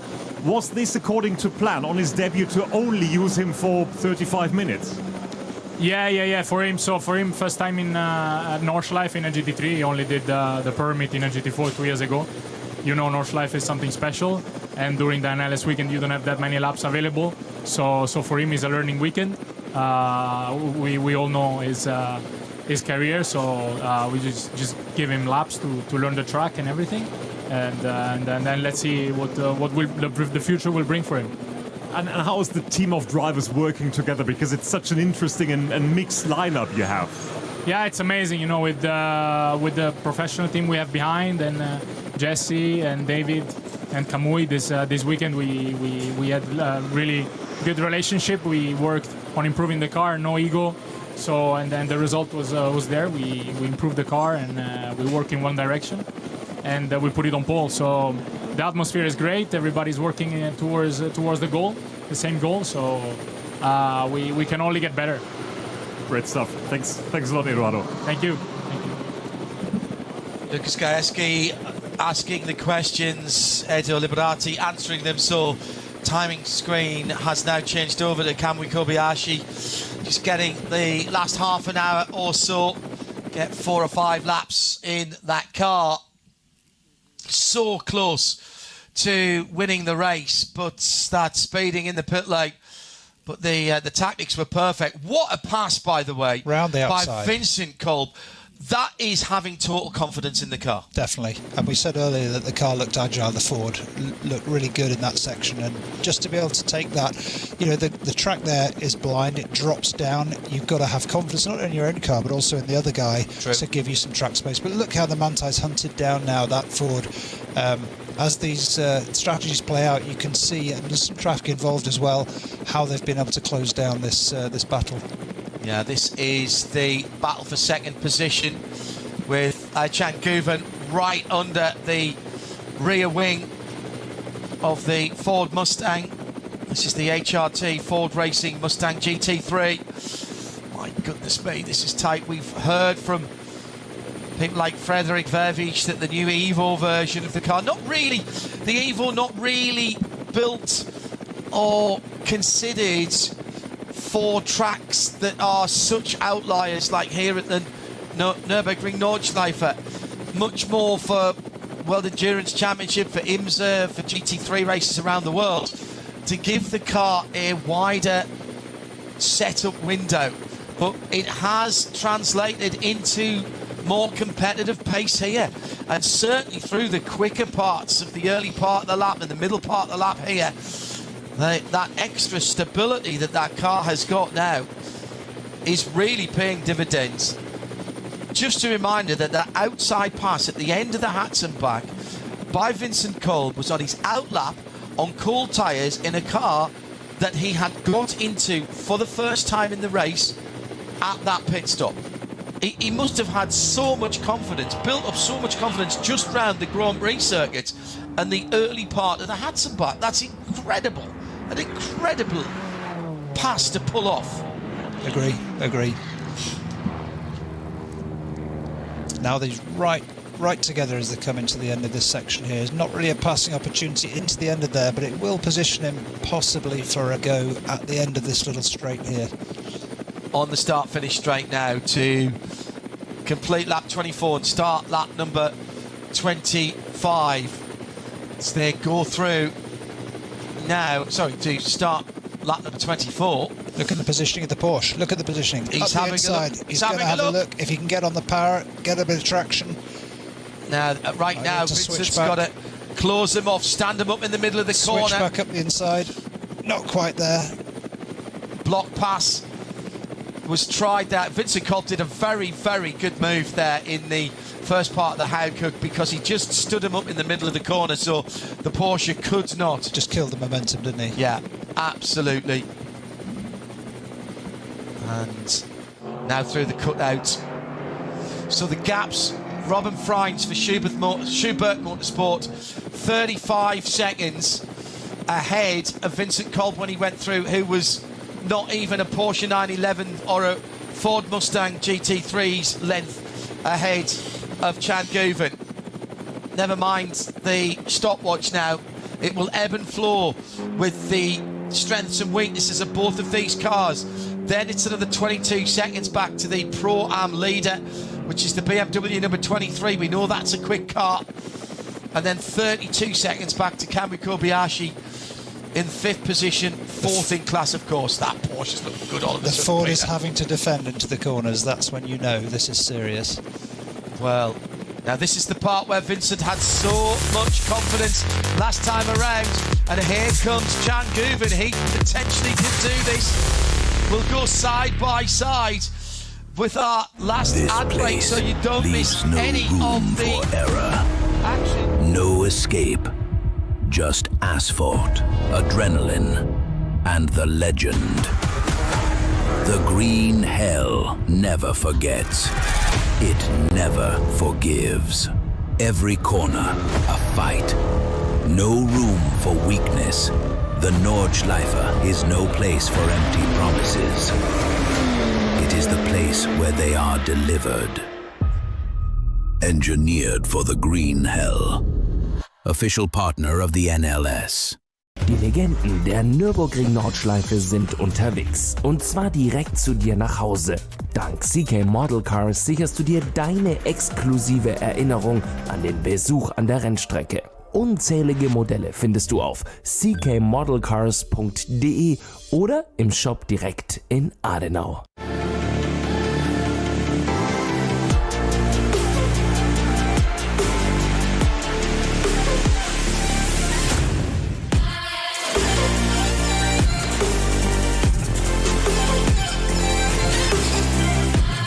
Reifen.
Liebe Fans, Lovely Fans, besucht uns auf unseren Social Media Kanälen, follow us auf Facebook, Instagram, YouTube und TikTok. Willkommen bei der NLS.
dirty air from the Ford is causing the Porsche a few problems on the faster curves, but overall pretty evenly matched, as we said.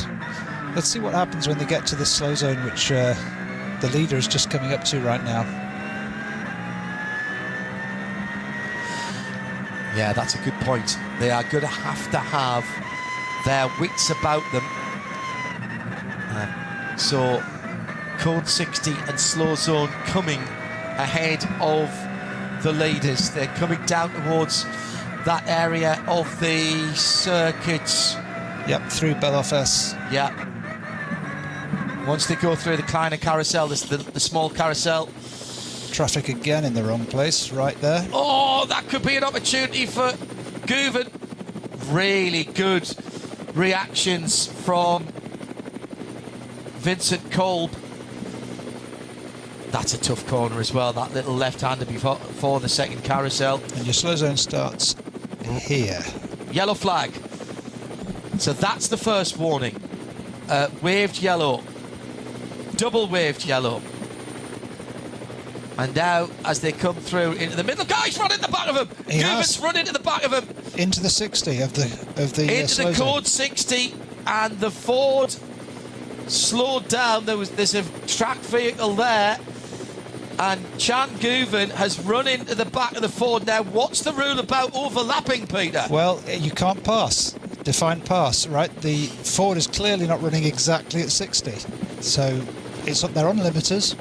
And the Porsche's limiter looked like a mile an hour quicker, right? Yeah, absolutely.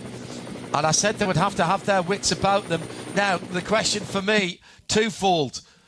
The diffuser under the back of the Ford is quite exposed. Yeah, you're going to see any it. damage? There it is. Oh, that's quite a hit, Peter. And it was just past the white line on the track.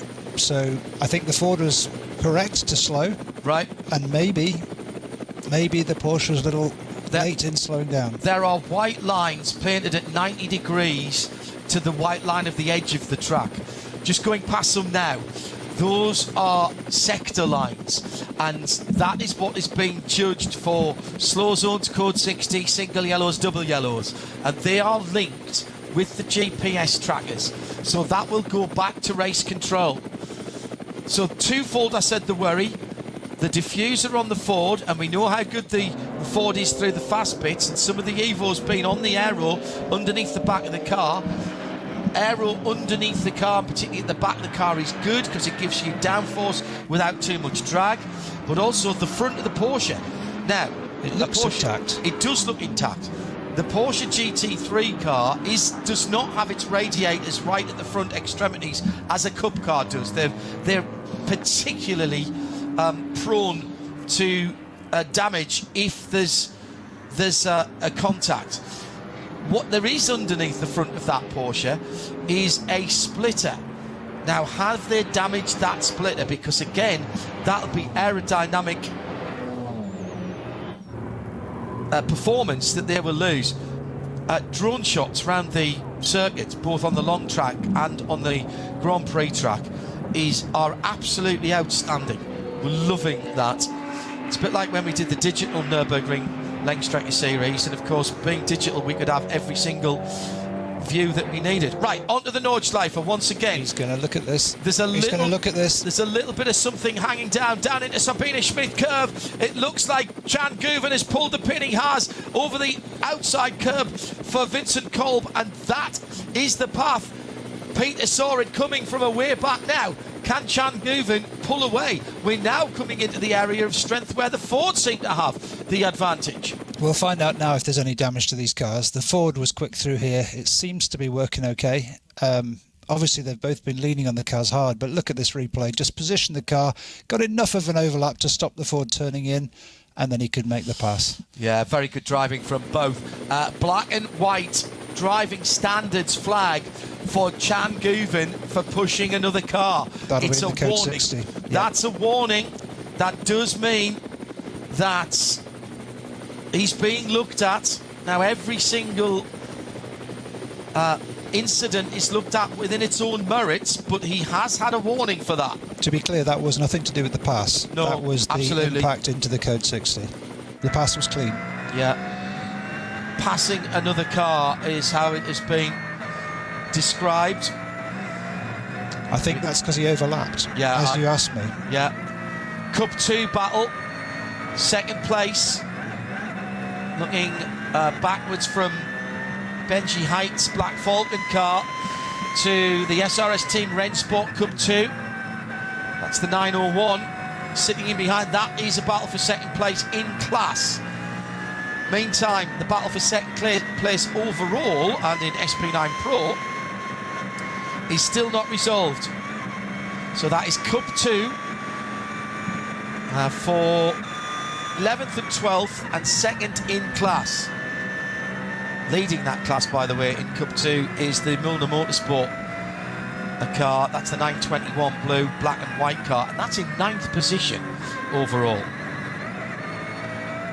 I mean, this is the joy of this racing, and I know Johnny and Bruce and Snowy, when they've been doing it, we race to the end, and the leading cars might have finished, but 6 or 7 minutes back, you've got battles, as we're describing now, just going into that slow zone for second in class. Sometimes the BMW classes have got 3 or 4 cars battling for the podium because they are so evenly matched. I mean, this is what I stress to people. You can see this stuff on TV and you can hear, you know, what's going on. But if you're trackside, you see these battles all the way down through the field. So everything we've been seeing with the Manti and the Ford battling just now, you're going to see battles like that through all 150 cars, all through these kind of races. And the view, the trackside view of the Nordschleife is unprecedented. You're not miles away from the edge of the track. You're not behind lots of chicken wire fencing. You're right there. So if you're if you like photography, if you're keen on your photography, you just read my mind. Yeah, this is the place. You'll not get a better backdrop for your passion. So just to confirm, the standings in the Cup 2 battle are about to change, because the number 901 is about to go into second place and goes into second place at Tiergarten. That was full send. That is absolutely impressive. Still cars coming in to make their last pit stops. It's not over yet, though. Waiting down the inside. Big cover, defensive move by that number 901. Maybe the cutback. Oh, that's so close. Meantime, in Cup 3, is still the Sandberg Smerlis racing car that leads from SRS Team Zorg Rennsport in second, and WS Motorsport in third. The miners, as the Aussies might say, second and third place on the box. Well, this is going to go all the way for the next 12 minutes. Two very similarly coloured car as they pass GT4 AMG that was so intent in getting out of the way that nearly threw themselves off the track. So the 900 is back into second. He did get it back. Incredible stuff. That's gone back and forth. So Benji Heights in second. In the 901, it is.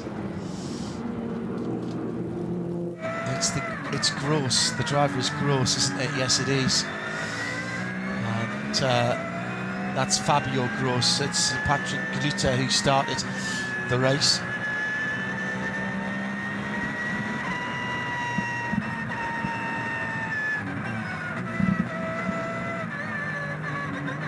Hello to Paul Erling, who's had disaster with 20 minutes to go. His internet has dropped, and so he can't.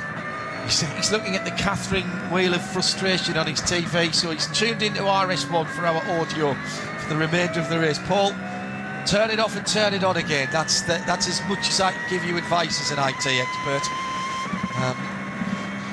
It's all beyond me. I tell you, this battle is absolutely enthralling for Cup 2 second place, with still nothing between the two cars.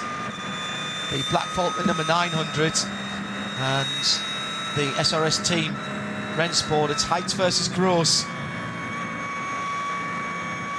And these cars are quick cars around here. They are quick. I mean, you know, they're not as quick as the SP9s, but they're not far off, and they are very, very challenging to drive. Much less downforce, pretty light front end on the car. Obviously very evenly matched, right, because it's a one-make class, the Cup 2 class. So what we've got is, you know, driver skill really overriding who wins. Are they as quick, or even possibly even quicker in a straight line than an SP9 car, because they're a little bit less draggy? There have been occasions where they've been in the lead of the overall lead of the race under certain circumstances. So coming round to complete lap number 25, the Yokohama Advan colours of BMW Chequered Motorsport goes on to lap number 26 with 10 minutes and 4 to go. So he can't slow that far down, so there will be 2 more laps. We promised you 4 hours. We're going to give you a bit of overtime here. We're not complaining, are we? No. Code 60 and slow zone at Metzgerfeld. Marshall's Post 101. I'm going to say this again because I think it bears repeating.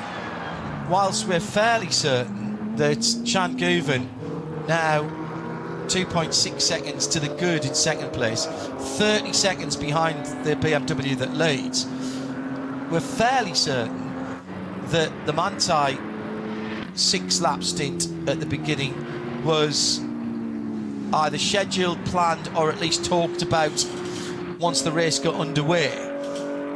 The BMW number 77, which now leads the race, they needed to make an adjustment on their tyre pressures, not on the tyres that they were on. Their tyres were going to come off, but they'd clearly gone slightly wrong at the start of the race and were worried about their pace, Peter, and came in early and put a re-pressured set of tyres on. Yeah, and that kind of coloured their race, didn't it, from that point onwards? But they have absolutely made a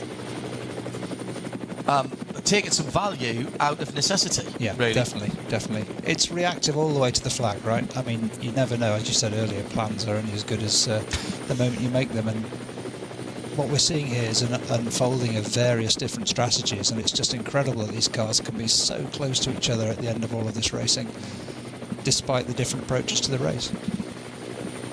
And just to underline what we were talking about, by the way, the 2 battling Cup cars that we've been talking about and describing the action on, which are still battling, by the way, as they are heading up towards the Kleiner carousel, the full carousel, the Caracciolo carousel. Last time round, they lapped in 8:41 and 8:42. The leader lapped in 8:51. Yeah. Now he's easing down. Yep. He's easing down. But when we talk about relative pace of these cars, and these are slightly modified Cup cars, not modified performance-wise, but just for longer distance races. Yeah, and they can run longer.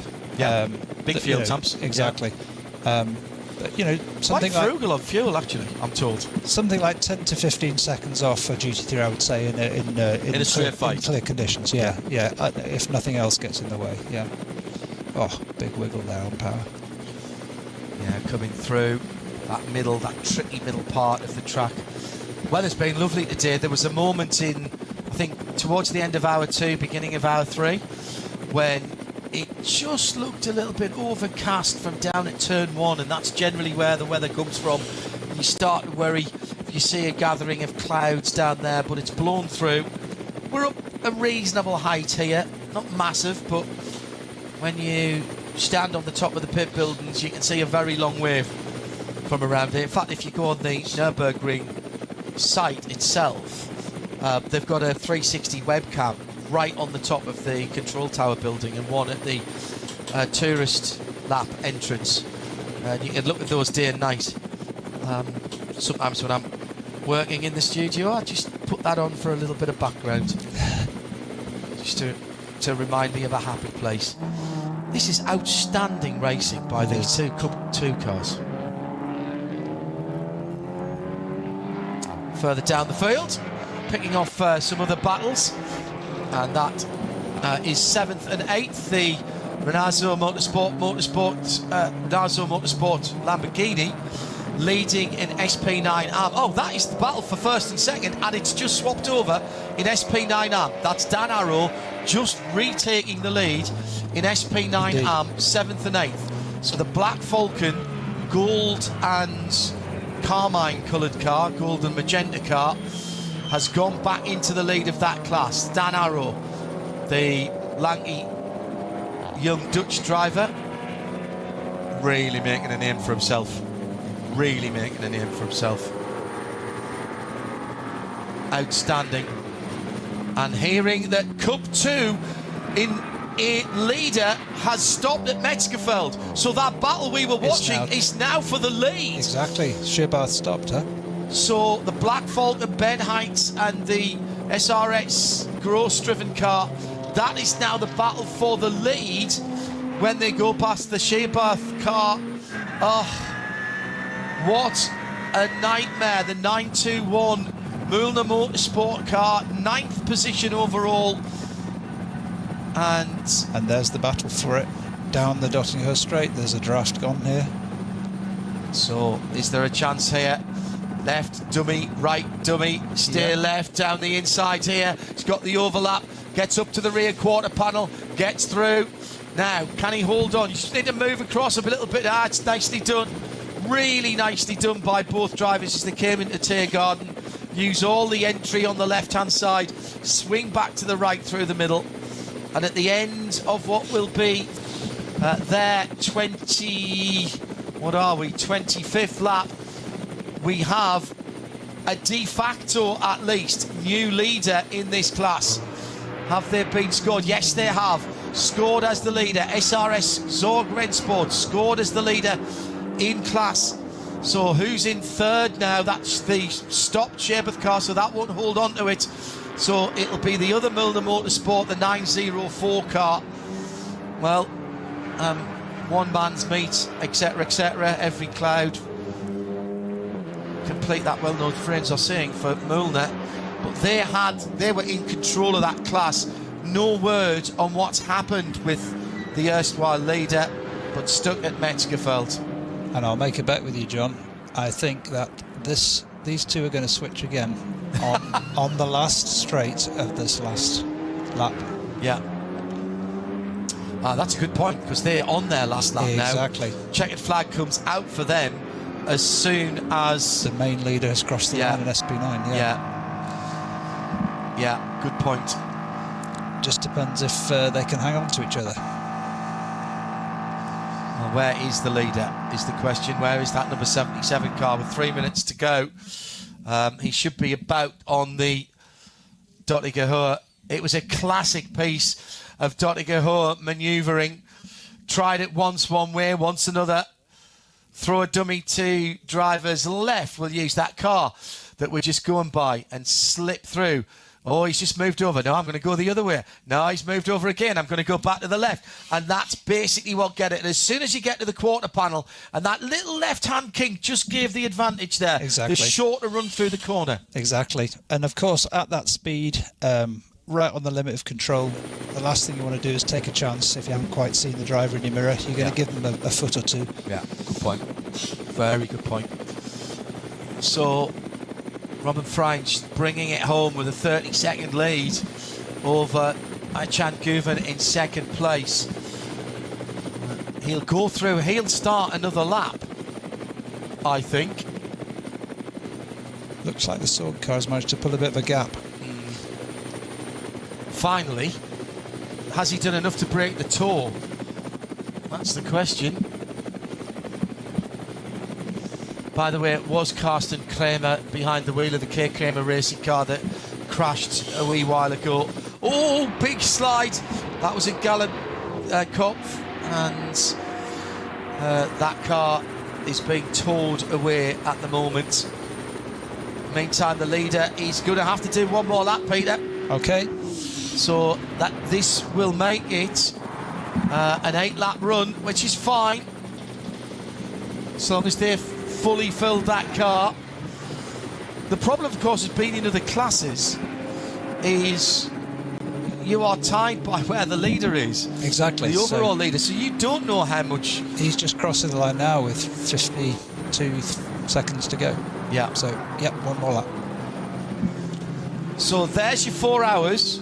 You've had your 4 hours of the NLS third round.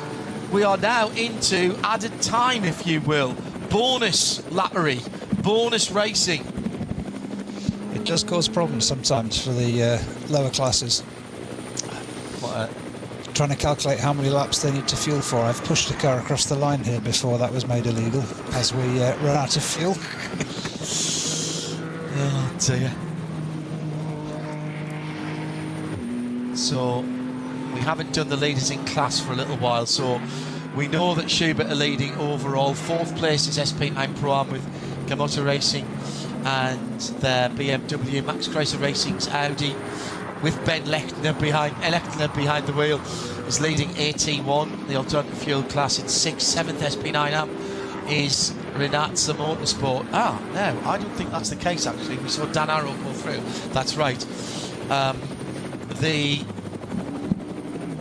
Cup 2 battle is now in the hands of, who did we put there? SRS team. So Rensport from Black Falcon. Yep. From Milner Motorsport, those are your top 3, 10th, 11th and 12th.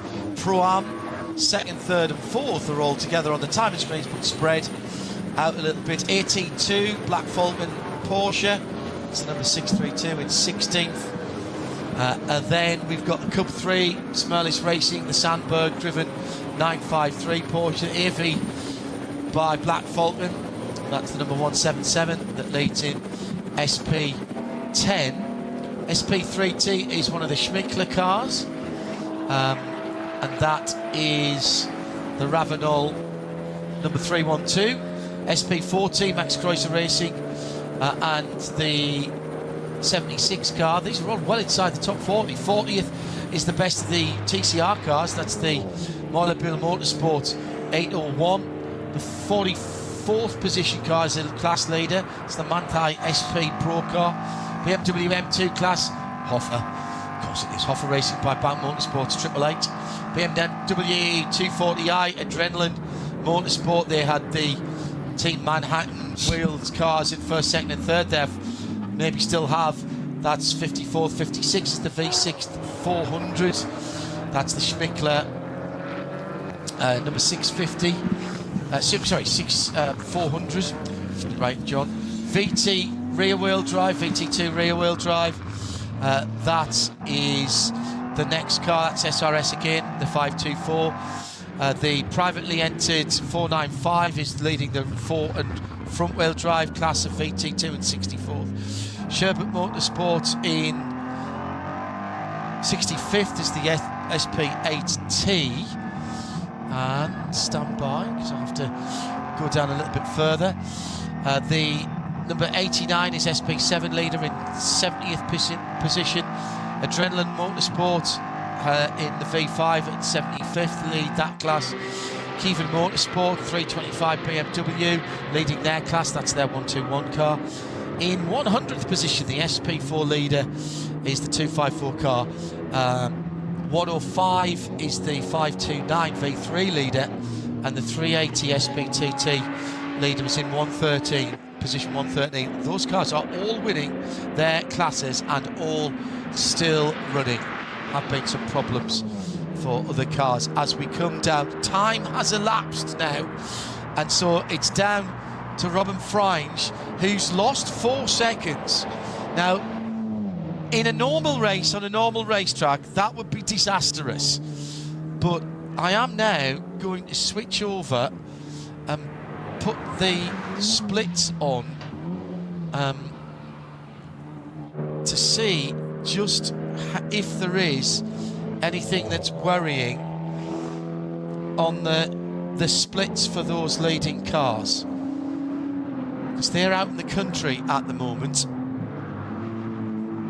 And I'm rather hoping that everything is still okay and they haven't ruined their chance by perhaps not getting all of the fuel in when they needed it.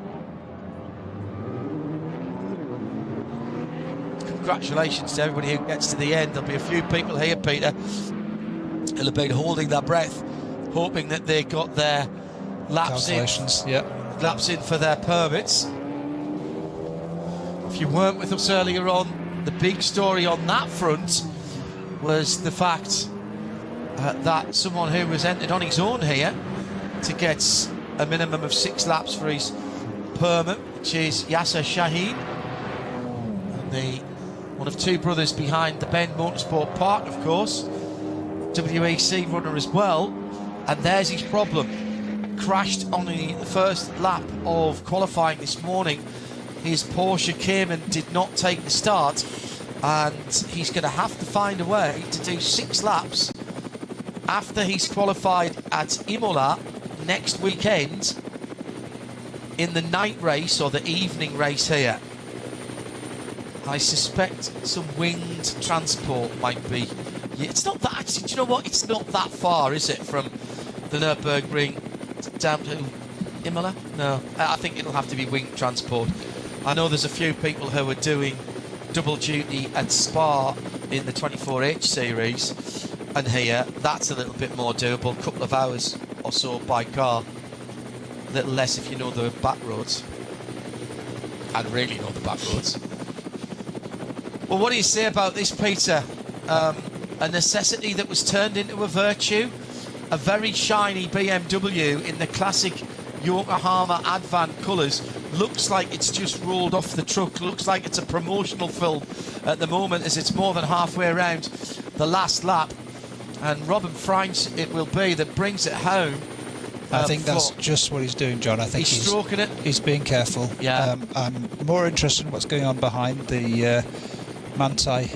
Porsche is not comfortably far enough ahead of the 65 Ford.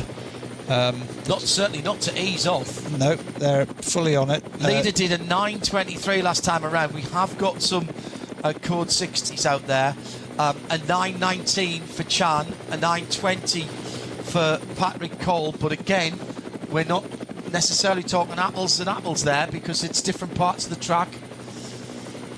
So the leader's just coming into the final set of code 60s, just at Golden Cop, and not far behind at all the 911 Manthey, closely followed by the Ford. It was a feisty start for Marco Wittmann on the front row of the grid, up against David Pittard in the KCMG, which that car's going to come home in 4th position, actually, after an 87-second stop and hold. And they aren't 87 seconds behind, never mind driving through the pit lane. So that pit lane speeding has undoubtedly cost KCMG the victory here. Kamui Kobayashi's done the last 35 minutes or so. But a feisty start to the race, as said by Marco Wittmann. He and David Pittard having a good scrap. Philippe Eng jumped in the middle and did what he needed to do before Robin Freins was asked to bring it home. A German, Austrian and Netherlands combination never has the wrong tyre pressures played out so well. 2 corners to go for NLS3, and heading into next weekend, and 4 and 5 the qualifying weekend, the winners of the 57th Adenauer ADAC Rundstrecken-Trophy are Schubert Motorsport, and the BMW and German steamroller continues here at this track, as they'll take it by something around 20 seconds, I would think. Chan Guven, Manthey qualified only 10th, 1st and 2nd, but both cars who did the early pit stop. There goes the Grello 911, 21, call it 22 seconds, and 5 seconds taken out of the leader as Freins was just soft pedaling it home. Vincent Kolb, what a run for the Ford. What a run for the Ford, on the podium for the Mustang. they'll be happy with that and the new version of the car. Top 4 all-pro cars, with Kamui Kobayashi bringing the KCMG car home. Chris Meese, Fred Vervees, Dennis Olsen and Vincent Kolb in 3rd place. 4 drivers, all took an hour-long stint. And then for the classes, AT has come home in 5th position for Max Kreuzer Racing. Ben Leuchter wins the alternative fuel class ahead of the Pro-Am BMW. That car went really well early on, and that was, I think, probably, if we had trap speeds, that was probably the fastest car in a straight line. It certainly looked it. Yeah. Just watching here the Cup 2 battle, just passing through Bergwerk on their final lap. That's the Black Falcon car still leading the Sorg car, but absolutely glued together. I think, as we suggested on that final run down the Dossinghurst Straight, there may well be an opportunity for a switch for these two. Yeah, they are just outside. No, they are on the edge of the top 10 as they stand at the moment, the top 3. And just waiting for them to come through. So they're just heading up to the carousel.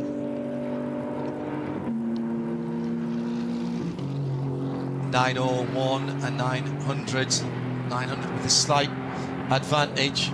2.4 seconds difference in sector 4. The Dacia has cracked the top 100, by the way. Well, in 100th position, but that's fine. Wasn't 101st. And now, of course, the bizarre sight of the cars not going on a slowed down lap around the Nordschleife. The leading cars go back into the pit lane through the cutout. Everyone else goes into Parc Ferme in the back of the paddock.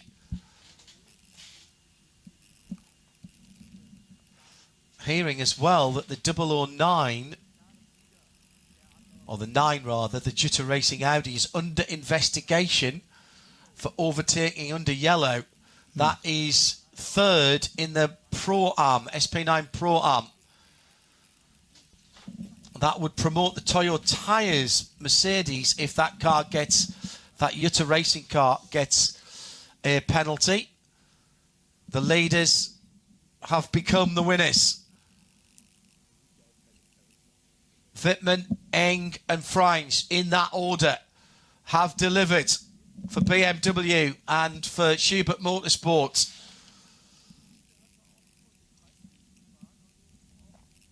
And for Yokohama tyres, one should remind ourselves. That car isn't just sponsored by Yokohama, it is running Yokohama tyres. So is that adding something extra into the mix for next weekend and subsequently at the ADAC 24 hours?